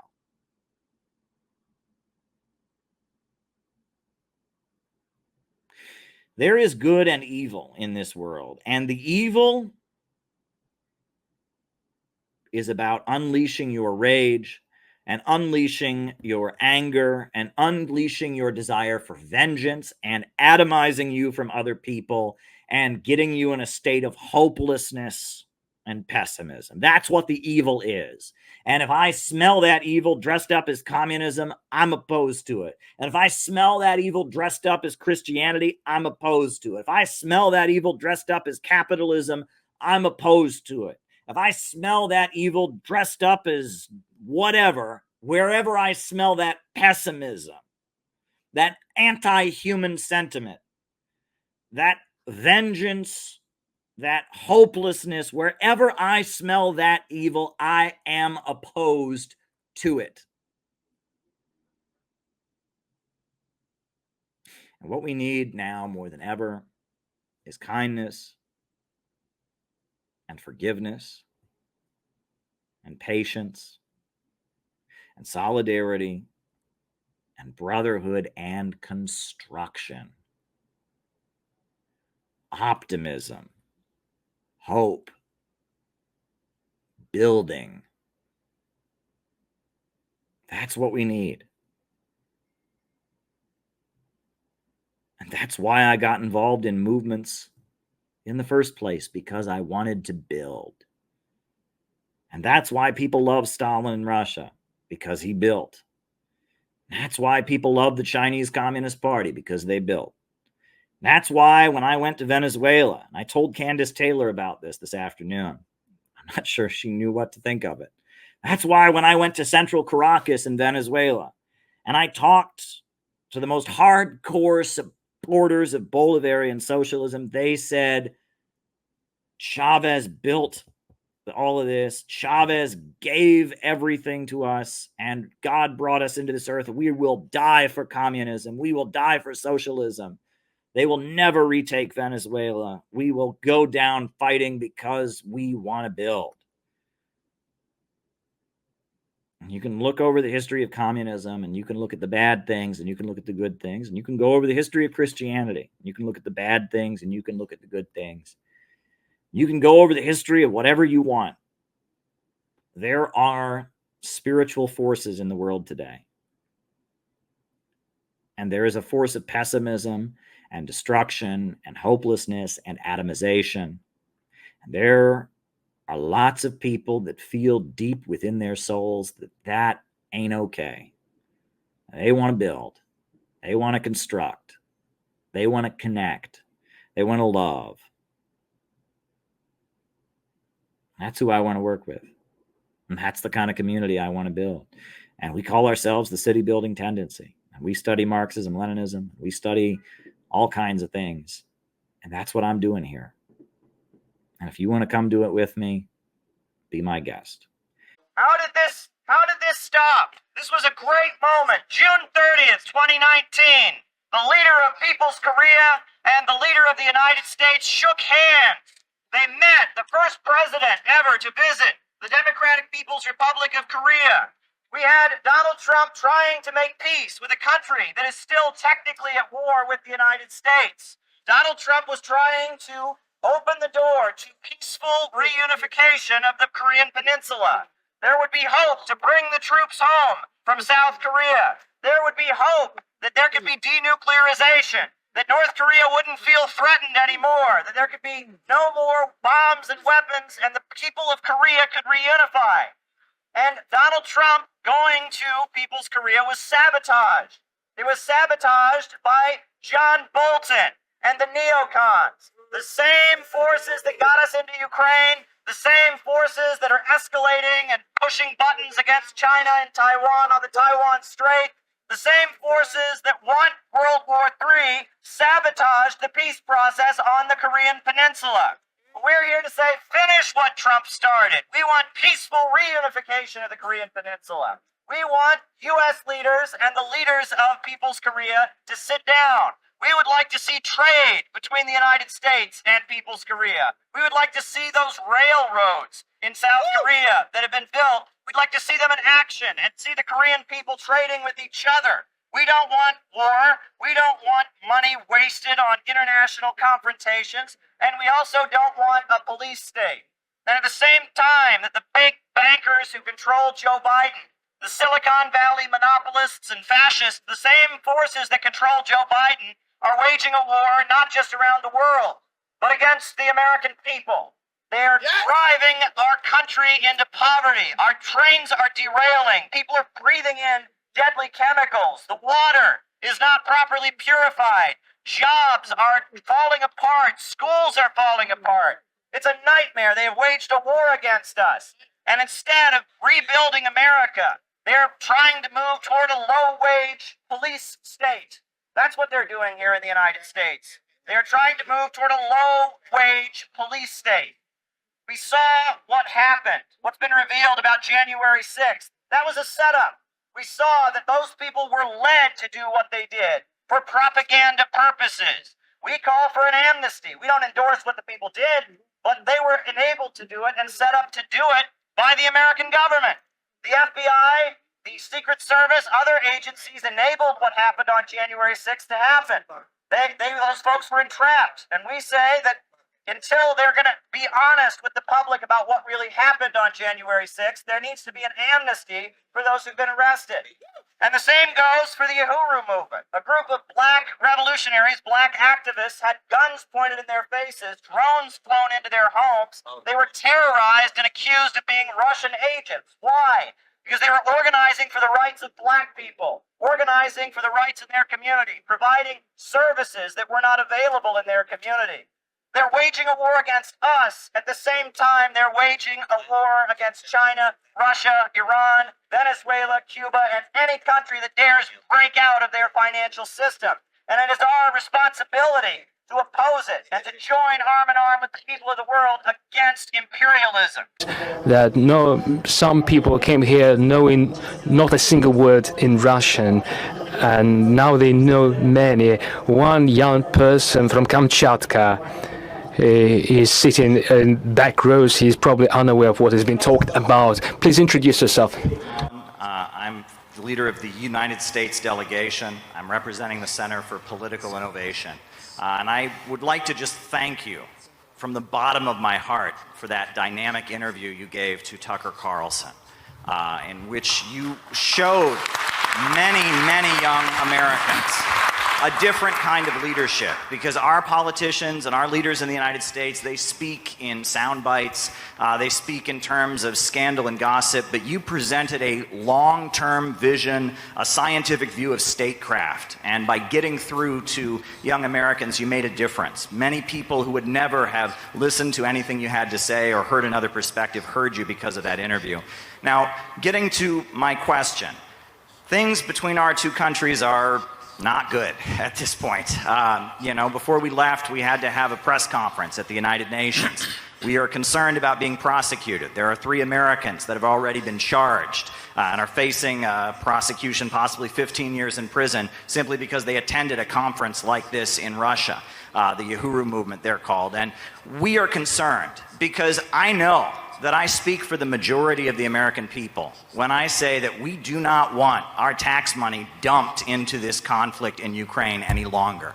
We do not want our country to continue to deteriorate internally while our leaders waste money on prolonging this war. I'm frightened by what the Biden administration is doing, not just in Ukraine, but also on Taiwan and on the Korean Peninsula. And I really do see gatherings like this as a potential road to peace. And what I have seen at this festival has blown my mind. The amount of young volunteers that you have here, people who have stepped up, who love their country and want to just come forward and put together dynamic events like this. What kind of role can events like this and young diplomacy activities like this play in helping set the stage for maybe changing the dangerous direction our leaders in the United States are taking things against the majority of the wishes of the majority of the people of our country? Thank you.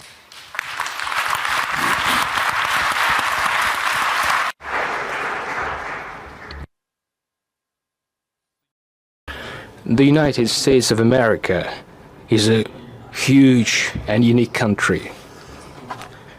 In its own way, over 300 years, in just 300 years, which is a small period of time compared to our history, but thanks to the talents of the Americans, it became a superpower, which is an obvious fact. We know outstanding American politicians, we know outstanding American business people, cultural activists, which is an obvious fact. We used to be allies during 2 world wars as we fought Nazism and fascism. What happened recently? After the war, after the alliance, the United States and the Soviet Union started dividing the world, and they did so successfully. And based on this balance of powers, they created international relations and created the modern system of international law. Then the Soviet Union ceased to exist for a number of reasons. I will not go into detail, but they were mainly internal reasons. There is one superpower remaining, represented by your country. The way your elites use this monopoly to global domination is dubious. In my opinion, the United States failed to bear this burden of responsibility that they happen to bear. They created monopoly, strengthened it. I don't mean the American people, I mean the ruling elites. While strengthening their monopoly, they soon faced a situation where the overwhelming majority of countries disliked it. And so, step by step, it became obvious to everyone that there is resistance to the forming global order. Many, including your allies, they are keeping their silence here. They are afraid of speaking up because they're dependent on major economies, on mass media. There are a lot of dependencies, but believe me, I know what I'm talking about. Even allies dislike it too. And so they faced failures and disturbances. The ruling elites of the United States, after achieving the monopoly of power, decided that the previous system of international relations that was built on the outcomes of World War II is no longer satisfying for them because the balance of power evolved And hence they decided to change the international legal order. And when it became clear that not everyone is okay with this, by this I mean Iraqi developments, they happened without UN Security Council sanctions. The same applies to Syria, Yugoslavia, former Yugoslavia. Without going into detail about root causes, there were no decisions or resolutions of UN Security Council. The United States did let this genie get out of the bottle.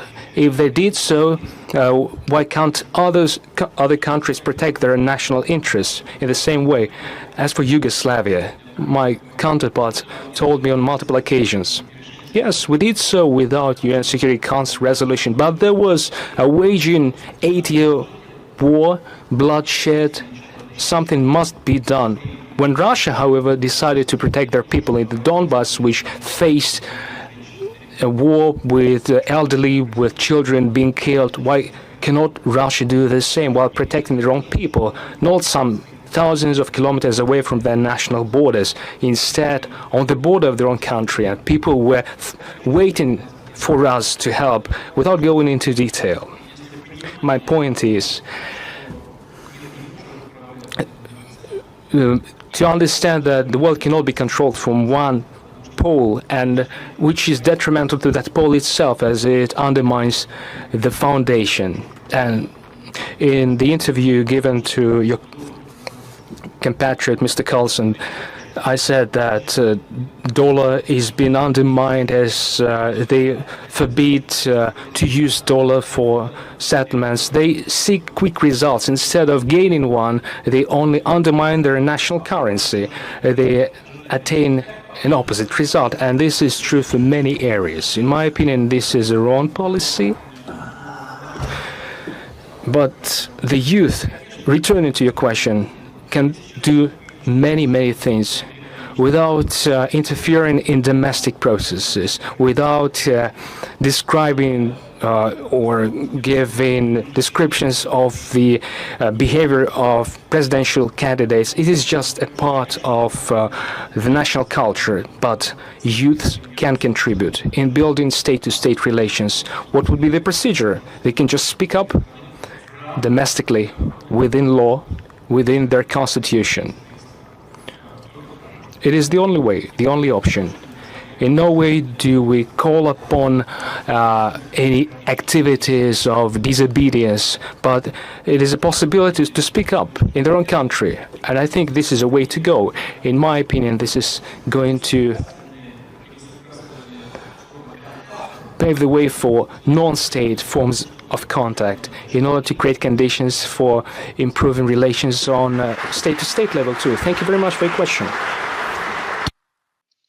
Yeah, and that's, I think, the most difficult part, I think, especially for the quote unquote left. There's so much division between these the leftish and the right paradigm right now, and that is also, of course, happening with Israel. We've seen a lot of hypocrisy when it comes to, you know, supporting a right to bear arms and then not supporting Palestinians' right to defense, but supporting Israel's right to defense and that sort of thing. We're seeing a lot of questioning of the deep state, but Israel apparently is excluded from that. So there is a lot of education to be made, I think, in the United States.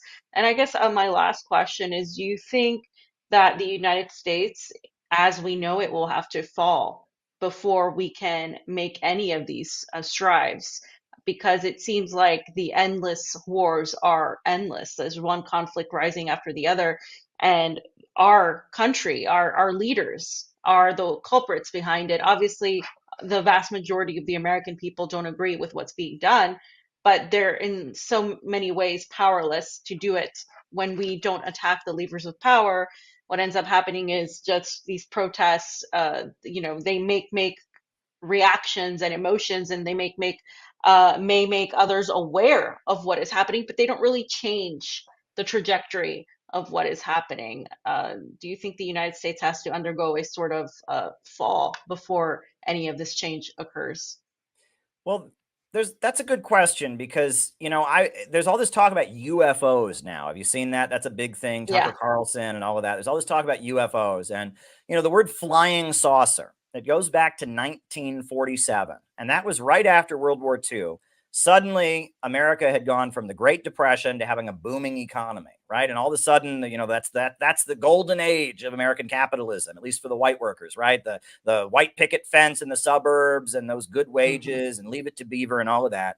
But while that was going on, all kinds of Americans started seeing these flying saucers in the sky and thinking that the space aliens were going to land, or thinking that the end times were coming. And there was all this weird hysteria of people, a lot of whom were probably hallucinating, were probably not seeing anything at all. And there was this weird UFO hysteria. And I point to that. When I think about, there was a hit bluegrass song that came out in 1947 when the flying saucer UFO hysteria was going on, and the lyrics to the song were, "Though the war may be through, there's unrest and trouble brewing. These flying saucers may be just a sign that if peace doesn't come, it'll be the end of some. So repent today, you're running out of time." And it seemed like that, that even then, in those golden years of America, where people had their white picket fence and their house and their car and all of that, there was still a feeling of dread and doom underneath the culture. And you saw that in Hollywood movies, and you saw that in the art and culture that was coming out. There was just this feeling of dread. And I think that what that really was is that all of us in the United States knew some way or another that all those houses and all those cars and all those TVs and all those refrigerators and hula hoops, they were all dripping in blood.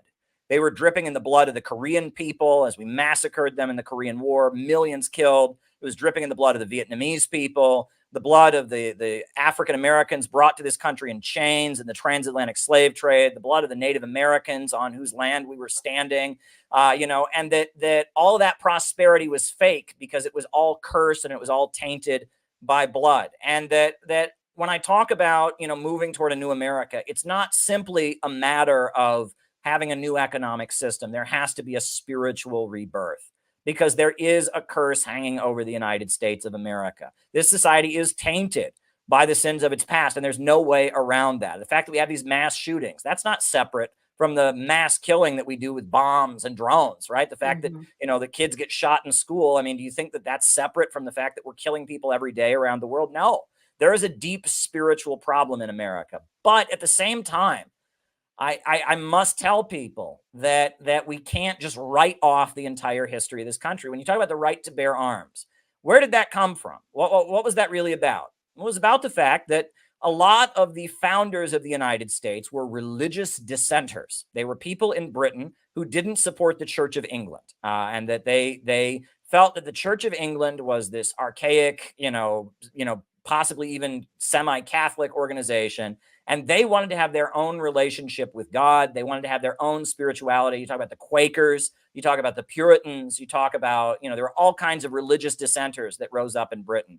And when King Charles II came to power, after Oliver Cromwell was removed after the English Civil War, King Charles II didn't want to get his head cut off because his father, Charles I, had been beheaded by religious dissenters in the English Civil War. So when King Charles II came to power in 1660, he passed a law that no religious dissenters could own guns. And he started confiscating the guns of religious dissenters. And many of them started packing up and coming to the United States because they said, wow, the government's taking our guns away. They're going to take away our religious freedom pretty soon. And they got on boats, and the Puritans founded Massachusetts, and the Quakers, they founded Pennsylvania.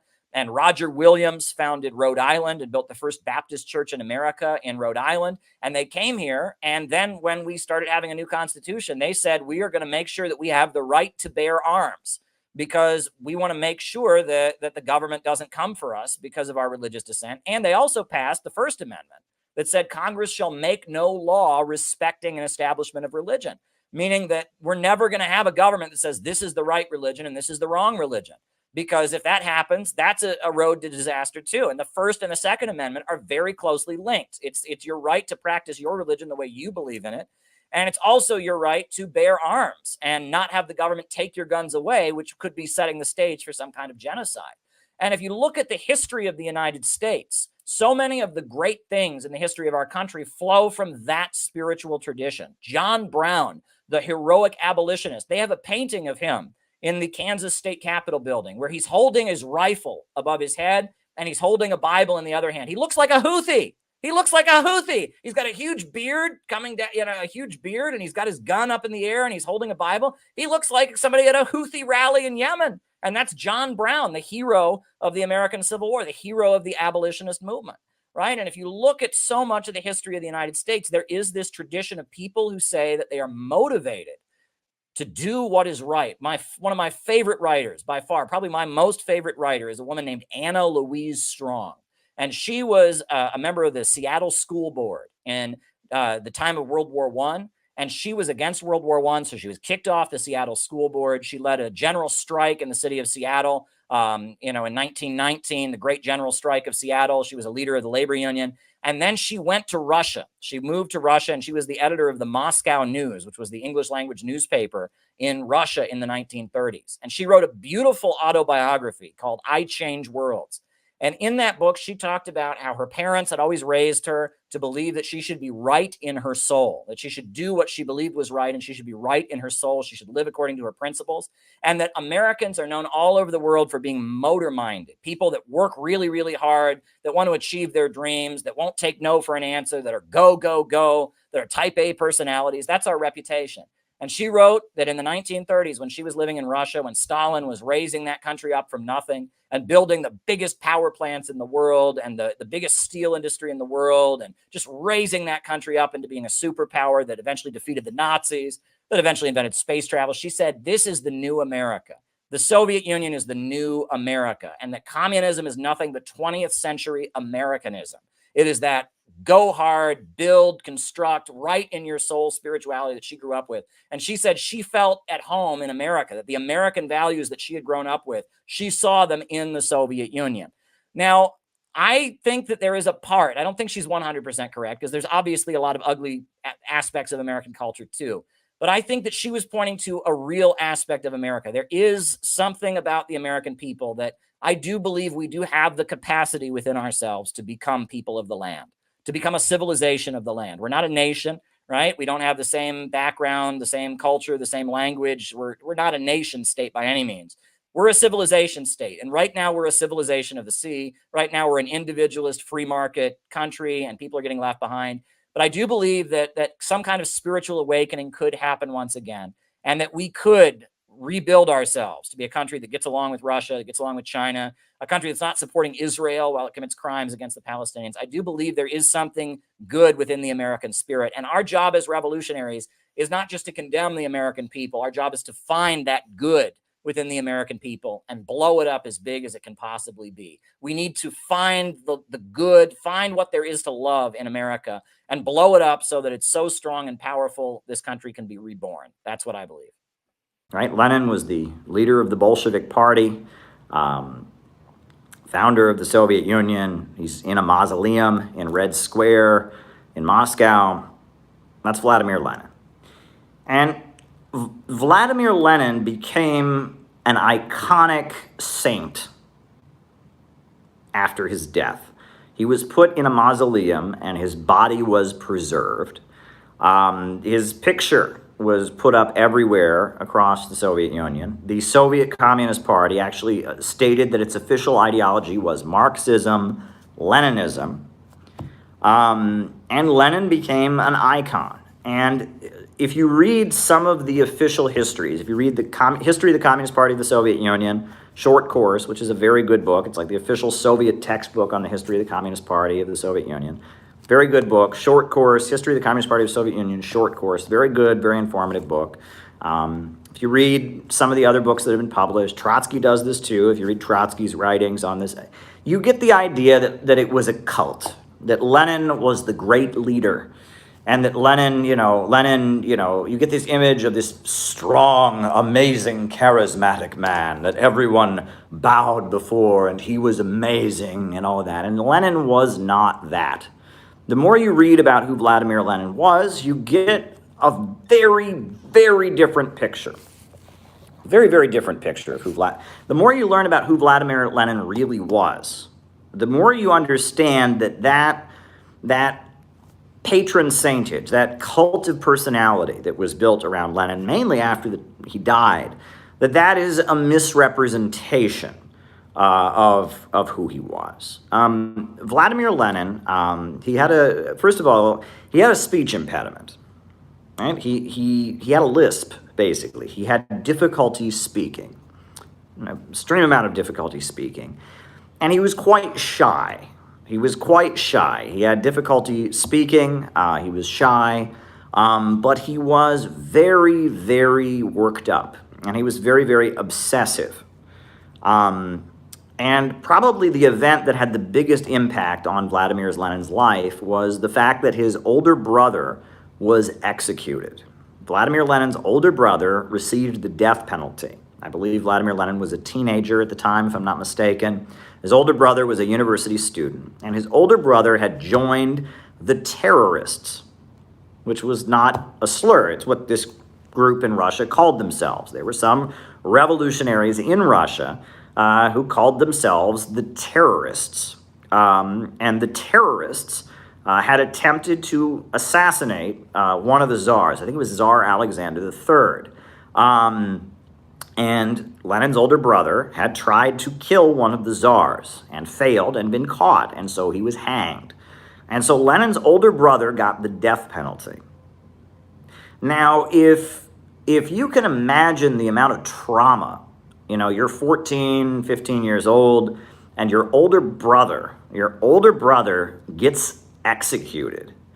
You want to talk about an event in your life that is going to be pivotal. I mean, that is huge. Your family dies, someone in your immediate family, one of your siblings, one of your parents die. Always a traumatic experience. But to have that member of your family charged with a crime by the government and formally executed, that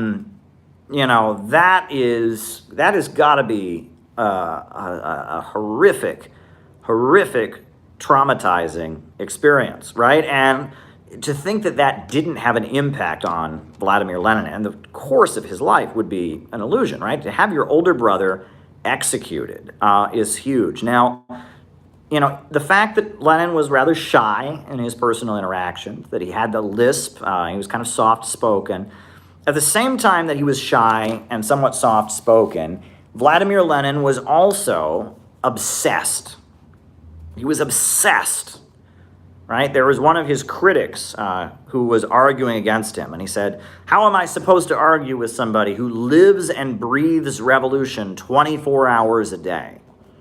He was obsessed. He thought about nothing but communism, nothing but revolution. He was obsessed. And when there would be a crisis in the political groups he was working in, he would start to have heart trouble. He would be unable to sleep. He would have a nervous condition where he was just on edge and couldn't focus on anything. He suffered of this, this condition of this chronic stress. He would stress himself out. And in order to calm himself down, he would get so worked up over political divisions and such, he learned to play the piano. Playing the piano was how he calmed himself down. He played the piano. So when you think of Vladimir Lenin, think of a guy with a lisp who's shy, who gets really worked up over political debates, and in order to calm himself down, he forces himself to develop, a hobby, black hammer, to develop a hobby, and that hobby is playing the piano. That's Vladimir Lenin, right? Not the image that you get. That's not, you watch these Sergei Eisenstein films, it's not what you think it is. Now, he was a very good writer, and he forced himself to become a good speaker, despite the fact that he was shy. But ultimately, and this is the important thing, what made Vladimir Lenin effective was not his ability to rally the masses. It was his ability to kind of corral and regroup the revolutionary movement. And again, doesn't fit the image. We see those images of Lenin speaking and he's at a podium. A lot of times those are clips from a Sergei Eisenstein film called October. They're not actually clips of Lenin. But regardless, the fact that Lenin became what he became was because Lenin built the Bolshevik Party. He built the Bolshevik Party, and the Bolsheviks really were a party. It was a party of new type, and it was a party, it was a way to kind of corral and maneuver and effectively bring together the Marxist movement of Russia in order to win. That's really what it was. So in 1903, many of the great revolutionaries in Russia met in London. They met in London. They were Russian revolutionaries, and they had a meeting in London. And this meeting took place in London. And Stalin, I think Stalin was there, Bukharin was there, Zinoviev was there, Kamenev, Trotsky, all of them were there. And Lenin, at this meeting, he pitched to them his idea for a party of new type. A party of new type. He said, if we're going to win, if we're going to effectively overthrow capitalism, overthrow the czar, we have to have a new method, a new style of organizing. We need to build a party of new type. And before this meeting happened, he wrote a short essay pitching it called Where to Begin, and then he wrote a full-length book pitching it called What Is to Be Done. And if you read What Is to Be Done, the name What Is to Be Done, it was the name of a popular science fiction novel at the time. There was a science fiction novel in Russia. I think it's about a guy who builds a little civilization in his house or something. It's a weird sci-fi novel. It was really popular at the time.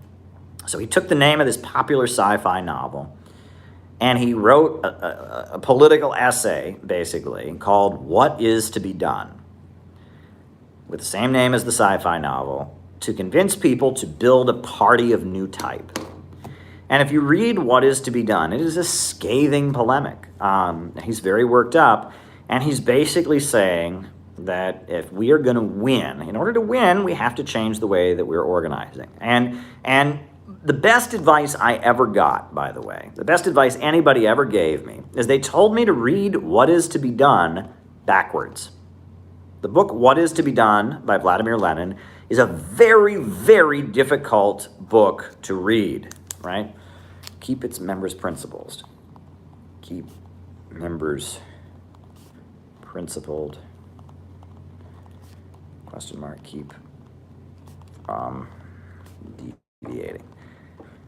It was actually very good advice. What Is to Be Done, it's written like this. He starts out with a very, very specific argument, the concept of freedom of criticism.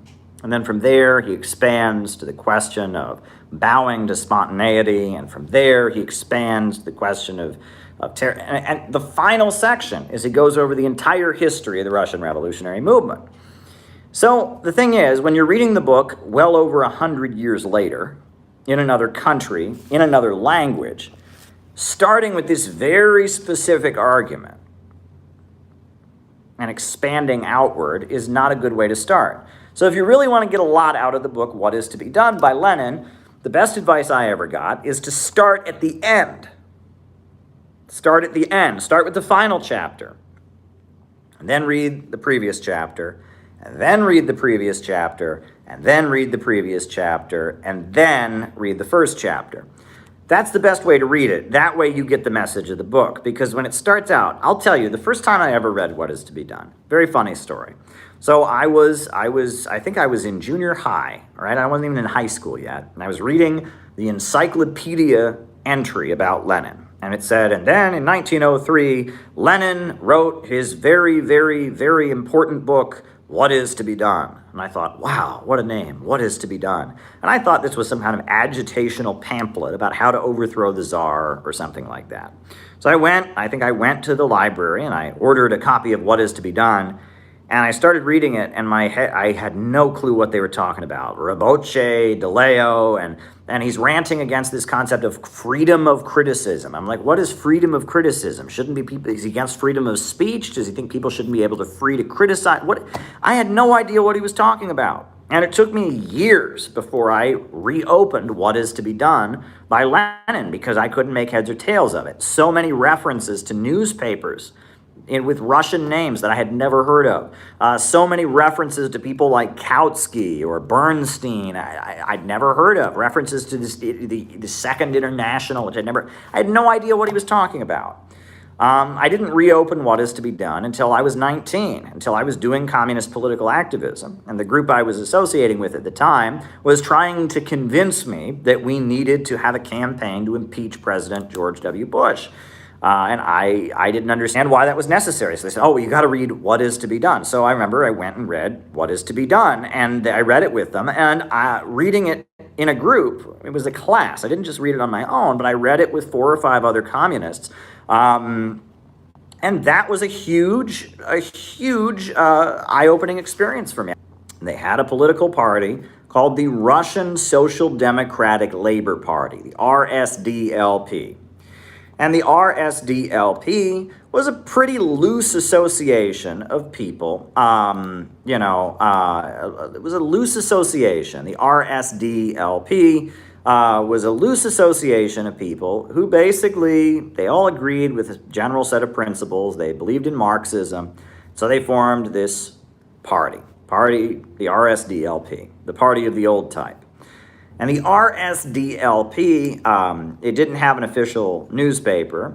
Its newspapers, its press were private. Members of the group happened to own newspapers that they published Marxist views in it, but there was no official party newspaper. And they believed in Marxism. And generally what the RSDLP did is it bowed to spontaneity, or it engaged in tailism. And what that meant was that if there was a strike someplace, there was an uprising, if there was a spontaneous revolt in Russian society, the RSDLP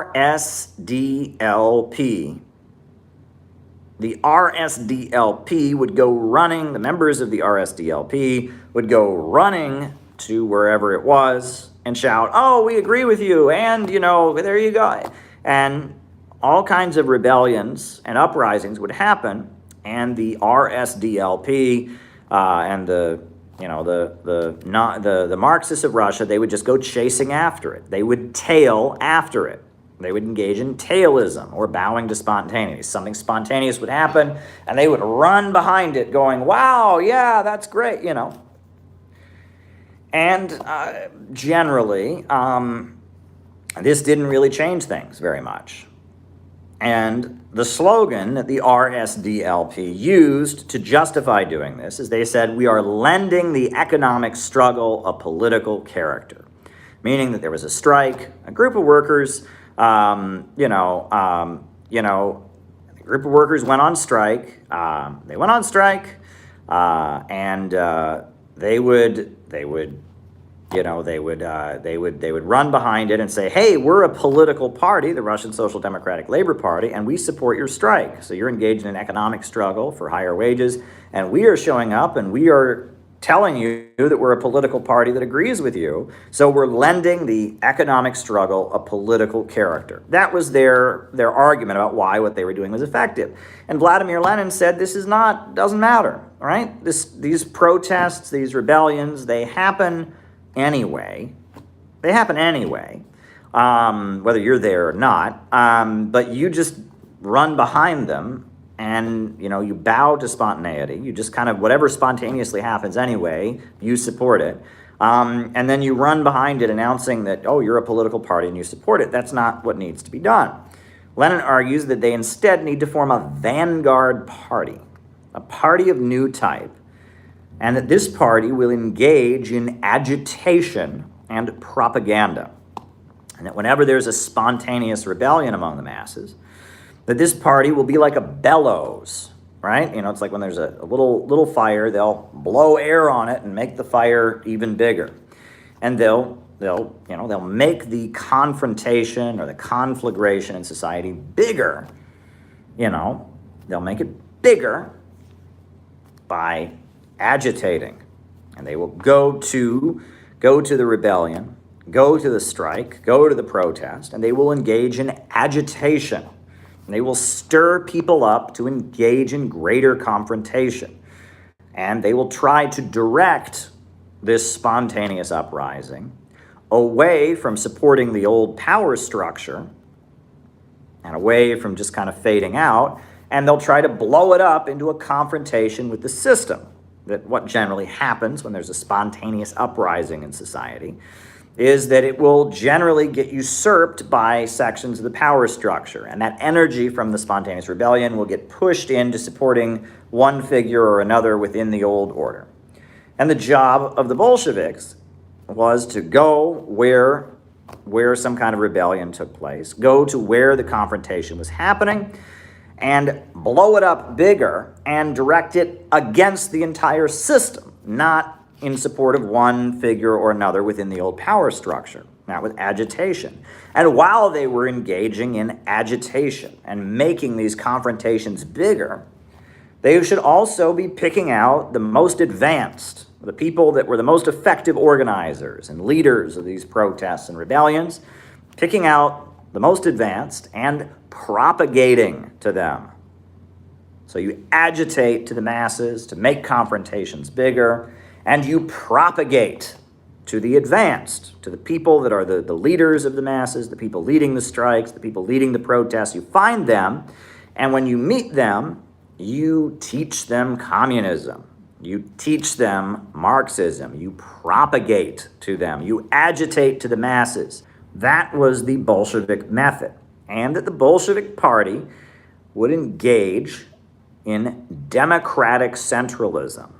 In order to make a decision as a group, there would be a broad discussion in the group, but once through the democratic process, they had determined what they were going to do, then it was the obligation of every member to carry it out, whether you agreed or not.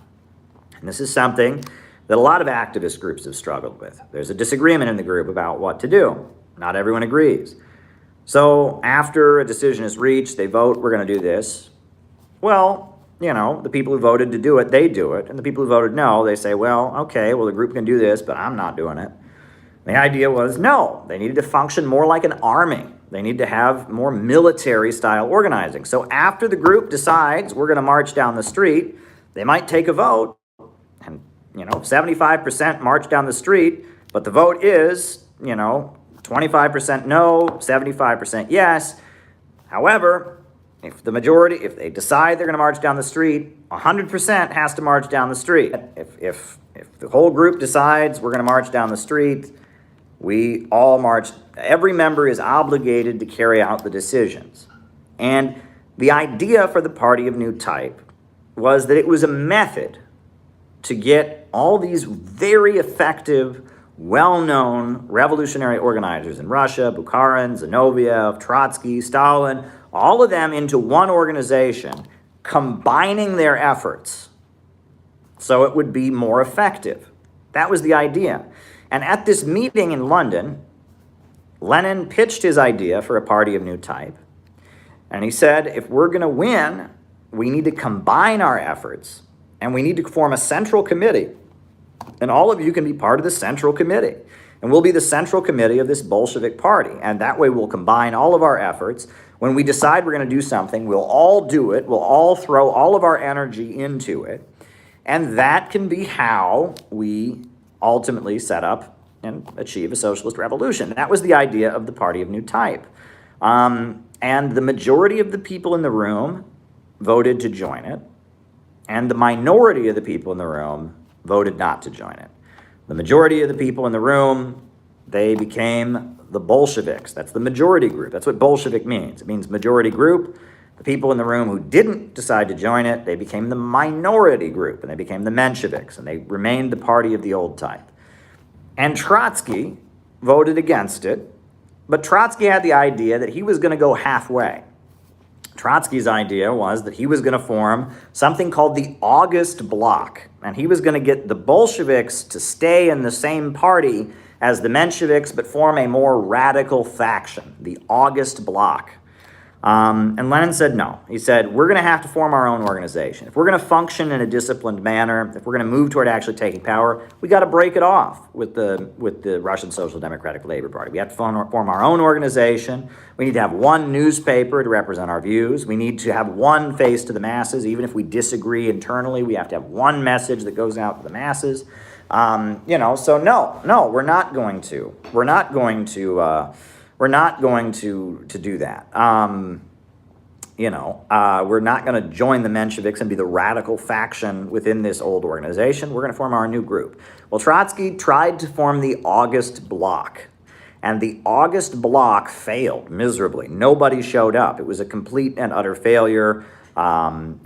Trotsky, for a while, he had his own grouping within the Mensheviks, and then he had his own whatever. And Trotsky, he moved on. He had his own little following, around Trotsky, but it didn't work out. So and it was that understanding that you needed to form a party of a new type, of people who gave the whole of their lives to be the tribune of the people, a vanguard party, a party of new type, this new, more effective way of organizing. That is what Lenin's brilliance was. And this party of new type that he formed, this vanguard party that he created, it was very difficult to keep it together. And when I talk about Lenin being nervous and stressed out, a lot of what he was doing was trying to keep this organization of all kinds of people who did not agree with each other, had vehemently different personal views, political views, was trying to keep them all in the same group, trying to keep them all in the same organization, trying to keep them in his party of new type. That is what Lenin was known for. Lenin was not a mass organizer as much as he was an organizer's organizer. He organized organizers. He agitated agitators. He corralled revolutionaries together. That's what he did, and it caused him a huge amount of stress, and he built an organization in which all these great revolutionary thinkers and organizers in Russia could coordinate their activities. And that's what you need to understand about Vladimir Lenin. That's Lenin, okay? That is who Vladimir Lenin was. And, the mausoleum that was built after Lenin died, that served a political purpose. The cult of Lenin, Leninism, that all served a political purpose because the Soviet Union had been a feudal society. The Russian Empire had been one of the most conservative and traditional societies in history. And after the overthrow of the Tsar, you had a deeply conservative population, but you also had the radical left-wing ideas of the Bolshevik leaders, and there was a contradiction there. And so by putting Lenin in a mausoleum, right, by putting his face everywhere, this was something people could understand. It mimicked a lot of the Russian Orthodox traditions. In the Russian Orthodox Church, it was believed that the body of saints, the way to determine if someone was a saint, was if their body did not decompose at the same rate that other people's bodies decompose. So putting Lenin in the mausoleum, preserving his body and putting it on display was kind of a subtle way. They didn't directly say it, but it was kind of a subtle way of saying that Lenin is a saint and putting Lenin's face everywhere, right? And having an image of Lenin where he almost practically has a halo on his head. I mean, not exactly. I mean, it was a mimicking of some of the Russian Orthodox traditions. Lenin became the iconic figure of the new Soviet society, and that's. It was necessary to do. And so the understanding of the Bolshevik Party as Lenin's little cult and all of that was necessary. It served a political purpose. But the thing is that in reality, if you look at the history of the Bolshevik Party, Lenin was constantly getting outvoted. Did you know this? Many times, Lenin would want the Bolsheviks to do something, and the rest of the Central Committee, Bukharin, Zinoviev, Kamenev, Litvinov, Stalin, would vote no. Many times, many times, Lenin would be furious. He was always fighting with the rest of his Central Committee. Always. I mean, you read the letters. You can get the complete works of Lenin. They have this big thing. Read the letters section. He is constantly angry, yelling at them. He threatens to quit at numerous times. He said, "I will resign from this party." They were fighting with each other up and down and backwards and forwards, and Lenin often did not get his way.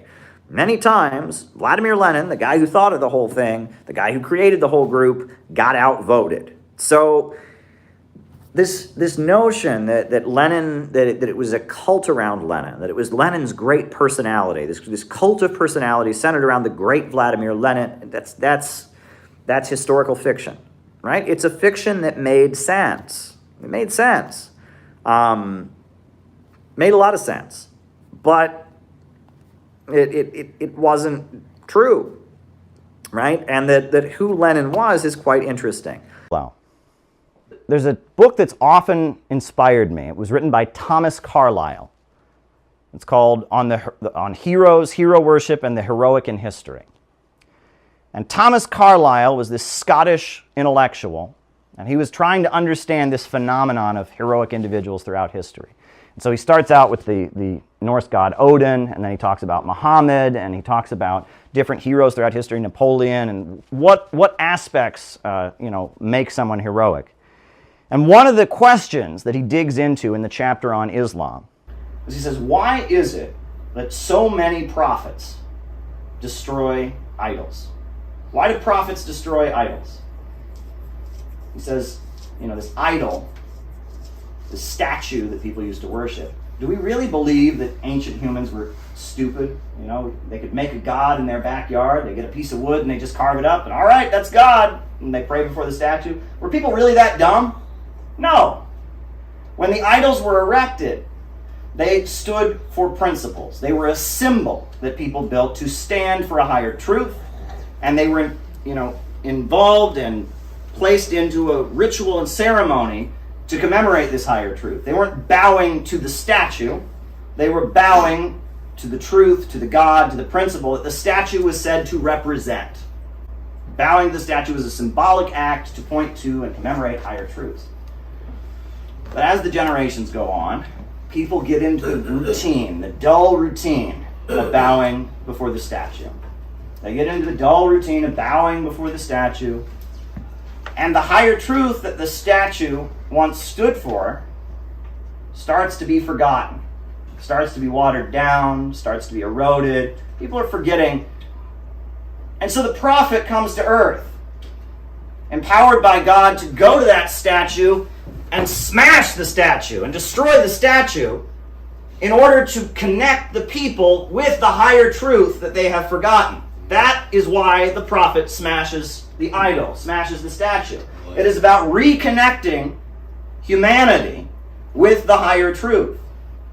That's what the prophet is doing. And that the statue and the idol is an impediment. It started out as something that was to remind people of the higher truth, but it turned into its opposite. It turned into something that blocks people from the higher truth. Instead of connecting with the higher God, they've got this statue, this middleman that gets in the way. So the prophet comes along to sweep away the middleman, to sweep it away in order to clear out the bad and enable the connection with that which is good. And that's why I wear one of these rings. Because when I was in Iran, I saw the men were wearing akek rings.